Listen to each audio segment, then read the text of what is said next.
Welcome to Ichiraku Ramen, and thank you for joining me for another journey into the world of shinobi. Before we begin, I want to give a huge thank you to everyone who listens, supports the channel, and enjoys these stories. Today's story is part 6 of the sealed Kunai. In this story, Naruto Uzumaki was always known as the dead last of the academy. Clumsy, loud, and talentless, at least that's what everyone believed. But what if that was never the truth? Hidden in the shadows of Konoha, Danzo's root program forged a weapon in secret. A child trained for missions no one else could survive. A shinobi without hesitation, without mercy. After a mission goes terribly wrong, Jiraiya uncovers the truth. A Naruto that no one in the village has ever seen. A Naruto shaped by Danzo. This is a fan-made story inspired by the world of Naruto. All characters in the original universe belong to their respective creators. This narration is created for entertainment purposes as part of a transformative storytelling experience. The story itself was written by Kenshi 618, and full credit goes to the original author. If you would like to read the original version, the link to the story is included in the video description below. Now, sit back, relax, and enjoy. Chapter 32. Who's the real monster? The call for Kumo's shinobi to fan out and search the countryside for Yugito had gone out, and a three-man team had come to a stop to get their bearings of their surroundings as they sat on a boulder to take a rest. Man, a dark-skinned man with shaggy white hair and a white one-shoulder Kumo flak jacket over his high-collared, sleeveless Kumo uniform said. On his left and right arms he had the kanji for lightning and water tattooed, and on his back he had a large cleaver blade. These guys were able to get Yugito. How is Raikage-sama sure she's still around here? We don't have a trace of her presence at all. Calm down, Darui. A young blonde man with a sleeveless black shirt, black pants, his white one-shoulder Kumo flak jacket, elbow-length arm guards, and red and white shin guards replied, "If she's anywhere around Kumo I'll be able to find her." "No problem." Darui sighed, "I know she, but what if she isn't?" He was cut off when a series of large rising pillars of flame shot into the sky before merging into one massive torrent of fire. What the hell was that? The blonde man, she, stood up abruptly with a serious look on his face. "I don't know, but the chakra that thing is pumping out is one hell of a beacon for me to follow." Darui rose to his feet watching the unnatural flaming structure. "You think it's Yugito?" She snickered. "Do you know anyone else that pumps that much chakra into their jutsu?" He stopped laughing and motioned for them to move. "Jay, get one of your messenger lizards to Raikage-sama fast. We've got to get moving." The man named Jay, a bald, dark-skinned man with sunglasses and his Kumo Hite-8 on his head, and apparel similar to the rest of his teammates, finished writing a small message on a scroll that he gave to a small lizard. "Get this to Raikage-sama. Coordinates on Yugito's possible position." What if Yugito got taken by a cultist group that worships the Nibi and want to free its spirit to get its revenge on Kumo for imprisoning it for so many years? A white-haired dark-skinned boy with a sucker in his mouth pondered. "Omoi, shut up with your overthinking crap." His dark-skinned, red-haired teammate replied, "Me and Samui are getting sick of hearing your bullshit theories on what happened to Yugito. All we have to do is find her now. Mind on the mission." Omoi visibly deflated. "You don't have to be so angry about it, Karui." He then perked back up. "But you are acting kind of defensive. Is there something you would like to tell us? Like maybe what you did with Yugito?" His answer was a fist to the head. "Ow." Karui glared at him. "I'm running out of patience with you. Now focus or I'll break your jaw and shut you up for good." Samui looked back at her teammates that she was leading. "Both of you focus. No one has been able to find a sliver of a clue about her whereabouts or even who took her. We're operating blind here." A faint sound of explosion rang out before a series of rising pillar of flames came into view in the distance. Omoi pointed lamely in that direction. "Not anymore." Karui stared at the ever-growing infernos as they seemed to merge together and grow larger. "Kami, what on earth did that?" "I'll give you one guess." Samui was already on the move towards that area with Karui and Omoi right with her. With Naruto and Yugito, Yugito and Naruto's fire and wind ninjutsu had combined and caused a major upswell of fire in the form of a towering tornado that burned the entire environment, leaving the already barren landscape utterly lifeless and scarred with cinder. Cough cough cough futon. Daitappa, wind release, great breakthrough. Naruto rid the general area around him and Yugito of all of the smoke and charred debris scattered about from their combination attack. I think we were standing way too close to that, he said as he wiped the blackness from the heat off of his face. Yugito, covered in soot, cleared out her lungs with a few coughs as well. You think? Cough cough, did we get them? Naruto shook his head, not a chance in hell. He tried peering through the leftover smoke but kept on his toes as he knew their respective chakra cloaks made them beacons to Hidan and Kakuzu. I cut one of their heads off last time we fought and he still kept coming. If it was going to be as easy as spamming a big-ass fireball, then wouldn't you have been able to beat them alone? Yugito bristled at the remark, but look at this, she said as the land around them was colored black due to the intensity of the flames they generated. That had to do something. That would have put one of us down for the count for sure. Naruto remained silent as they walked along the smoldering battlefield and reached to his back only to gasp in surprise before realization set in. Fuck. They disarmed me before we did that combination. As a substitute, he pulled out a kunai and held it in a reverse grip for defensive purposes as they continued along the area. There should be bodies, a char mark, something to let us know we got them. There was no way they got out of that one, Yugito said as her chakra cloak billowed around her. Yugito channeled the Nibi's chakra to her eyes to assist her seeing through the smoke. She wordlessly pointed off in a direction that she and Naruto then followed to find Hidan leaning against a wall breathing heavily. The top of his Akatsuki cloak had burned and stuck to his skin in certain places, and from the view of many other part of his skin it was clear that much of his front took intense third-degree burns from Naruto and Yugito's combined ninjutsu. From the way he was shaking, Yugito figured that he was in shock from his injuries. You're still alive. I'm surprised. Naruto held his kunai up high. I'm not. Where's your partner? Yugito looked at Naruto. Look at this guy Naruto. Just because he survived doesn't mean the other one did. This guy is on his last legs himself, so why would you? You fucking bastards. Hidan roared as he threw his scythe at Yugito. Naruto grabbed her arm and pulled her out of the way of the incoming blade. You're both really pissing me off. It's getting really hard for me to not flat out want to kill you too. Especially you girly, we already beat you once. Yugito glared at him harshly. How are you still alive and able to move? That should be agonizing. Oh, it is, Hidan assured her, but you've got to hit harder than that to stop me. I'm immortal, bitch. You know, I can't die? The punk-ass brat next to you should know better than you. Naruto sighed. Yugi-chan, I told you that I cut his head off and he still cursed me out and kept coming.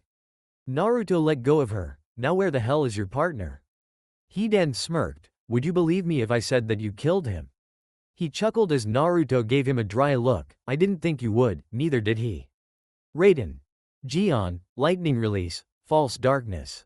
Naruto and Yugito moved aside as a spear of lightning cut into the ground where they were standing. Both Jinchuriki split apart to avoid the jutsu but found a flaw with their plan of evasion when the bolt of lightning branched out and followed them both.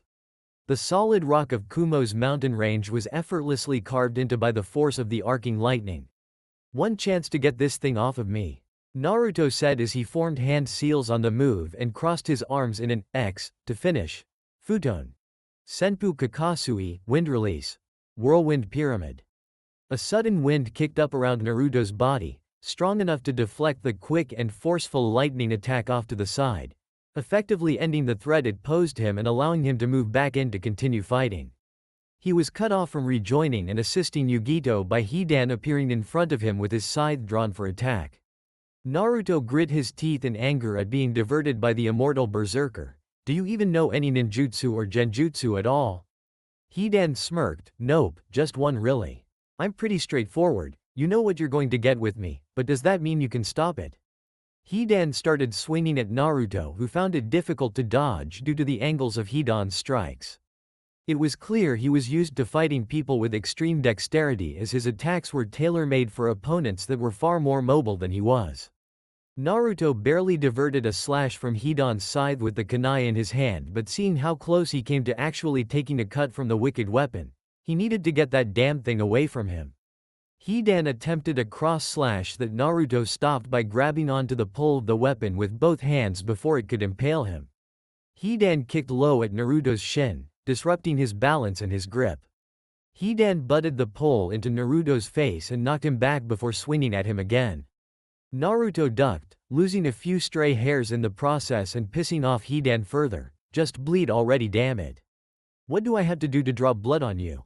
Aim better for one, Naruto said as his fist collided with Hidan's scythe pole in an attempt to hit the man in the face. He dropped low for a kick, but Hidan shifted the scythe to block him again and kicked him backwards across the ground. A kick that Naruto easily recovered from. For second you need to be faster. Meanwhile Yugito was still dodging Kakuzu's Raiden. Gion, how long can he hold this jutsu for? He must have the reserves of 6 shinobi to keep this up for so long.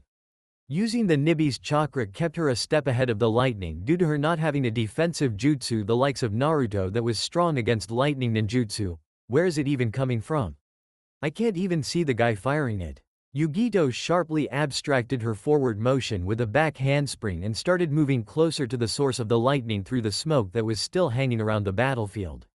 She played a dangerous game by twisting around the dangerous attack and dodging its branching stems of electricity that tried hitting her as she ran.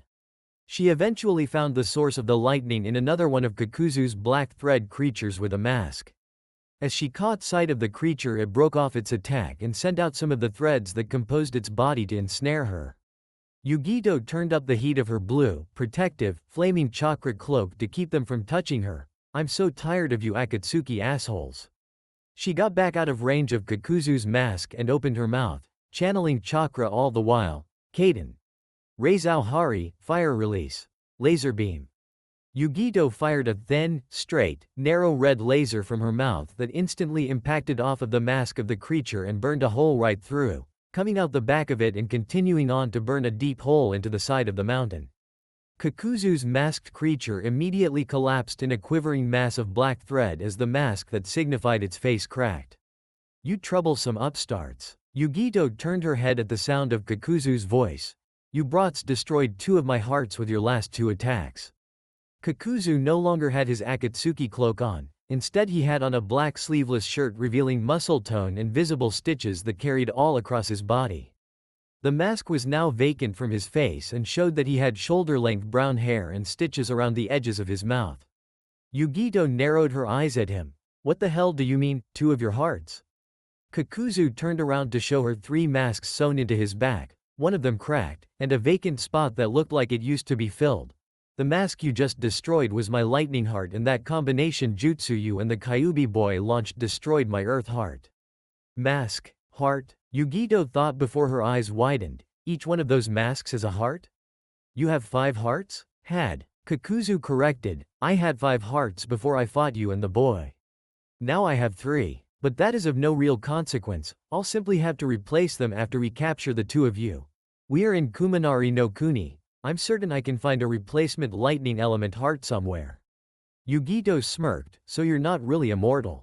All I have to do is kill you 3 more times before you're gone for good, right? Kakuzu chuckled at the simplified plan of action. You say it like it's going to be easy, little girl. Hidan, get over here. He shouted to his partner, who was still swiping furiously at Naruto, who was shocked that he was still able to move at that intensity after attacking for as long as he had been. I'm a bit busy right now, Kakuzu. Hidan yelled back as he carried on with his assault on Naruto. This kid's going to get sluggish soon and then it's game over for him. Naruto scoffed and kept narrowly avoiding Hidan's attacks, noticing that the silver-haired man was beginning to get his timing down and had stopped openly telegraphing his attacks. Please, if you're waiting on me to get tired just from moving around like this, you'll be here for the next 3 days. That was a lot of bluster because at this rate Hidan was going to inevitably hit him. He was adapting to Naruto's style of movement very well, he had to give him that, and the way he kept coming forward was annoying enough to press other shinobi into making mistakes. As Hidan got tunnel vision on getting a shot in on Naruto, he failed to notice Yugito come at him from his blind spot, narrowly sliding out of the way of a kick from the girl only to end up eating a haymaker from Naruto right in the mouth that sent him flying at least 30 yards away due to the Kyuubi's chakra giving Naruto's considerable natural strength a boost. Yugito landed at Naruto's side and smirked at him. Good shot, Naruto-kun. Naruto shook his right hand out. Yeah, it was. It took long enough for the Teme to drop his guard. Naruto looked at the fist he used to hit Hidan when he felt it stinging and saw a small cut on his knuckle. but shrugged it off as irrelevant. Yugito however looked at his knuckle in abject horror. "What's the matter, Yugi-chan?" She looked over at Hidan who was slowly getting up. "Did he cut you?" Naruto looked at his fist. "Yeah. I must have cut my hand on his teeth when I punched him or something." "No," Yugito said hopelessly. "Yes? Jujutsu. Shiji Hyoketsu. Curse Jutsu. Death-controlling possessed blood." Hidan said victoriously as he stood up, his skin now marked black with white outline that made him look like a skeleton. As he reached his feet he revealed a red symbol similar to the one around his neck drawn into the ground. "And now you lose, brat." Naruto rolled his eyes. "What is this asshole babbling about? Nothing is any different than it was 2 minutes ago. You're still an immortal douche and you still haven't gotten a decent hit on me yet, and now I'm going to finish tearing you apart." Naruto made a set of hand seals and placed his palms on the ground. "Raiden. Kaksen no Jutsu. Lightning release. Livewire Jutsu." Lightning raced from Naruto's hands along the ground towards Hidan who did nothing to move. Instead of moving, Hidan slowly began laughing, and when the jutsu hit him and began electrocuting him his laughter turned downright manic and insane. Naruto wondered why he was cackling away like a lunatic until he saw the jutsu hit Hidan, and then he felt as if he had been the one to take the hit as he felt the muscle stiffening effect of the electricity that should have been coursing through Hidan's body. His vision went spotty as the smell of burning flesh filled the air. "Naruto-kun." Yugito watched Naruto drop to the ground as his frame began to smoke. She tried helping him to his feet only to take a subtle aftershock as Naruto's body was still able to complete a live circuit. Again she tried and succeeded in picking him up to his feet as he leaned on her. What the fuck just happened?" Naruto asked, still out of it. Yugito shook her head. "That was how they beat me. They ended up getting a wound on me, that guy ingested my blood, and then everything that happened to his body happened to me in return." Naruto glared at Hidan. "You think this is going to stop me, you son of a bitch?" Hidan licked his lips. "I know this is going to stop you." He drew a pike from his ruined cloak and extended it to full length. "I owe you a few wounds, brat." Hidan stabbed the pike into his left foot, delighting as he heard Naruto shout in pain. Blood started coming out of a phantom wound on Naruto's foot. He shouted in pain again and collapsed back to the ground when Hidan stabbed the other foot. Hidan dug the pike into his foot and ground it around, sighing in relief at the pain he was inflicting on himself and Naruto. "Come on, Kyuubi brat, don't tell me this is all you can take. We're just starting to get acquainted. Sharing utter physical anguish like this lets me bond with my victims, so don't give up yet, give me some fight." Naruto stood back up, ignoring the wounds in his foot. "Is that the best you've got, you talentless piece of shit?" Naruto growled out, "I can sleepwalk through this." Yugito hissed at Naruto, "What the hell are you doing?" Naruto turned to Yugito with his eyes shadowed by his hair. "He can't kill me. As long as he can't kill me he can't stop me. There's nothing he himself can do to himself to actually stop me. This is where my demented physical training is going to come into handy." Naruto started breaking out in a run towards Hidan, actually surprising the man that he was able to do so. His surprise faded quickly as he drove the pike into the meat of his own thigh to bring Naruto's advance to a stop with their link.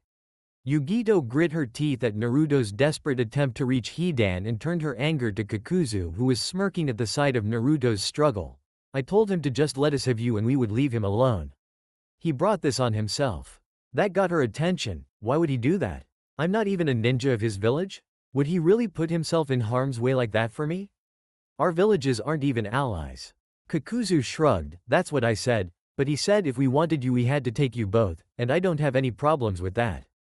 Kakuzu clapped his hands and motioned towards himself in a patronizing fashion. "Here kitty kitty." Yugito was within a hair of going full Nibby and attempting to tear him apart when Naruto yelled out to her, "Yugi-chan, you'd better remember what I said to you, goddammit." She turned to him to see him picking himself up off of the ground. "Get fucking moving already." Yugito shook her head to him, getting Naruto to sneer at her. That wasn't an option. Naruto threw a mass of kunai that spread all around, some nearly hitting Yugito and some nearly hitting Kakuzu. The unmasked Nuke Nin openly laughed at the blonde boy. "What was that? You too disoriented and faint to throw your weapons anymore? Kiss my ass, Scarface." Naruto said as he made hand seals. "Raiden. Denkai, lightning release. Electric field." Kakuzu found himself encased in a roughly shaped dome of electric chakra. You threw those kunai too. That's right, dumbass. Naruto said as he held the seals for the jutsu. Who throws kunai that badly and lives this long? He turned to Yugito. Now I'm not asking you, Yugito, I'm telling you. Get the fuck out of here and find someone to help you. Tears started pushing to Yugito's eyes. You can't tell me you're just going to give up, that you're going to lose to them here. Naruto smiled weakly and shook his head. It was never about winning or losing, Yugi-chan. Go. Yugito stood in place for a moment before taking off back towards Kumogakure. Kakuzu tried to force his way through the barrier only to bounce off, getting a little electric shock for his troubles. So what's your plan, boy? To keep me trapped here? To keep us trapped here? We're the ones that have you at our mercy, not the other way around. Naruto smirked at him. You're right, so why doesn't Hidan just leave and chase her down so that you and me can have it out? There's nothing keeping him there. Hell, he can even stab at me while we're fighting, can't he? Just by attacking himself? Naruto's smirk turned to a manic grin. Unless he has to stay right where he is to keep his little link to me. Am I right? He shouted at both Akatsuki members. Shut up, brat. Hidan yelled back and he dug his pike back into his thigh, bringing Naruto to his knees. Naruto's laughing fit hit a hitch when he took the damage that Hidan dealt out, but it came right back. No matter what you two did, there's no way I'm letting go of this jutsu. You both know I have the chakra to hold you here for as long as I want. Hidan can't move because the second he moves I will unleash all hell on him. And every second I hold you there, Kakuzu, Yugi-chan gets farther and farther away. Kakuzu glared at his electric prison. You think you've won? You think this is over? Naruto shook his head. No, I don't think I've won. At best this is the ultimate stalling tactic. But it's better than letting you get us both. Even if you catch me, you said it yourself that you have to wait to seal the Kyuubi last, so that gives time for a rescue attempt. And to even seal me you have to at least catch Gaara. Recatch Yugi-chan, and I'm not even going to mention Kurabi. If you can put him down then you deserve to take the Kyuubi. So what you said to the girl. Kakuzu pieced together, about how it was never about winning or losing. Naruto nodded, it was never about winning or losing, it was about surviving. And I'd say that we're both going to survive this one, don't you think? Kakuzu frantically turned to Hidan. Hidan, make him drop the barrier now. Hidan started pounding away at his legs and arms with his pike, trying to weaken Naruto's hold on the seal he had his hands held in. He repeatedly stabbed away at his left arm. Let go of the jutsu, damn you. You can't keep taking this, no one can. Naruto held his teeth together and hung tough as the Kyuubi now had time to heal his other injuries due to Hidan's focus on his arm. And the way his healing increased due to the one-tailed cloak surrounding him. I can take this all day, you fucking wuss. Is that all you've got? All you're willing to do to get me to break? I've taken worse than this when I was 6 years old. Kill me. Fucking do it already, you pussy. You can't break the jutsu. He said before breaking into loud, pain-filled laughter. Hidan shrieked insanely as he started carving up his own chest with the pike, trying to up the ante. Shut the fuck up. What's the matter? Naruto roared. Aren't you having fun? Weren't you enjoying this just a minute ago? Answer me, goddammit. How about you, Kakuzu, you enjoying the show? That's it. Hidan drove the pike directly through the palm of one of his hands and ground it around deeply. One of Naruto's hands went limp. Dropping the jutsu that had Kakuzu trapped, and the Taki nuke nin took off in the direction that Yugito took. Hidan finished the brat off and start getting him out of here. I'm going after the Nibi. Hidan looked himself over. He was a total mess. He had stabbed his arm into hamburger meat. If he could walk after the damage he did to his thighs to keep Naruto on the ground he would be shocked. And his chest was spilling blood openly after the carnage he had wrought on himself to hurt Naruto. He found solace in the fact that the intended target of his butchery was looking just as horrible as he was. Naruto's clothing stayed intact, but the blood was seeping through his pants and running down his legs from his wounds on his thighs. His top was sticking to his chest, stained entirely red by the blood from his chest, and blood completely covered his arms from those injuries. Which is why it was so surprising to see Naruto stand right back up so quickly after taking all of that damage to his limbs, finally. Naruto said in the gravelly voice that using the Kyuubi's chakra gave him, that should be more than enough time for her to give him the slip, and now I've finally got you all to myself. And better yet, you've already done half of my job for me. What the fuck are you on about now? Hidan asked as he still had his pike stuck in his hand. Kakuzu was the real threat the entire time. Naruto said, his face still smirking, while I kept my eyes on Kakuzu the first time we fought you were always there, just walking right through any offense I threw and coming at me while I was avoiding him. You even got in the way of a few attacks from your partner just so you could hit me. Alone, you're nothing to me. Hidan seethed at the insult. We'll see how much shit you talk after I carve you a new hole to speak out of. He tried pulling at the pike in his hand to deal Naruto more damage, but it stuck fast. Before he could look up, Naruto was in his face and unleashed a savage uppercut to his body that sent both Hidan and himself flying backwards into rock formations, crumbling them from the force of the impact. The good thing for Hidan was that the punch dislodged the pike from his hand. Naruto emerged from his rubble spitting blood. It was either that or punch you in the face, and I really don't feel like growing my teeth back right now. Hidan crawled out of his own side. You little bastard. This isn't over. He had to get back inside of the circle or it was indeed over. He could barely move, and yet this punk kid was not only still standing, he could still move about and beat the crap out of him. He had to wonder what was keeping him going. Not only that, but what kind of threshold for pain did he have? Hidan shakily reached his feet and began his all-out rush to reach the Jashin circle to continue his torture of Naruto when he saw the red blur that was the Kyuubi-powered Naruto coming at him again, not this time. Hidan pulled his scythe back and blocked Naruto from punching him again when a second tail bubbled from Naruto's chakra cloak. Hidan got a good look at the grinning Naruto, whose face looked like pure evil once his lips took on a black outline as his red eyes seemed like they locked with his very soul. One of Naruto's chakra tails grasped Hidan's scythe and ripped it from his hands while the other grabbed the man himself and slammed him into the ground heavily. Naruto's tail dragged him through the ground before throwing him into the air and joining with the second tail to swat Hidan off into a cliff wall. Hidan stood back up and shouted with his back turned to the direction he was thrown from, "Is that all you've got? I'm immortal, you fucking half-wit." He turned his head only to come face to face with a Naruto brandishing familiar steel. "Look what I found." Naruto used the Senninki no Ken to once again sever Hidan's head from his body. As he saw Hidan's head hit the ground and tumble along, he sighed to himself and powered down, letting his fox shroud drop. "I'm still alive, you useless waste of sperm." Hidan's body-less head spouted, "I'm going to snatch your bleeding throat out with my teeth, just get over here." "You're so lucky I can't get back up." Naruto slowly walked over. Without the Kyuubi's chakra helping him along, he was starting to feel the strain from the battle. "I wonder if I can get your bounty even though you're still alive." Naruto pondered out loud, "It should still be good, right?" Hidan stopped cursing long enough to look at Naruto with curiosity. "Huh? What are you saying?" Naruto grinned a bloody smile and reached into his pocket to pull out a storage scroll. Hidan's eyes widened as his motionless head could only watch the process that Naruto had pulled and opened the scroll for. "I'll kill you. You fucking demon fox bastard. This isn't over. As long as I'm alive, I'll never rest until I pierce your heart. I'm going to watch you bleed out in front of me and I'm going to savor it. Do you hear?" In a puff of smoke, Naruto had sealed Hidan's head inside of the storage scroll. At that point, the only thing preventing him from collapsing to his knees was the fact that the fight still wasn't over yet. Naruto pocketed the scroll and dragged his sword along the ground in exhaustion as he went off after Kakuzu and Yugito. Is it possible for 15 to be too old for this crap? Yugito hadn't turned back since Naruto told her to run.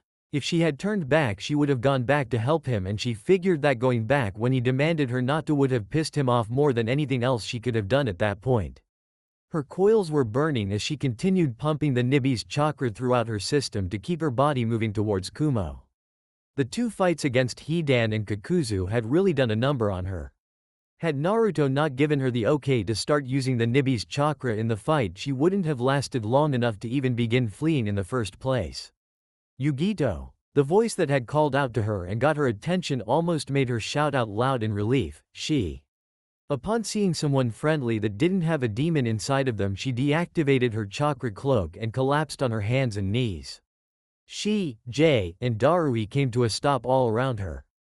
Darui kneeled down. "Yugito, what happened?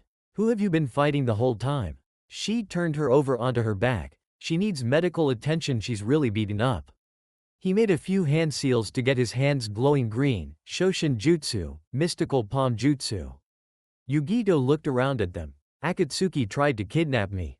Naruto-kun is still back there fighting with them. Someone needs to help him. Darui looked confused. Naruto? Who's Naruto? Jay realized who she was talking about. You mean the kid that came here with Jiraiya of the Sannin from Konoha? Their Jinchuriki, Naruto Uzumaki.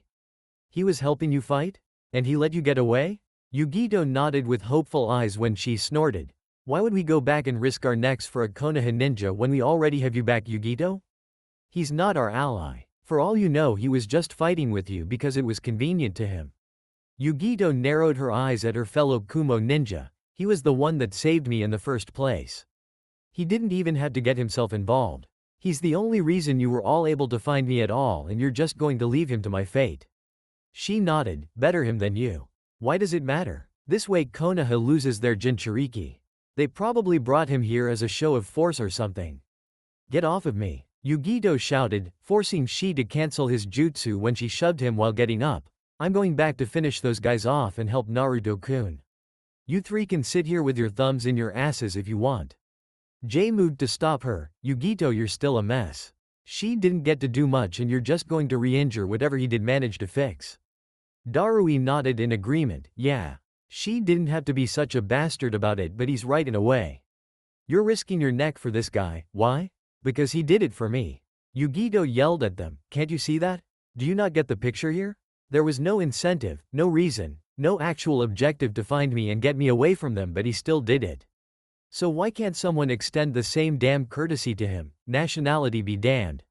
Well, isn't that sweet? It looks like the Kyuubi Jinchuriki lit a fire under your Nibi Jinchuriki. Yugito paled at the sound of that voice and immediately turned the Nibi's chakra cloak back on. Kakuzu. She hissed out in anger. What did you do to Naruto-kun? Kakuzu laughed. Me? Nothing. Hidan probably maimed the brat to put him down and is probably dragging him across the mountain range as we speak. And look, you even brought me an entire mess of new hearts to replace the ones you destroyed. You're a responsible young lady, aren't you? Yugito flipped him off. Fuck you. I'm going to finish you off. Yes, I'm sure that you will. Kakuzu replied sarcastically. His stitches on his body opened up to reveal a mass of black threads that his two remaining masks were attached to. You and your little friend tried a little combination jutsu a while back on me. Allow me to return the favor. Kaden Zukaku, fire release. Intelligent hard work. Futon. Atsugai, wind release, pressure damage.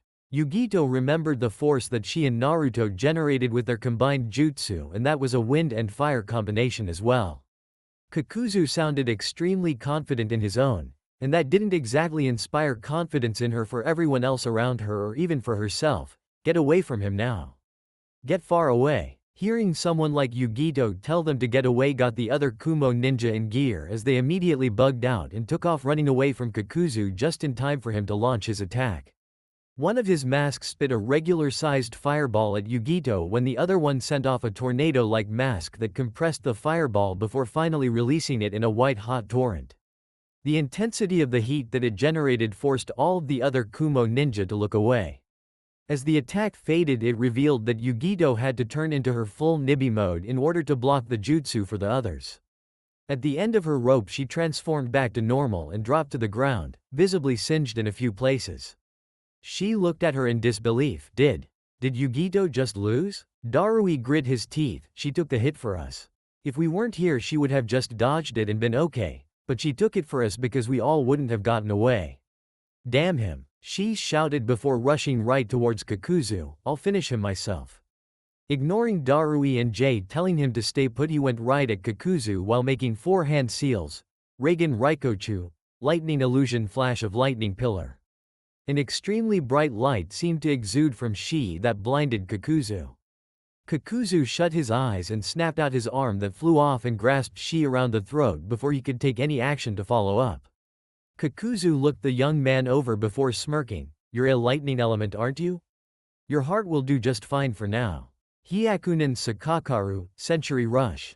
A red buzzsaw flashed through the area and hacked Kakuzu's arm, holding Shi off, freeing him and letting him retreat back to his own ninja. Jay kneeled over the man as he held his own throat and caught his breath. Are you alright?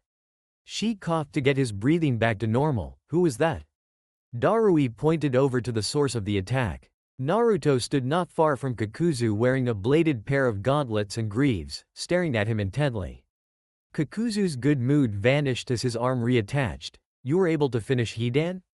And how exactly did you get here so fast?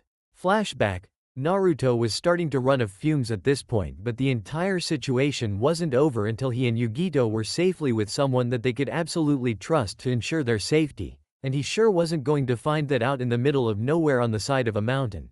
I need to catch up to Yugi-chan and see if she's fighting.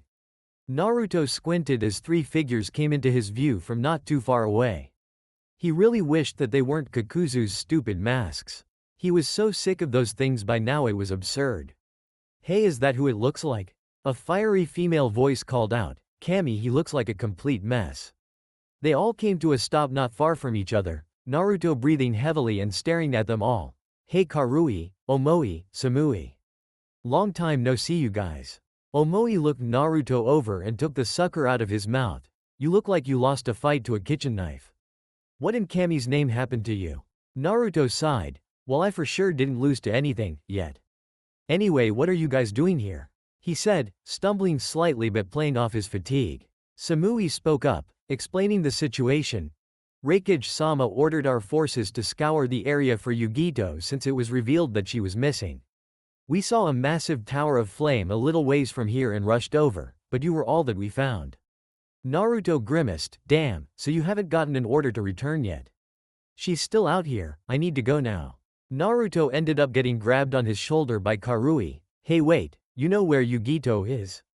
You saw her? A nod came from the blonde Chunin. I told her to escape from some unsavory people while I held them in place, but one got away. We were fighting them, that's where the massive fire thing came from. He held up his sword. I really hate using this thing, but I'm not catching up any other way. Sennin Hake. Ichijiro Millennium Release.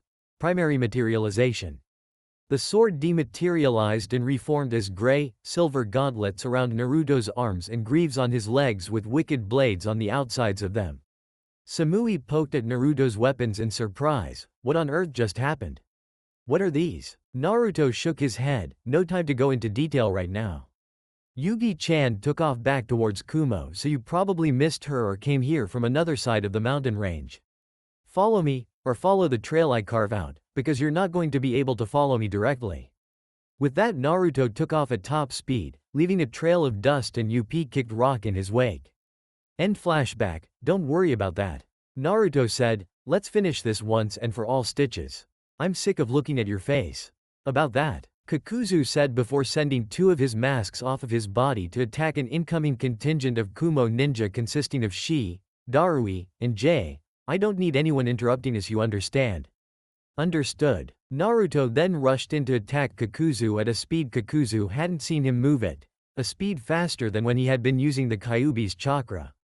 Kakuzu jumped back out of Naruto's way but ended up getting cut along his stomach. Black threads poured out of the wound en masse and attempted to swarm Naruto and block him into place. Naruto spun out and cut through the threads as he dropped back in position to avoid a mishap with the threads that had been plaguing him in their last series of conflicts. Kakuzu's body pumped out more black thread than Naruto had ever seen come from Kakuzu's body any time prior to this point. It formed an octopus-type figure around his body and stretched out 20 feet in every direction the arms went. You're too fast now to allow you to get in close again. Luckily I can keep you off with this. It's a shame, you have a very powerful heart. I'd like to take it for myself, to be quite honest. He then whipped his arms at Naruto to initiate an attack. Naruto spun in a rapid circle, turning into a blur as he cut and repelled Kakuzu's threads before dodging as a second thread appendage smashed into the ground where he had been a moment before. Kakuzu was so far succeeding in keeping Naruto at a distance from him. I already finished off the Nibi. Once I beat you too, you can kiss your infantile ass goodbye, and I say good riddance. Naruto had put on the gauntlets to get the speed boost needed to catch up. He hadn't really planned on how he was going to handle Kakuzu from that point forward, but he did have something to fall back on. Kakuzu had sent off two of his masks to run interference with the rest of the ninja in the area, thus keeping him from spamming multi-elemental jutsu combinations at him. On the other hand, Naruto was beginning to suck wind. Once again, the downside of his weapon was coming into play. For the boost it gave him, it sucked his chakra like a sponge. He was already dipping into the Kyuubi's chakra to keep it from sucking his own reserves dry. At this rate it was only a matter of time. Jade dodged another Kaden. Zukaku from Kakuzu's fire element mask. Who the hell is this guy? What are these? The heat from the attack licked at his body as he stayed out of its range. Darui had drawn his cleaver blade and had been attempting to hack away at the wind element mask that had been keeping its distance since he didn't feel like dodging any wind attacks from it. Yugito's been fighting these things? Her and that kid? He cut through its body only for it to reform right in front of his eyes. How is she doing? She had carried Yugito out of the line of fire and was once again hard at work healing her injuries. Only this time she had a few burns to go with her pre-existing wounds. She's going to be out of it for a while. She's not getting back up, her insides are wrecked. How long has she been lasting like this? Darui had enough of the regenerating freaky mask creature running roughshod all over them and made a dragon hand seal. Ranton. Reizao Saukasu. Storm release. Laser circus. A halo of bright light formed around his hands and shot off several beams of electricity at both masks. The fire mask showed awareness to the situation and took cover behind some rocky formations while the wind mask simply attempted to dodge in the open field. It got a nasty surprise when the beams of light maneuvered back around towards it. The wind mask generated chakra and fired off Futon, Atsugai, disrupting the attack and blowing Darui back off of his feet. The mask took advantage of its freedom from fighting Darui and moved towards Shi and Yugito to take him out and capture her for Kakuzu. Shi looked up to see the black thread monster moving his way, but he stuck it out near Yugito to keep her out of its clutches and take his chance against it on his own. Lariat. Shi was saved by a massive, muscular dark-skinned arm plowing into the mask of the wind element creature, shattering it on impact and putting it out of the fight. Raikage-sama. Looked over his shoulder at his subordinate standing by Yugito. The Raikage smirked victoriously upon seeing that she was still with them. Good work. Now where are the fools that thought taking our Yugito was a good idea? Shi was about to answer when he noticed Jay still under pursuit by the fire mask that had just shot off another jutsu. The jutsu was diverted as it changed trajectory completely and found itself sucked into a scroll, Fukahuan, fire sealing method. Jiraiya rolled the scroll he used to seal the jutsu back up. It looks like we were able to make it after all, Raikage-sama? The mask charged up another attack, but Jiraiya only smirked and pointed behind the mask before disappearing in a puff of smoke. The mask ended up getting eradicated by a Rasengan that carved through the back of its head, all the way through the front, defeating the mask and the heart that went with it. Shi watched in awe before his focus returned. Raikage-sama, the man that tried taking Yugito is over there. He pointed over to where Naruto was still engaged in combat with Kakuzu. Wrapped his body in a layer of lightning chakra and prepared to make his way into the battle when Jiraiya called over to him. Raikage-sama let Naruto finish the fight himself. He did this much by himself, I want to see him finish it off. Looked at Jiraiya, we could just head in and end it ourselves. There's no need for the boy to be at risk any longer, he's proven himself by staying alive this long. Getting a nod from the white-haired man was his response, he needs this. If only to prove to himself that he's capable of defeating these people. Naruto had sweat beading down his face, mixing with the grime and blood as Kakuzu kept him on his toes with his defensive offense. It was as if he knew that keeping this style of fighting up was wearing on Naruto and all he had to do was outlast him and the battle was his. Damn it, this is like the forest of death all over again. Naruto thought frantically to himself, wait. He realized, this is like the forest of death all over again. And I'm just as tired now as I was then. I've been running away and fighting for at least 12 hours straight and that was before I even started using this thing. A tentative smirk came to Naruto's face. Kakuzu raised an eyebrow at this 180 in Naruto's attitude. What are you smiling about, brat? You still can't touch me. The last time I tested this move out I exterminated half of a nest of spiders. He mumbled lowly to himself out of Kakuzu's earshot. What was that? Kakuzu teased, saying a short prayer for yourself? That can wait, you aren't dead, yet. Nope. Naruto said more to himself than to anyone while still on the move, but you are. Naruto slammed the blades on his gauntlets together loudly 3 times, setting a low droning noise that stuck around over the battlefield. Kakuzu simply took it as irrelevant noise as he felt nothing from it. Naruto then slammed his blades on his greaves together 3 times while in mid-stride, turning the noise higher-pitched. Naruto stopped running as the threads all closed in on him, getting Kakuzu to cackle as he believed that Naruto had finally run out of energy. Naruto clashed the blades of his weapons together one more time and focused the point of the sound into one of the blades on his leg, making the noise conspicuous to Kakuzu, who prepared himself for whatever was about to happen, getting his threads away from Naruto. Naruto lifted his one foot and stomped it, burying it into the ground from the force of the stomp. The vibrations from his leg blade carried through the ground, prompting Kakuzu to leap off of the ground as he assumed this was all an earth element ninjutsu. Tenbin no Hirukanpai, scales of total exhaustion. A high-pitched whining noise that droned into Kakuzu's ears seemingly sapped him of all of his energy. Meanwhile, with those watching the fight from a distance, a few of the ninja that had been in battle against the masks felt their energy suddenly leave them as a faint white noise hit their senses, forcing them to visibly look winded, all except for Jiraiya and A. I commented on it, "I can feel my chakra leaving my body. Is it this sound?" Jiraiya looked on at the scene between Naruto and Kakuzu. "I would guess as much. I can only imagine the effect it's having right at the heart of the noise." Kakuzu began to leak blood from his mouth, eyes, and ears. "What the hell are you doing?" He willed his threads bestowed upon him by the Jongu to move forward, but they only flickered forward for a moment before dropping to the ground limply. Naruto's ears started to bleed himself. "This jutsu takes the fatigue that I've accumulated in comparison to my full capabilities and saturates the air with this sound. Anything that is caught in the noise gets their chakra drained to the extent of the amount that I've used in relation to my full reserves." That fact widened Kakuzu's eyes. With only one heart left, he had no ludicrous reserves the way that Naruto did, and he had been fighting just as long as Naruto had been all day long. "You brat," Kakuzu said weakly as he slumped to the ground in a heap. "How could I be beaten by a punk kid that's barely out of diapers?" he said quietly as the noise persisted. Naruto walked over to him sluggishly, now bleeding from his eyes to go with his ears, "because this punk kid's been training to kill guys like you since he was able to read." Naruto drove the blade on his foot into Kakuzu's chest, leaving it sticking straight out of the side of his chest his heart was on. Kakuzu let out a death rattle and he went still once and for all. A groan of discomfort came from Naruto as he allowed his weapon to return to its original ninjutsu form before he began walking over to where the others were.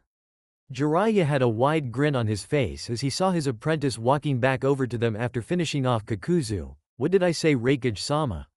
I told you he could handle it by himself. You just need to have faith in the kid." I chuckled at Jiraiya's pride in Naruto's performance. "As long as that boy is in your village, I can see him keeping it safe as its protector.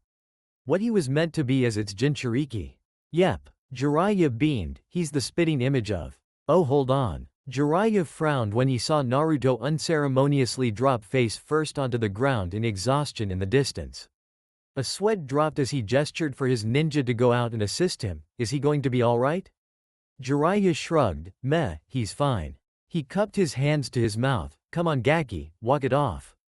You're blowing my wise teacher moment here. And here I was starting to think you were tough." Naruto, face down on the ground, heard Jiraiya's remark and started muttering curses to himself as he found himself unable to move his body or raise his voice. "Alright." Kyuubi's voice boomed in Naruto's mind. "He's back on the list." Naruto could only give a mental nod to his tenant in agreement. Chapter 33. Allergic to Life.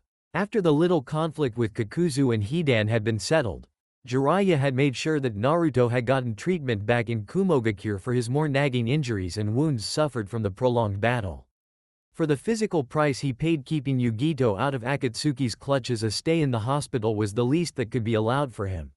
Speaking of Yugito, surprisingly after the battle was complete, the worst damage she suffered was the injury through her hands that had been inflicted at the start. She didn't suffer any permanent nerve damage, but it was advised that she refrain from training until further notice to keep from re-injuring herself. During Naruto's hospital stay, Jiraiya took to trying to examine Naruto's sword, and failed miserably as it did not let Jiraiya lay a finger on it without cutting into his hands with wind chakra, which piqued his interest as that was Naruto's main element type. However, from what he had seen of the sword, Naruto, who had finished his wind element training, never channeled chakra through the blade, and then it had that second form that simply augmented his abilities, but from what he had gleaned from Naruto it drained him heavily. Naruto was strong. This was always evident to Jiraiya. Back when he took Naruto with him to retrieve Tsunade, it was clear that anyone short of the absolute best in the world would have a horrible day if they had decided to tangle with Naruto. But now Jiraiya wasn't sure if he could put Naruto down without having to resort to his absolute best, although any stirring from the Kyuubi and he could always slap a suppression seal on Naruto, but getting it on him was an entirely different matter altogether. He and Tsunade needed to have a conversation on his growth once he got the kid healed up and dragged him back to Konoha. In the meantime, he was getting his kicks off of watching the nursing staff in Kumo's hospital keep Naruto in place. Apparently with a Jinchuriki like Kurabi, they got used to him trying to break out before he was released early on in his life and had way more experience dealing with a rowdy, powerful demon container. No leniency was given. Even stepping out of bed set off an alert for trained orderlies to put him right back, forcefully. And if that wasn't enough, the head doctor was a woman with a glare that could freeze lava on point. Yes, after the first day Naruto was a good boy. The company didn't hurt either, however. Kumogakure no Sato, Kumo Hospital. Naruto sat, seething to himself in his bed. I never thought I would find something I hate more than Konoha's hospital, but now I think Kumo's is pushing it firmly out of the way for sure. Yugito rolled her eyes from a nearby chair. Oh, get over it, Naruto-kun. They'll let you out when they think you're good and ready. I am good and ready. I was ready the day after I was admitted and now it's been 3 days. They're just now letting me bathe myself. He nearly whined to her. Hospitals are for the dead and dying. I am neither, so they should let me go. He ran a hand through his hair. I can't believe mugging that orderly and transforming into him didn't get me out. I thought that would work for sure. Yugito didn't miss a beat. Kurabi tried that 6 years ago. Naruto sighed. Of course he did. He then lightly glared at her, noticing that she was dressed in her own clothing. How come they let you go? Yugito grinned cheekily at him. All I had besides the busted ribs were a few burns and my messed up hands. Yugito lifted her heavily bandaged palms and waved them at Naruto showingly. You had all kinds of torn muscles in your legs and arms. How did you even tear the muscles anyway? Naruto glowered. The bastard sword I carry with me. He let off a scowl as his heirloom blade. That thing is more trouble than it's worth sometimes. How am I supposed to train with it when it rips my body apart just using it? Oh, just toughen up, you big baby. Yugito said, popping him lightly on the arm. We just beat the Akatsuki and here you are complaining about your sword. Prioritize, Naruto-kun, just relax. Getting all stressed out will do you no good. Yeah, no good. Naruto replied, no good like your bum hands. He said, grabbing her wrists and waving her arms around as if she were a marionette before she realized what he was doing and narrowed her eyes at him. What do you think you're doing, Scarface? She growled out at him. Getting beat up by orderlies and your sensei isn't enough? You want me to stomp you too? Naruto smiled at her disarmingly. I'm bored. I haven't seen anything but white walls for days, and I'm well enough to leave. Since I can't leave, I'll have to have you keep me company, Yugi-chan. My lovely entertainment. Yugito smirked at him. Your entertainment am I? And lovely, you say? Naruto shrugged, still holding onto her wrists. It is what it is. Yugito moved her chair closer to Naruto and inched her face closer to his. And what makes you think I'm here to entertain you? Maybe I'm here for my own fun. Naruto gave her a dry look in response and then looked at his hospital gown-clad form. I don't really see what would be so entertaining about me right now. Yugito's eyes went along his form. You wouldn't, would you, Mr. Paper Thin Gown? She placed her mouth near his ear. It's a shame we weren't in the same room while I was in mine. She pulled away from him once she felt him let go of her wrists and laughed at the incredulous look on his face. I just had to get you back for all of the stupid things you said in the cave. Don't be mad, Naruto-kun. Naruto's face went back to normal once he heard the laughter from Yugito. That wasn't fair, Yugi-chan. I thought you were serious, especially after your little kiss right before we fought Hidan and Kakuzu. Speaking of that, Yugito trailed off. Why did you do it? Why did you fight for me against them? You could have just let them take me, they weren't here for you. You would be fine right now. Naruto gave her a long hard look. Because we're friends, Yugi-chan. He set his head back on his pillows and looked at her from his side view. I would protect you just as much as I would anyone else that was close to me and needed my help. Yugito frowned. Fighting when you didn't need to against such dangerous people and losing would have crippled your village's military presence. There wasn't any reason to do this UMF. Yugito stopped talking when a pillow smacked into her face. Naruto's arm was still extended from the throw. I just gave you the reason. Being one of my precious people means I'll fight for you when I have to, because it's the right thing to do. It doesn't hurt that I had to face off with them eventually anyway, but I needed to make sure you weren't caught.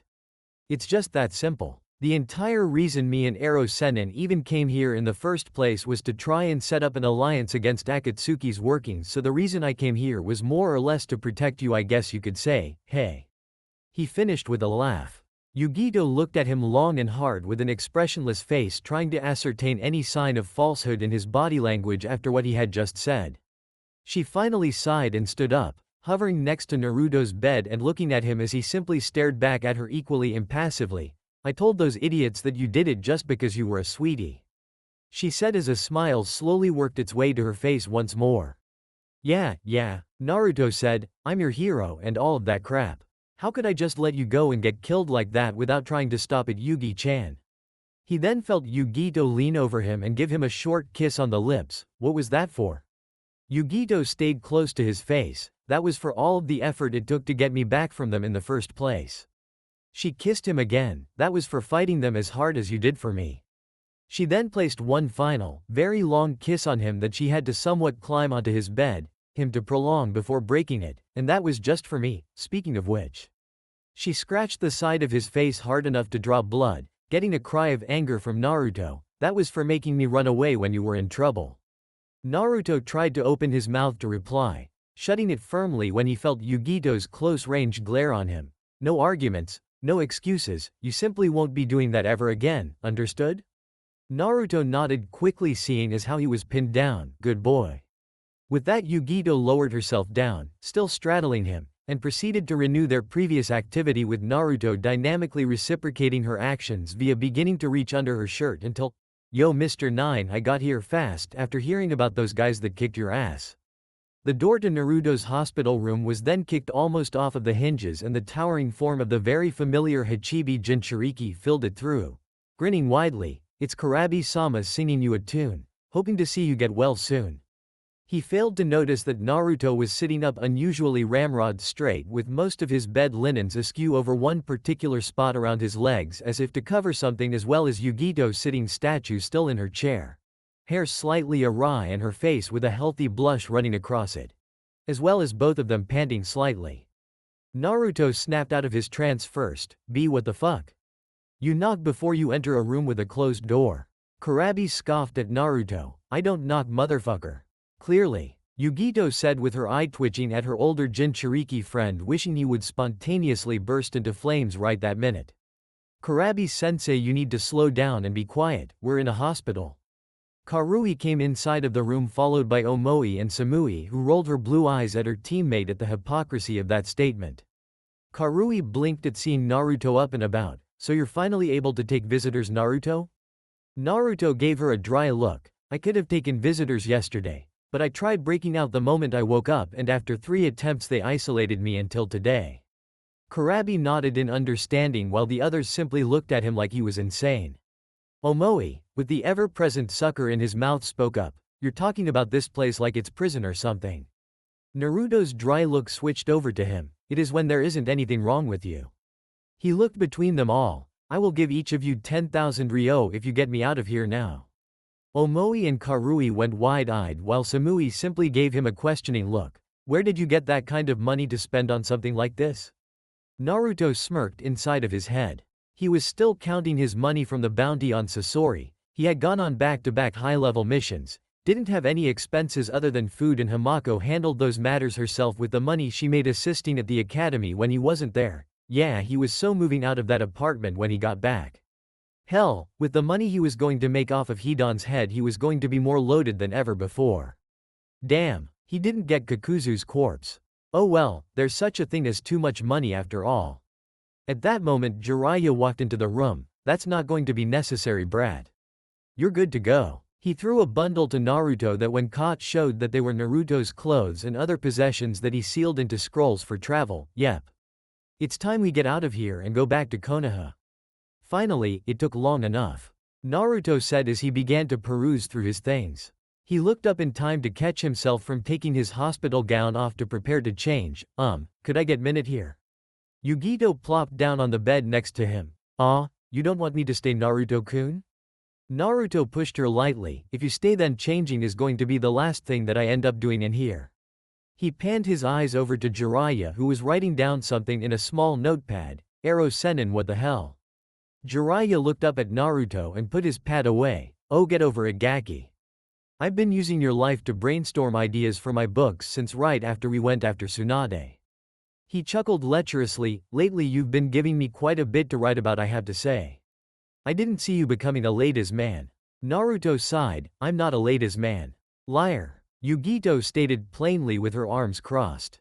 Karui nodded, blushing slightly. I remember the last time you were here, you know. You're full of crap on that one. Samui rubbed her shoulders. Is there any chance you can give me another massage like you did last time you were here before you go? Naruto said unsurely. Ask him. He pointed over to Jiraiya, who was once again rapidly writing and mouthing out, massage, oi. Don't make me burn that thing, Ero-Sennin. Oh, shut up and get dressed already. Jiraiya said, wiping away the small amount of blood coming from his nose from what he himself had written. We have to get back to Tsunadeheim and give her the results of the successful mission. Naruto blinked owlishly. Success? But the Raikage turned down the idea of us joining forces. Jiraiya grinned at the boy. Well, after your little rescue stunt and after he saw how two of the Akatsuki could get right into his village and engage Yugito here without a trace going out until the fight was more or less over, he saw that there was a need for some kind of measure to be put in place. So congrats, kid, your little hero act brought about another alliance. You seem to be making a habit out of that. You act like you're mad about it. Naruto said, now can you all get the fuck out so I can change? He then stopped to think about it. Girls can stay. Naruto hopped out of bed once he felt everyone start to move towards the door and almost started taking his hospital gown off until he felt the presence of others still in the room. Turning to the door, he saw Yugito, Samui, and Karui still standing there, one smirking, one blushing, and one with no noticeable reflection on her face but a sparkle in her eyes told him all he needed to know. Naruto let off a sweat drop. You know, I was kind of joking about that. Konohagakure no Sato, Hokage Tower. Tsunade stared at Naruto and Jiraiya with her cheek in her hand, leaning on her desk lazily as she looked at the two of them. Well, you certainly took the roundabout way towards doing so, but good work, you two. That's one village we can mark down for having our side against Akatsuki alongside Suna. Jiraiya nodded, pleased with Naruto's rendition of how the battle went. 3 of the 5 villages isn't a bad number at all. He patted Naruto on the head. Now don't you have something to discuss with the kid? Oh yes. Tsunade perked up and reached inside of her desk, rummaging around for a moment before dropping a small stack of papers in front of Naruto and handing him a pen. I just need you to sign some things for your identification.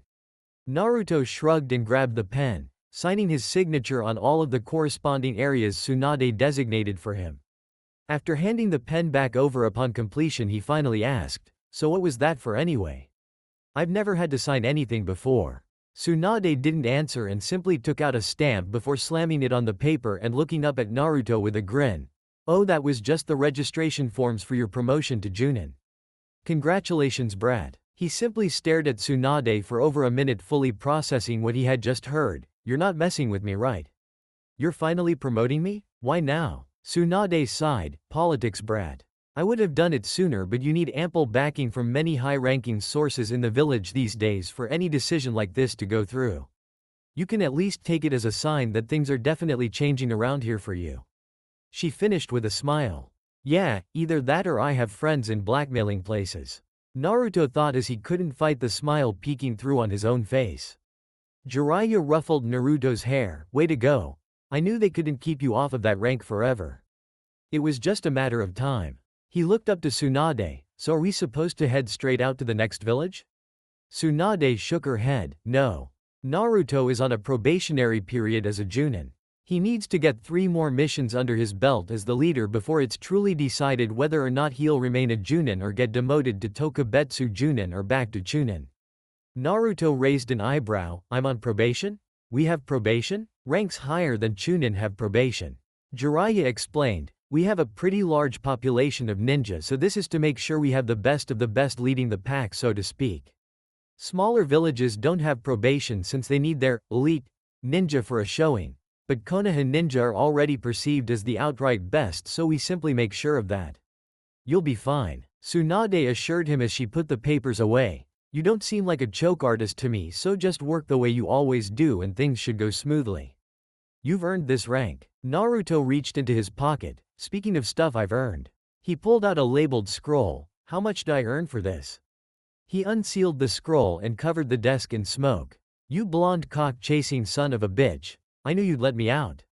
On Tsunade's desk sat the disembodied head of Hidan, snarling and knife foaming at the mouth at Naruto. Get down here and fight me like a man instead of like a bitch. Tsunade looked at the head on her desk, cursing Naruto out colorfully. You didn't kill him. Naruto looked up at his village leader slowly. I can't kill him. But this should be better, right? I mean, he's still alive. That's got to count for something. Naruto started raising his voice higher and higher as Hidan yelled over him. We could always. We could. Naruto glared at the head and stuffed the scroll he had been sealed in inside of his mouth. Shut the fuck up. Winners are talking here. Tsunade rubbed her temple and pulled out some sake. I thought I'd seen everything physically possible in this world, and then you literally dropped something like this in my lap. You lead a charmed life, brat, she said before pouring herself a small cup. Naruto then took the bottle from her and took a swing straight from it. It's not my fault, Tsunade-bachan. Stuff happens. He tried passing the bottle to Jiraiya before Tsunade snatched it back out of his hands. Shizune, Tsunade called loudly. Naruto pointed at the muffled Hidan's head. Can I keep that? Jiraiya gave Naruto a deadpan look. Why in Kami's would you ever want to keep that for? Naruto shrugged. Hamako-chan could use some company when I'm not home and he'd make a great pet. I'll even defang him so he can't bite or anything. Hell, I'm certain that I can interrogate him for some good stuff on Akatsuki. That's actually a decent idea. Tsunade admitted, the interrogation part, not the house pet part. What is wrong with you? Naruto looked away awkwardly when at the same time Shizune walked into the room. Shizune, can you take this to ANBU HQ until I can get a hold of Ibiki Morino or Inoichi Yamanaka? Shizune walked closer to the desk and froze when she saw a severed head mumbling curses with a scroll shoved into its mouth, shooting death looks at everyone around. Her eyes fluttered before she fell backwards into unconsciousness. Naruto and Jiraiya looked down at the fallen black-haired woman. Did Shizune Nichan just faint? Naruto kneeled down next to her, snapping his fingers in front of her face and shaking her lightly in an attempt to revive her. Tsunade looked over her desk at her oldest companion, Naruto, and Jiraiya. Yeah, you're dismissed, brat. I'll wake her up. Another bowl, Oji-san, Naruto called out, placing an empty bowl of ramen to the side of the counter in an effort to wait for his next bowl. One have no shortage of funds to pay today. Naruto's exuberance over his meal caused Tucci to chuckle at his most prolific customer. A pair of hands were placed over his eyes before a very welcome voice let him know exactly who it was. I knew that I would find you here, Naruto-sama. Why didn't you come home first? The voice finished almost poutingly. Naruto smiled and removed the hands from his eyes, allowing his aide to take a seat next to him inside of the ramen stand. Hi, Hamako-chan. Anything interesting happen while I was gone? He stopped smiling and looked at her rather gravely. You didn't burn the apartment complex down testing stuff out, did you? Hamako rolled her eyes and leaned on the counter, ever-present smile still on her face. No, I'm not even working with anything volatile now. All I did was outfit your gift with some seals, and that was pretty much all I did. It's only been a week since you left, you know. Speaking of seals, Naruto changed topics. I can use the hardest stuff that you taught me on actual people now, so let me in on some new stuff next time we train. He picked up his sword. Also, I need you to seriously help me break down all of the seals placed on this thing and help me work out how this thing works. Going blind with this thing isn't such a good idea anymore. Naruto stopped talking as a bowl of ramen was placed in front of him. Of course, master. Hamako agreed before smirking. By the way, you're in trouble. Naruto stopped eating and looked at her with noodles hanging from his mouth. Huh? A small laugh came from the white-haired girl before she explained. Where do I start? Well, you keep failing to tell people when you leave, and that usually leaves me to inform them of your absence. People don't like that, especially the people that were looking for you. Like who? Naruto asked as he continued to eat. I was only gone for a week. Who could have possibly had anything to say to me? To Yuya-san first of all. Naruto stopped eating to listen. I'm certain you were expecting that though. Then there was Enko-san as well about the cursed seal, but I handled that appointment in your stead. Right up until Tayuya-san came over for what assistance she could offer and the story of your, exploits, got out. Naruto stopped slurping up his next bowl of ramen at a breakneck pace and looked at Hamako, still holding his chopsticks to his mouth, and Hamako looked away sheepishly. Everyone that knows of you now knows about it. I am sorry, Naruto-sama. Naruto looked over at Tucci, who had also been looking at him before the ramen chef turned away, whistling innocently. He then thought about that statement. Everyone that knows of him. That was actually a ton of people in reality, so when you say, everyone, you mean Naruto Nichan. Naruto turned around on his stool to find Konohamaru along with Udon and Moegi. The leader of the trio was looking at Naruto defiantly. Hey Konohamaru. You guys are genin, huh? Good for you all. Hamako at his side waved pleasantly at the trio, who waved right back to her. Konohamaru made a fist and thrusted it out at Naruto. I'll show you how much stronger I am now. Naruto ni Oiroke no Jutsu, sexy jutsu. Konohamaru promptly transformed into a beautiful, nude, brown-haired woman, only to sweat drop after realizing nothing was happening. Naruto simply raised an eyebrow at the display. Huh. Man, I haven't used that move in forever. Naruto vacantly realized that a pair of chopsticks were being held in front of him with food on them. Oh, thank you Hamako-chan. Naruto gleefully partook in his meal, forcing Konohamaru to face fault out of his transformation. Moegi and Udon helped Konohamaru stand back up. Man, well, I guess for someone that invented the technique and can see the real thing whenever he wants, it won't have much effect. Naruto immediately stopped letting Hamako feed him before looking at Konohamaru emotionlessly, bringing a shiver to the newly minted genin's spine. Naruto turned and placed his money for the meal on the counter before cracking his neck and turning back to the trio. So you know how I could never legit train with you guys because you weren't ninja yet? Yeah, that little restriction is off. The kids turned to run, but before they could take their first step, Hamako flashed some seals into Naruto's hands that he slapped onto the bodies of the three young genin before making a set of half a dozen hand seals. Fuinjutsu. Mahi no Fuin. Sealing technique. Seal of paralysis. Naruto nodded in appreciation at the effect of the seals as he saw the kids freeze in mid-stride. Good work Hamako-chan. How long do I have until it wears off? The seal isn't attuned to you personally, so I would give it 2 minutes since I don't think they know how to stop their chakra flow that well yet. Hamako informed him. Damn. Naruto started to gather them all up at once. That isn't enough time to get all the way across town to the Forest of Death so I can cut loose. Oh well, I guess I'll have to make this informal at a nearby training ground. Later Hamako-chan, I'll be home in a bit. I've got stuff to talk about with you later anyway. Naruto jumped off with Konohamaru, Moegi, and Udon all being carried by him unable to escape. Don't beat them up badly, master. You'll get in trouble again. Hamako called out to him before she began to make her way home. Naruto didn't really beat them up, sparing them from the horrible flashback to their time in the academy. He really actually did train with them, not on things that they could do with their Junin sensei who he found out was Ebisu, such as tree climbing or teamwork drills. He made Kage Bunshin and actually worked with them for a bit on things that he figured played to their strengths. With Konohamaru being the heavy hitter, he gave him a few pointers on strength exercises and told him that the sooner he showed marked improvement in the things that Ebisu had been training him in, the sooner both he and Ebisu would more than likely teach him more ninjutsu to work with. For Udon, Naruto taught him what he knew of wicked traps that the boy already had base knowledge on after hanging out with Konohamaru for so long, and tried to steer him towards starting specialization in Fuinjutsu, citing that other than Jiraiya, himself, Hamako who wasn't a ninja, and maybe Kakashi, there really wasn't anyone in Konoha that could claim any kind of advanced skill in sealing techniques.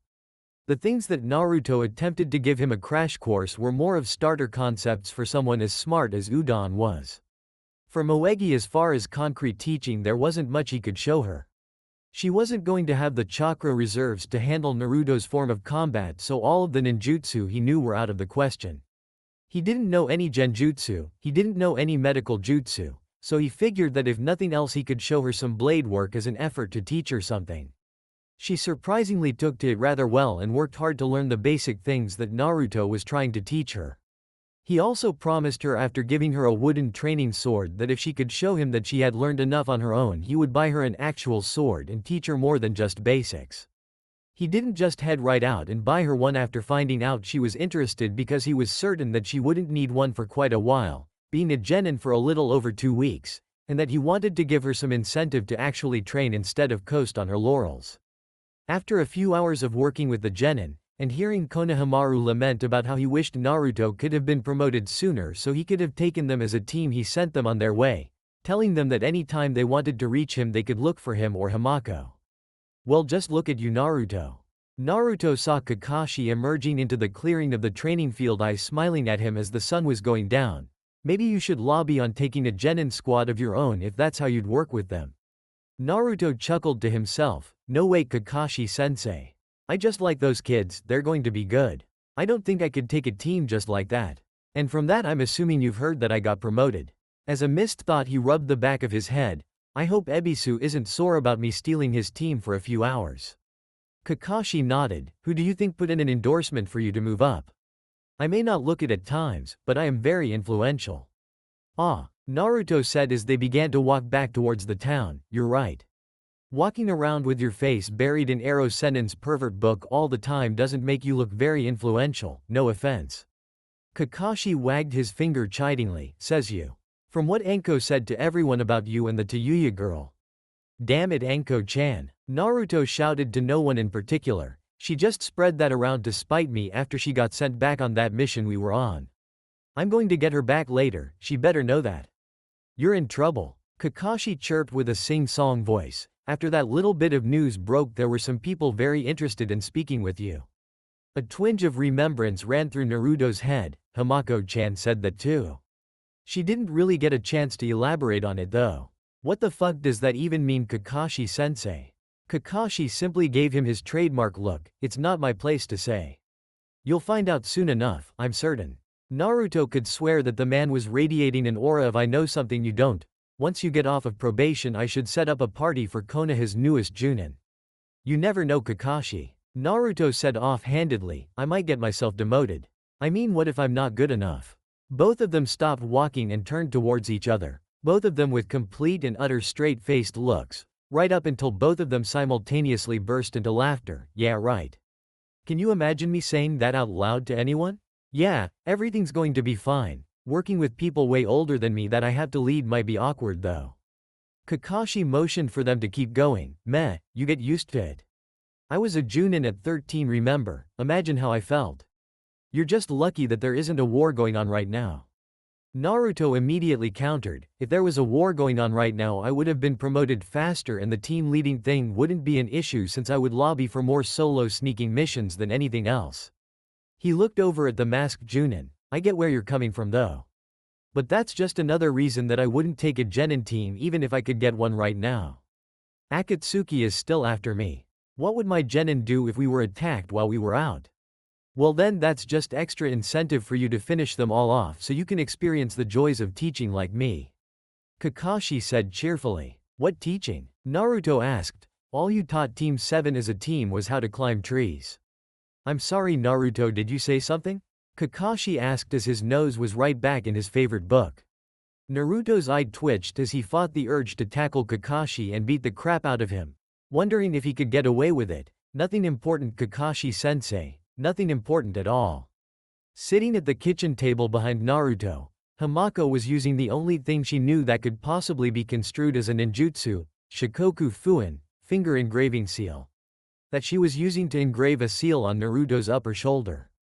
Hamako wasn't too thrilled with doing this, as it required her to actually burn the seal into Naruto's flesh before she could actually apply ink to make a tattoo out of it, but Naruto wasn't complaining, or flinching, or even showing that this was mildly hurting him, allowing her to proceed with a steady hand.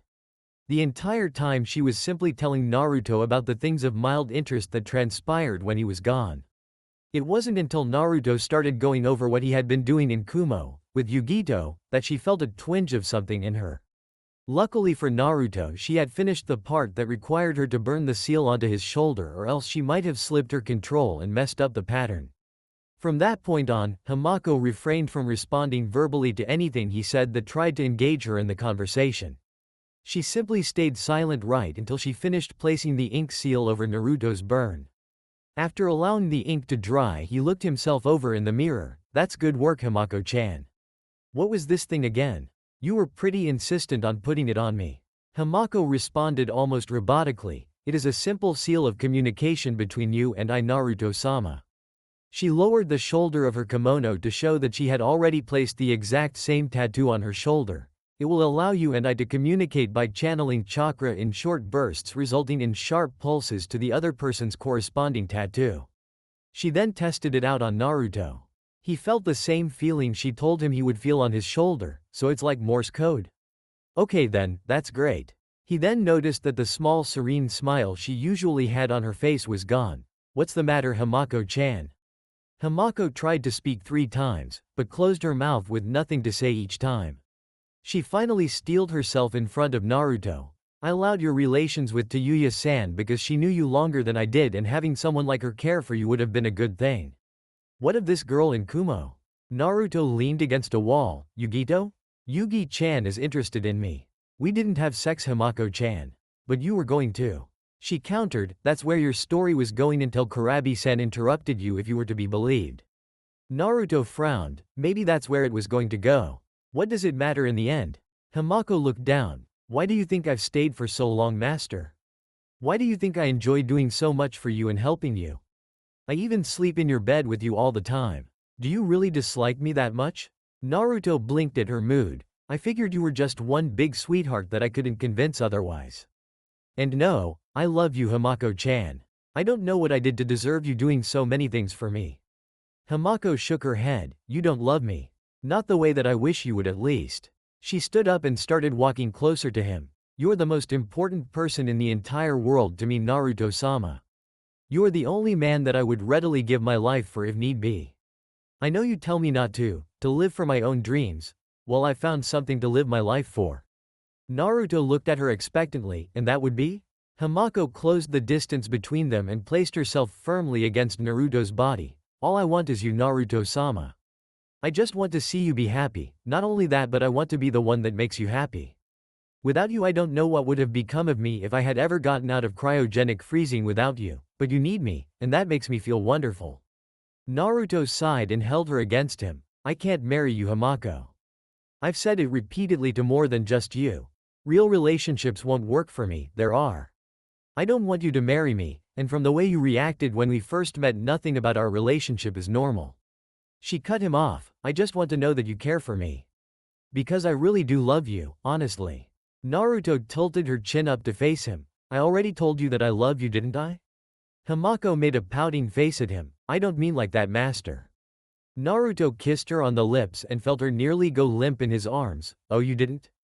Naruto asked, stroking her cheek with the back of his hand. Are you sure? Because I think that was the kind of love you wanted to hear from me. The amber eyes of Hamako were quivering at the prospect of this being some kind of trick. See, can I kiss you? Please? Naruto grinned down at her. You never had to ask me if you wanted to do that, Hamako-chan. Like I said since the day I brought you to Konoha, you're more than a servant to me. And I would do anything to make you happy. Hamako's smile returned and Naruto thought it could have single-handedly lit the room were it dark inside. She wrapped her arms around his neck and kissed Naruto possessively. He didn't think she had that kind of aggression in her. The back of his head bounced off of the wall when she did that. Naruto scooped her up and plopped himself down on the couch, still holding onto Hamako with her sitting in his lap. Naruto laughed when he felt her squirm for a better position. Alright, we need to talk about stuff. Hamako shook her head. I don't want to talk. She emphasized this by kissing him again. I don't care what you end up doing as long as you love me, master. Naruto leaned down and placed her on the couch. I can't not love you. I can't not love anyone.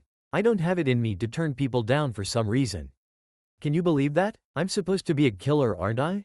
I know, Hamako said, and that's why people like me and Tayuya-san like you. Probably why Yugito-san likes you too. If you care about someone, you won't let them down, but if anyone hurts someone close to you, you destroy them. That's very reassuring. Naruto laughed. I'm the meanest nice guy in the entire world. Hamako pulled him back down into another kiss. Hey, he said she never had to ask, didn't he? Hokage Tower. Jiraiya sat across from Tsunade's desk. both of them drinking from her bottle of sake as the day wound down to a close. Jiraiya finished his drink and looked over at his old teammate. I'm planning on heading off to follow up on a lead sometime soon. It shouldn't take too long, just in and out. When? Tsunade asked, filling her cup back up. We still need you to finish the mission with Naruto. You still need to head to Kiri. Jiraiya watched her drink down her own sake. We should give them a little more time to bolster their rankings before we try with them. Possibly after the next Chunin exams if I were to give it a time frame. He laughed once she gave him a look of disbelief. Hey, I know enough about politics. I'm doing this alliance thing for a reason, right? Tsunade let a smile grow on her face. Alright. So when do you plan on leaving on this mission of yours? Jiraiya shrugged. Let me rest up a bit from this one and get word from my network operative and I'll be good. It should be about a month or so. And just so you know, I'm going to take Naruto with me, so have his schedule cleared by the time I'm ready to go. Tsunade paid special attention when she heard that. Anything about Naruto was a point of serious interest to her. He was her only living family and she truly did care about him. Why do you want to take Naruto with you? Jiraiya scratched his face. A few reasons. But anyway, can you do that for me? He should be done with his probation period in a month or two, shouldn't he? He turned on the begging. Please, Tsunade-heim? Tsunade simply rested her face in her hands. You're 30 years too old to be doing that, you pervert. You're giving me more of a mutt face than a puppy dog face. She lowered her hands once he went back to normal. Alright. When he's all set with his new responsibilities, you can take him with you again. Cammy, I'm going to regret sending you two out again, aren't I? Both of you are bad luck, and sending you both out at the same time is just begging for trouble. Yeah, you would know about bad luck, wouldn't you? Jiraiya quipped, getting a tick mark to form on Tsunade's head. Oh, you know I love you, Tsunade-heim. Now come on and show me how much you love me. Within a second after uttering that, Tsunade had sent Jiraiya flying backwards, obliterating the office doors and who knows what else with the force of her punch. I love you that much, pervert. Tsunade smirked while cracking her knuckles. I knew you did. Jiraiya called out weakly from his place among the rubble. Omake, Cage Bunshin Chronicles. Alright B, why the fuck am I here? Naruto asked, seated in Kurabi's hut in the Unraikyu. What kind of training are we about to do here? B sat down in front of Naruto with a look of utmost seriousness on his face. He took a deep breath before speaking. This is the most important kind of training I could ask you to help me with. That immediately disarmed Naruto. Kurabi never spoke to him normally, ever. Can you help me? Naruto pondered for a moment. What the hell could he possibly do to help someone like Kurabi train? Oh well, why not? Maybe he could learn some cool Jinchuriki moves while he was there? That was more than enough incentive to help, even if the fact that they were friends wasn't enough. Alright, you got it. What do you need me to do? Kurabi smiled and reached over to the side before thumping a sizable batch of notebooks off of the ground. Looking at them curiously, he picked one up. Maybe Kurabi was trying to work out the physics for a new jutsu or something. Upon reading what was logged inside, he blanched and face faulted. What is this? Kurabi grinned. My shit is old after the passing of time. It's time for the killer bee to make some new rhymes. Ignoring the large black man sitting in front of him, Naruto perused through the notebook before slamming it on the ground. Down on the town. A face with a frown, a sad clown. Naruto raised an eyebrow at Kurabi. Seriously? Kurabi nodded. Don't be a shiv kid, let me know. Do my rhymes kill or do they blow? Naruto stared at Kurabi as a war waged in his mind. The unbridled, unadulterated truth versus his own personal survival instincts. He could tell Kurabi the truth, that everything he just read on that paper gave him brain cancer that the Kyuubi had to purge from his system swiftly. However, Kurabi took pride in his horrible rapping ability, and he seemed to take an incredible amount of pride in the drivel that Naruto was reading, and it got worse as it went along. Were Naruto to tell him how much it sucked, then Kurabi would probably quickly show him exactly why he needed to come this far away from Kumogakure to actually train, and he wasn't looking forward to that. Finished with his covert thoughts, Naruto opened his mouth to answer Kurabi. Well, I think that I'm not interpreting the rap right or something. Maybe I'm not taking this the right way, rap's not my thing. Oh, that's all? Kurabi picked up one of the notebooks and randomly flipped it open. I can teach you to feel the rhyme, kid, it's all right. Hachibi-sama's got all damn night. On the road back to Konohagakure no Sato, Naruto stopped right in the middle of the road before looking back down the road they had just come from with a shiver. Jiraiya poked Naruto in the side of the head to get his attention. What's got you all messed up in the head, Gaki? Naruto shook it off and kept walking down the road as a stray tear fell from his eye. I love my Kage Bunshin so much. Omake, Kage Bunshin Chronicles 2. Tell me again how I got myself into this situation? Naruto asked as he was trying his very best to keep his eyes from straying downward. The reason being, there was a very naked Samui covered only by a towel, lying down on her bed with a content look on her face. The reason for that being, Naruto had his hands going all across her back and shoulders in a very soothing manner.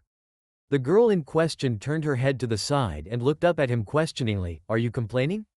Naruto shook his head as a grin broke out onto his face. Are you kidding me? I'm here, aren't I? Now chill out and let me work some of these knots out, Samui-chan. You're so rigid all the time, it's bad for you. He cracked his knuckles before getting right back to work, eliciting a moan of pleasure from Samui. You know, if you lived in Kumo I wouldn't have shoulder and back problems, Naruto-kun. She replied sleepily, I'm certain you'd make sure of that. Naruto smiled wryly at her, trying to get me to defect, huh? And what exactly would I get out of it? Samui smirked, I'd be more than willing to let you touch more than my back if you were. She ceased speaking when Naruto worked over a particularly sore spot, stifling her words with another groan. Ahem. Naruto turned his head towards the doorway to see Yugito and Karui both standing there in towels.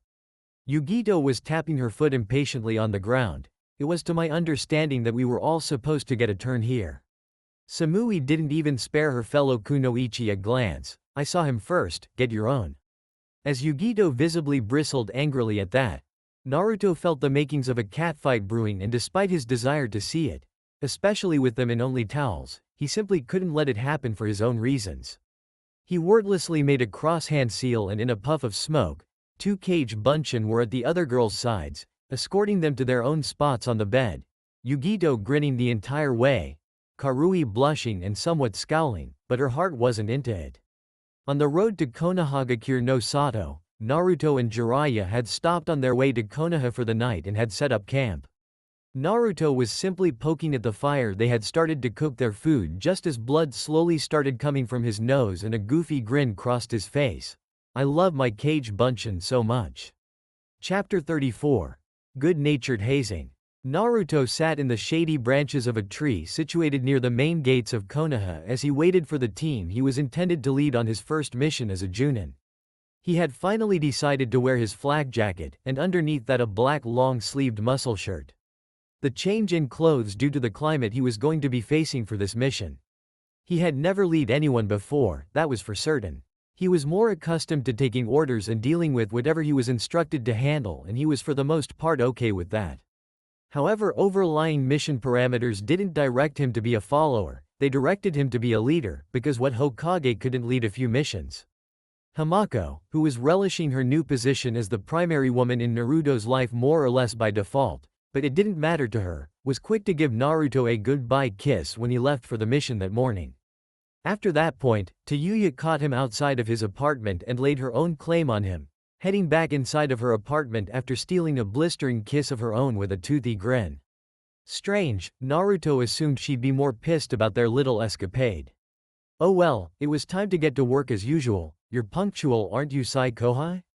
Naruto said to seemingly no one before Sai appeared in an ink shunshin with his strange smile on his face. You're the first to arrive.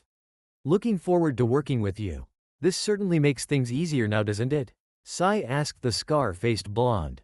Naruto nodded, yep, now I can just act like we met on this mission and hit it off and became friends.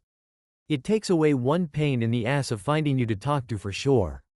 You should get used to it, Naruto-senpai. As of now I am a permanent fixture on your squad for the foreseeable future. Sai said, pulling out a notebook that he began drawing in as they waited for the rest of the team.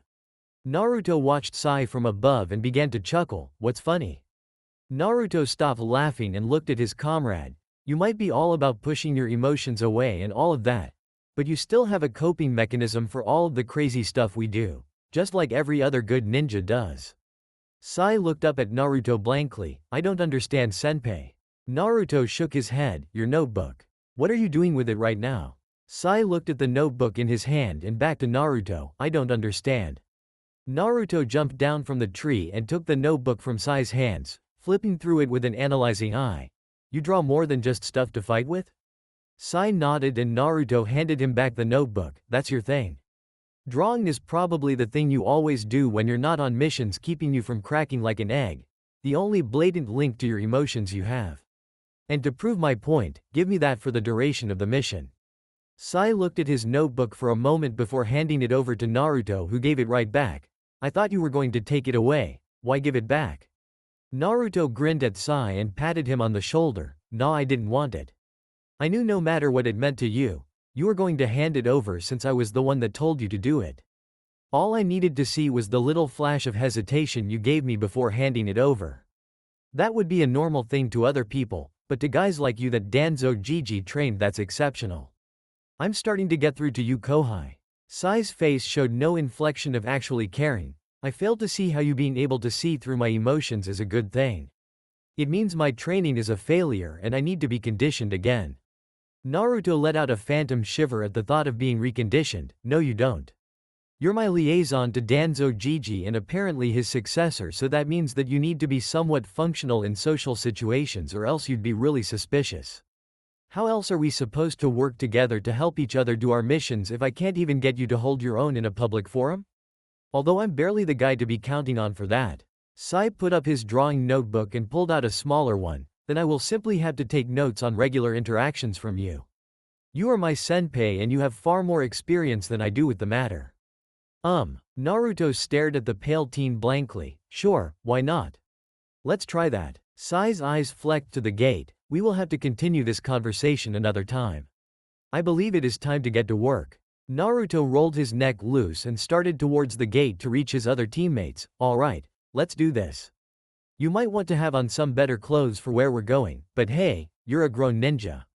He patted Sai on the shoulder as they both walked over. Everything's going to be a-okay on this one, it's an easy detail. Hello, Tenten. A cheerful Sakura said as she walked over to the gate only to see the bun-haired girl with a sweat drop on her head. What's the matter? Tenten rubbed her temple. Other than the fact that you and I are the only ones here on the squad, we also have. She pointed at a middle-aged man with glasses freaking out about something around a crew of others. This guy that's all worked up in a frenzy and he's not telling me what's wrong. Sakura's reply was cut off when Naruto and Sai walked onto the scene. Hello Sakura, Tenten-chan. Meet Sai. He'll be working with us on this one. Sai nodded in confirmation of Naruto's statement. You guys ready to do this thing? Sakura pleasantly greeted Naruto with a wave. Hi Naruto. Congratulations on your promotion. She looked him over. So you're the Junin on this mission? You're pretty young for it, aren't you? Naruto shrugged. Everyone's got to grow up sometimes, right? Hell, Neji's a Junin and he's 1 year older than us, right Tenten-chan? Naruto looked over at the weapons specialist who haughtily turned away from him, getting Naruto to sweat drop. So she's one of the people that wanted to *ahem, talk to me, is she? Sai nudged Naruto out of his stupor, getting him to clear his head on the matter. Okay, so let's get this show on the road and roll out already. We've got to get moving to get to the coast, right? Where's the Sandayu guy that hired us? We can't leave yet. The man that had been so upset the entire time came scrambling over to Naruto and clutched at his vest. The entire reason we needed the escort, Yukie Fujikaze, isn't here. She's missing. Sakura gasped. That's who this is meant to protect. The movie star? I've seen all of the Princess Gale films. Naruto hadn't, but he knew who she was so famous. Being busy almost non-stop for years kind of kills your free time. He looked at the man before gently pushing him off. Alright then. This mission is starting off just great, isn't it? He sighed before calling his team in. Sai, Sakura, you two search for Yukie and I'll send a Cage Bunshin with you in case you two or me and Tenten find her. Everyone nodded and set off to search. Naruto simply walked, keeping Tenten from running off like Sai and Sakura had. What are you doing, Naruto? We have to find her. Naruto noticed her snappish tone and how she had taken the kun off of the end of his name, but didn't say anything. He simply made the hand seal for Cage Bunshin and created 3 dozen before setting them out to search the village. He gestured with his head for her to follow him as he walked through the village to wait for any feedback giving him Yukie's location. He could feel Tenten's eyes on him, but when he panned his onto hers she would turn them back down the street. You want to talk while we wait, Tenten? He kept the Chan off of her name that he had been calling her ever since their border patrol mission because she was doing the same. Maybe he could get her to snap and tell him what was wrong. I don't really think we need to talk, Naruto. Tenten replied, keeping her eyes straight ahead. I think I know all I need to without even hearing a word from you. Naruto groaned inwardly. This wasn't going to be something she could set aside for the duration of the mission, and the last thing he needed was her attention split if they wound up in a fight. He stepped out in front of her and stopped her from moving any further. Alright, I was going to wait until you told me yourself, but this isn't something that I can hold off on. Tenten, what's wrong? What did I do? Tenten's eyes locked with his, glaring before she had to turn away from him. What happened to Tenten-chan? Or did you drop that once you did your neighbor? Naruto froze in place, confused look on his face before he slowly spoke. What me and Tayuya-chan did is between us. Why does it bother you? And I stopped using the Chan because you're acting all pissy and you dropped the Kun from my name. Tenten took a deep breath. I was starting to like you a lot, Naruto-kun. The month we had doing the border patrol was the best mission I'd ever had. Everything you did was so sweet and you made me think that you were into me. Naruto could see where this was going. I do like you, Tenten-chan. He looked around seeing people in the streets looking at them both. Can we talk about this some other time? He almost flinched at the recoil her face made. I promise we can talk about this later, I swear. But we have to work. One of my clones found Yukie and they're bringing her to the gate as we speak. She liked him too? Man, this couldn't have come up at a worse time. He could only hope the mission wrapped up quickly so that he could work this out. He put a hand on her shoulder and pulled away quickly when she balked under his touch. What could he say? There wasn't any time for him to even try and smooth this out with her. They had to move out now. Come on, Tenten-chan. We've got to get moving. Everything's going to be okay. This was all his fault. He never thought girls would actually get attached to him if he dropped his guard and acted like a spaz around them as opposed to being iceberg cold like part of him wanted to be and he was fully capable of pulling off. They hated him when he was sealed and he was a total airhead then, so how would he know how different they would see him after that? Does Tsunade Bachan even know she's giving me such clusterfuck missions, or is it just me? Naruto thought to himself as he and Tenten headed back to the gate. With Naruto. A few moments earlier, after telling the rest of his team to head back to the gate and wait for him, Naruto kicked in the door to a dimly lit small bar with a perturbed look on his face. He saw Yukie Fujikaze downing shots like a champ at the counter of the bar, only taking note of the people in the room. Yukie and the bartender, a middle-aged man with short black hair, visibly graying in certain places. Yukie's cheeks were tinted pink to show how under the influence she currently was when her eyes turned to the door and took note of Naruto. This kid again. Why do you keep coming after me? Naruto kept a straight face as he sauntered in, because it's my job, and I'm not really into failing missions. I'm supposed to escort you to Yuki no Kuni and be done with it.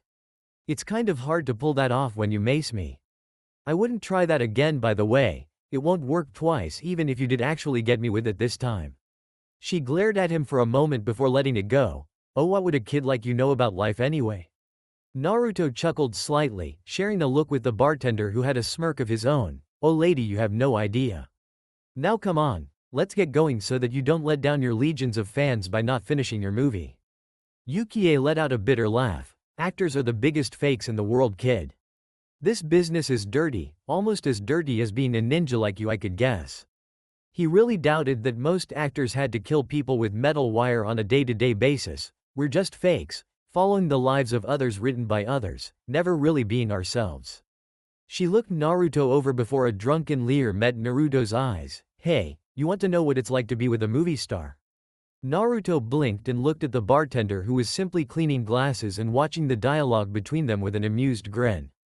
Naruto turned back to Yukie. First of all, I tend to avoid hooking up with drunk women as a personal bylaw. Second of all, you wouldn't even know what you were getting yourself into.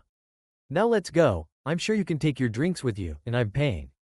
Sandayu's waiting. He's pretty upset right now. All he's worried about is me and his meal ticket. Let someone else play Princess Gale. Movies switch actors' roles all the time. Another actress can take my place in the next movie. I'm not going to Yuki no Kuni no matter what you say. Naruto sighed and sat down at the bar next to Yukie. Yo Ren, get me a quick shot. Top shelf stuff if you would. The bartender nodded and grabbed what Naruto asked for. Finally decided to quit and let me do what I want. Yukie gloated before downing more alcohol, and you even decided to drink and keep me company. Naruto shook his head, keeping his eyes forward at the bar. Nope, not quite. One shot, no matter how strong it is, won't do anything to me. I'm just drinking so I can get myself ready to be bitched out for what I'm about to do. Before she could ask what he was talking about, another Naruto clone appeared behind her and grabbed a point on her neck, rendering her unconscious, slumped over the counter. Naruto took his shot and swiftly downed it, grimacing at the taste before pulling the money out to pay and dropping it on the counter. He stood up and hoisted Yukie up over his shoulder. Later, Ren. I'll probably be right back here after the mission is over, so I'll see you soon enough. True to his previous thought, Naruto was indeed chewed out once he got Yukie to the front gate. Mostly by Sakura, who only refrained from trying to hit him due to him outtranking her and the fact that she still had never forgotten him dropping her with one punch all those years ago. Sandayu almost fainted at seeing the actress out cold. Once the princess was set inside of the carriage intended to transport her, still unconscious, the ninja got everyone moving to the coast, hopefully able to make it there by the end of the day. The group moved surprisingly fast and got to the ship intended to transport them by sunset, where Naruto proceeded to drop the woman he was intended to protect in her cabin on the bed. Naruto shook his head as he looked her over. She was very beautiful, that much was for certain, but her attitude needed a serious adjustment. He was about to leave her until something caught his eye around her neck.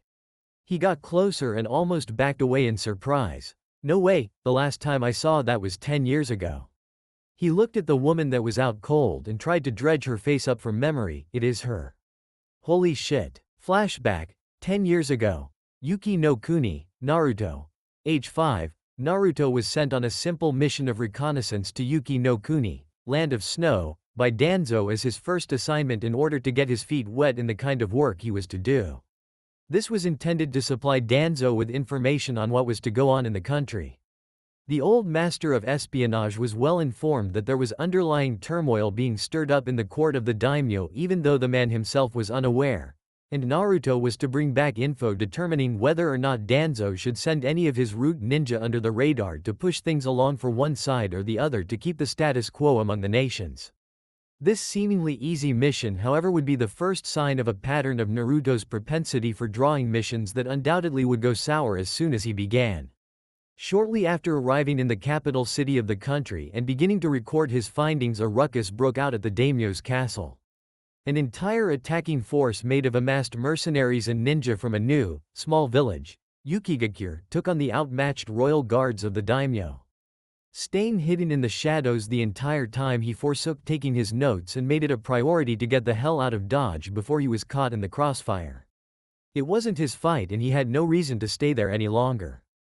As he made his way out of the city under siege, he saw one of the most famous men his village had ever produced.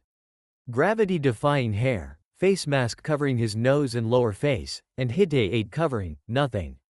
His single Sharingan eye was out and looking behind him as he drove a sled out of the area with a small girl, 4 years older than Naruto, away from pursuing forces also on sleds.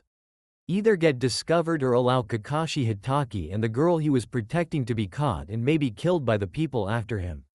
Kakashi was too valuable to allow to die, and having Konoha fail a mission like this, no matter the circumstances, would undoubtedly have negative economic repercussions for years to come. Naruto pulled a plain white mask over his face and jumped out into the open between the retreating Kakashi and the pursuit force. Facing down the enemy of the copy ninja, Naruto made a quick set of hand seals and linked his fists together before pushing them out. Futon. Fujin Saiken, Wind Release.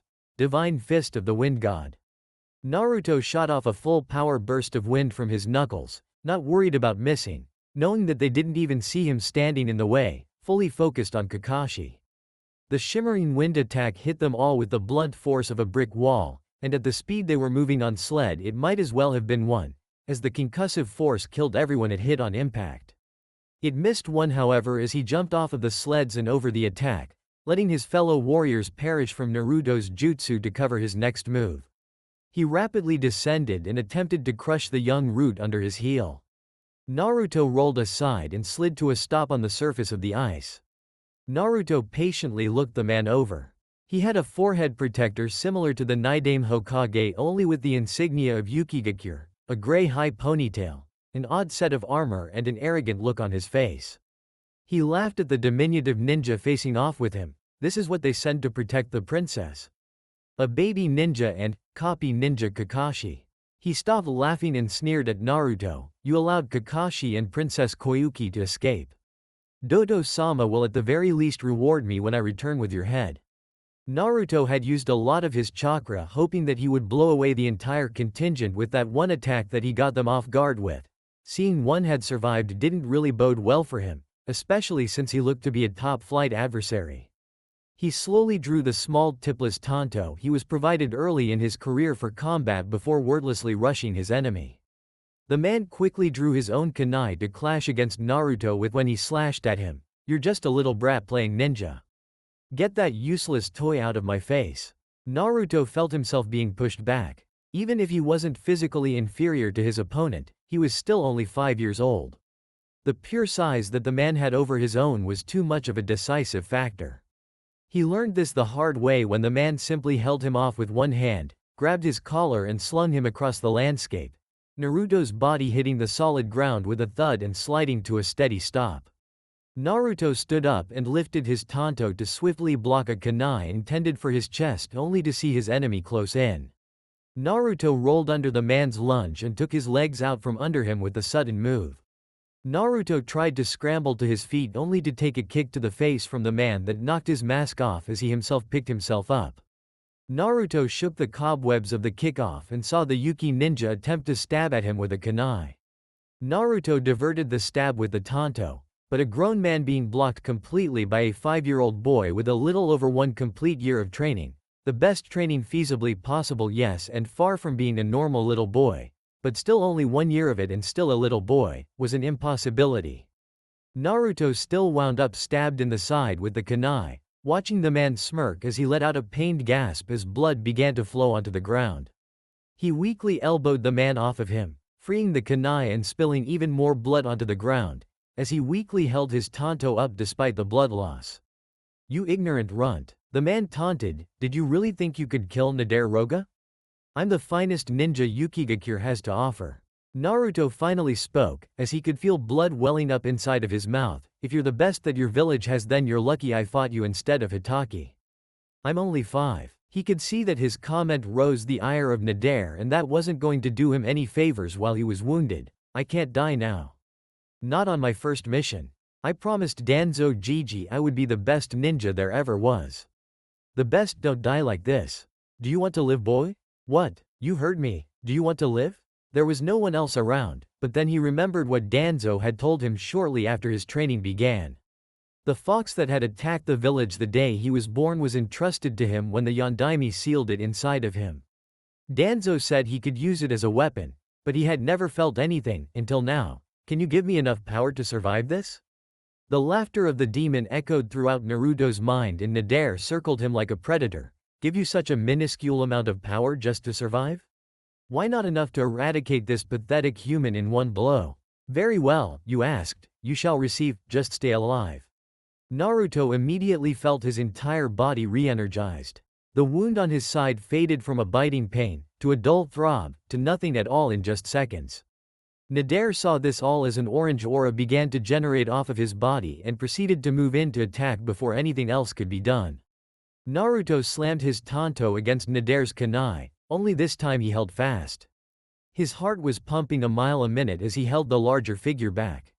He freed one hand, noticing how his nails had sharpened and swiped at the man's exposed face, causing him to recoil in pain and let Naruto slam his fist into his face, sending him flying backwards. Naruto didn't stick around to survey his damage dealt as he took off, in order to leave the country in the midst of its insurgents. End flashback. Ah, good times. Naruto heard the Kyuubi say inside of his head. Naruto had wandered out onto the deck and sat out there as night fell and everything went still on the ship. What's going on around here? He wondered to himself, and to the Kyuubi, as it was the only soundboard for any input and ideas. I can see why she doesn't want to go back to Yuki no Kuni after everything that went down that forced her away, but still. He shut his eyes in thought, it's just for the movie. Once the movie's done she can leave. As long as no one recognizes her then she'll be fine. Who'll be fine? Naruto turned and saw Tenten walking up to him. You've been out here for a while. Naruto sighed, meh, don't worry about it. By the way, in case anything goes down you're second in command. Tenten blinked before narrowing her eyes. This isn't a way for you to get on my good side, is it? Is it working? Naruto quipped before getting serious. No, it has to be you because you have more experience than Sakura, and while Sai has way more experience than you he's not one for leading squads if you get my drift. He looked around. Where are Sakura and Sai anyway? Tenten pointed behind her, below deck. Me and Sakura were talking for a while with the rest of the film crew and all of that. Sai went off on his own, writing stuff in a notebook. He's kind of odd, isn't he? Naruto laughed slightly. Everybody's got quirks. At least he isn't ranting about youth or fate. Tenten nodded and stared out at the sea along with Naruto for a while before speaking. So you said we were going to talk later. Well, it's later now, isn't it? It is. He still wanted to wait until the mission was over, but Tenten was a very stubborn girl, the kind he tended to attract. Kami, how did he not see this coming? Naruto rubbed his jaw and spoke. Okay then. You want to talk? Let's talk. Go ahead and fire away, Tenten-chan, and I'll tell you what I can. Tenten looked at him intently. You had sex with that Tayuya girl next door to you? Naruto nodded. Yeah, she wanted it. I didn't back down. Why would I have? I'm 15 and it was sex, with Tayuya. Who is really, really hot once you get past the attitude and the swearing. And I would do it again too, I care about her a lot. Tenten frowned, and Himako, your assistant? Helper? What is she? Naruto shrugged, I don't know. Assistant sounds good. Although it could double as girlfriend now though if she has anything to say about it. Tenten raised an eyebrow at him, you did her too? Shaking his head rapidly, Naruto disputed her claim, no I haven't. Not yet anyway I should say. I care about her a lot too. She's the only link to my family and clan that I have and I'm the same to her. I would never leave Himako-chan alone, not after what she told me. Naruto locked eyes with Tenten, she told me she loved me.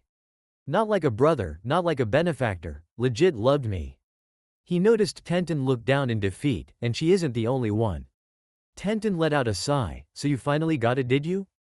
Naruto nodded, yeah, Temari-chan does too, so does Yugi-chan, so do you. Wait, Tenten's head snapped back up, other girls like you too?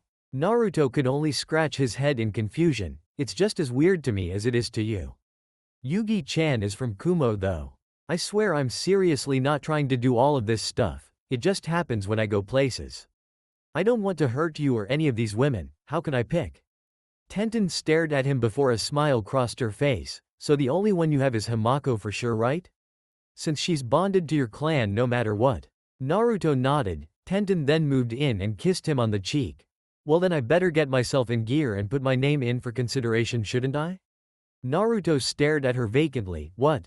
Tenten giggled, you just said that you don't really have a girlfriend, that you and Tayuya only had sex for the fun of it. You're still on the market as far as I'm concerned, and I'm not letting this drop. You will be mine, Naruto-kun, count on it.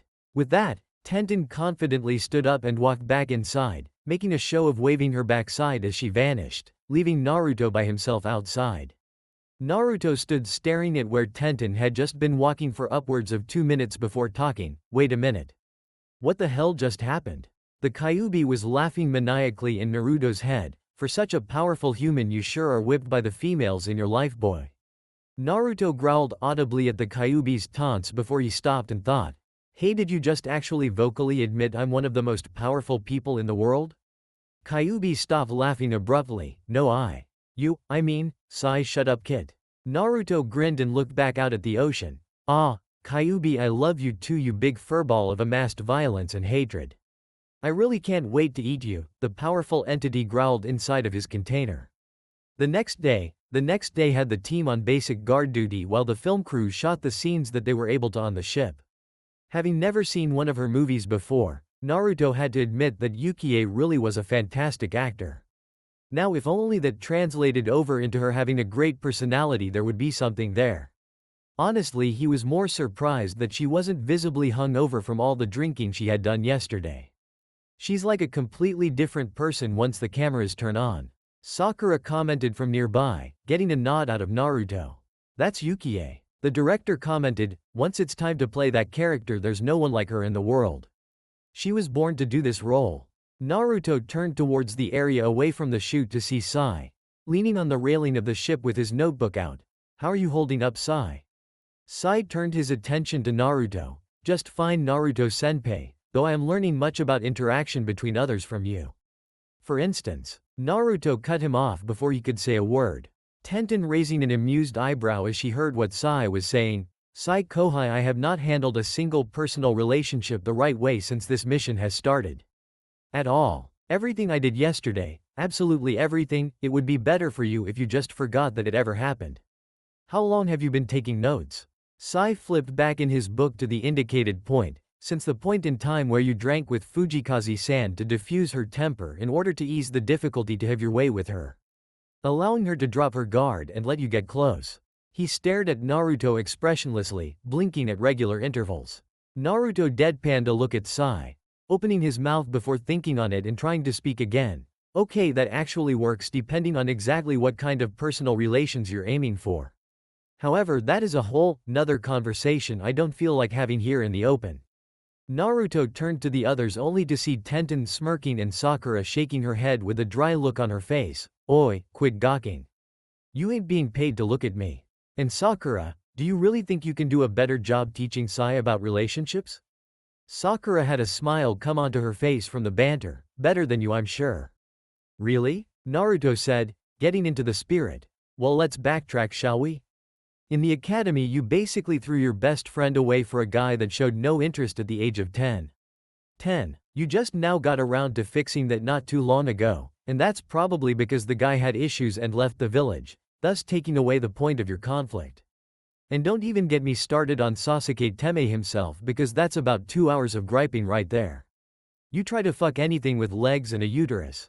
Sakura shot back, "I thought you weren't a pervert?" she said tauntingly. Naruto frowned. "Okay, I'm somewhat a pervert, but in my defense I never had a chance. Look who all of my most prominent sensei were. Kakashi Hitaki and Jiraiya of the Sannin. One reads porn everywhere he goes, blatantly and brazenly. The other writes said porn among other unscrupulous activities. I'm well balanced by comparison, which is weird because the way I live and as strong as I am, you would think that I would have some extreme quirk at some point, right?"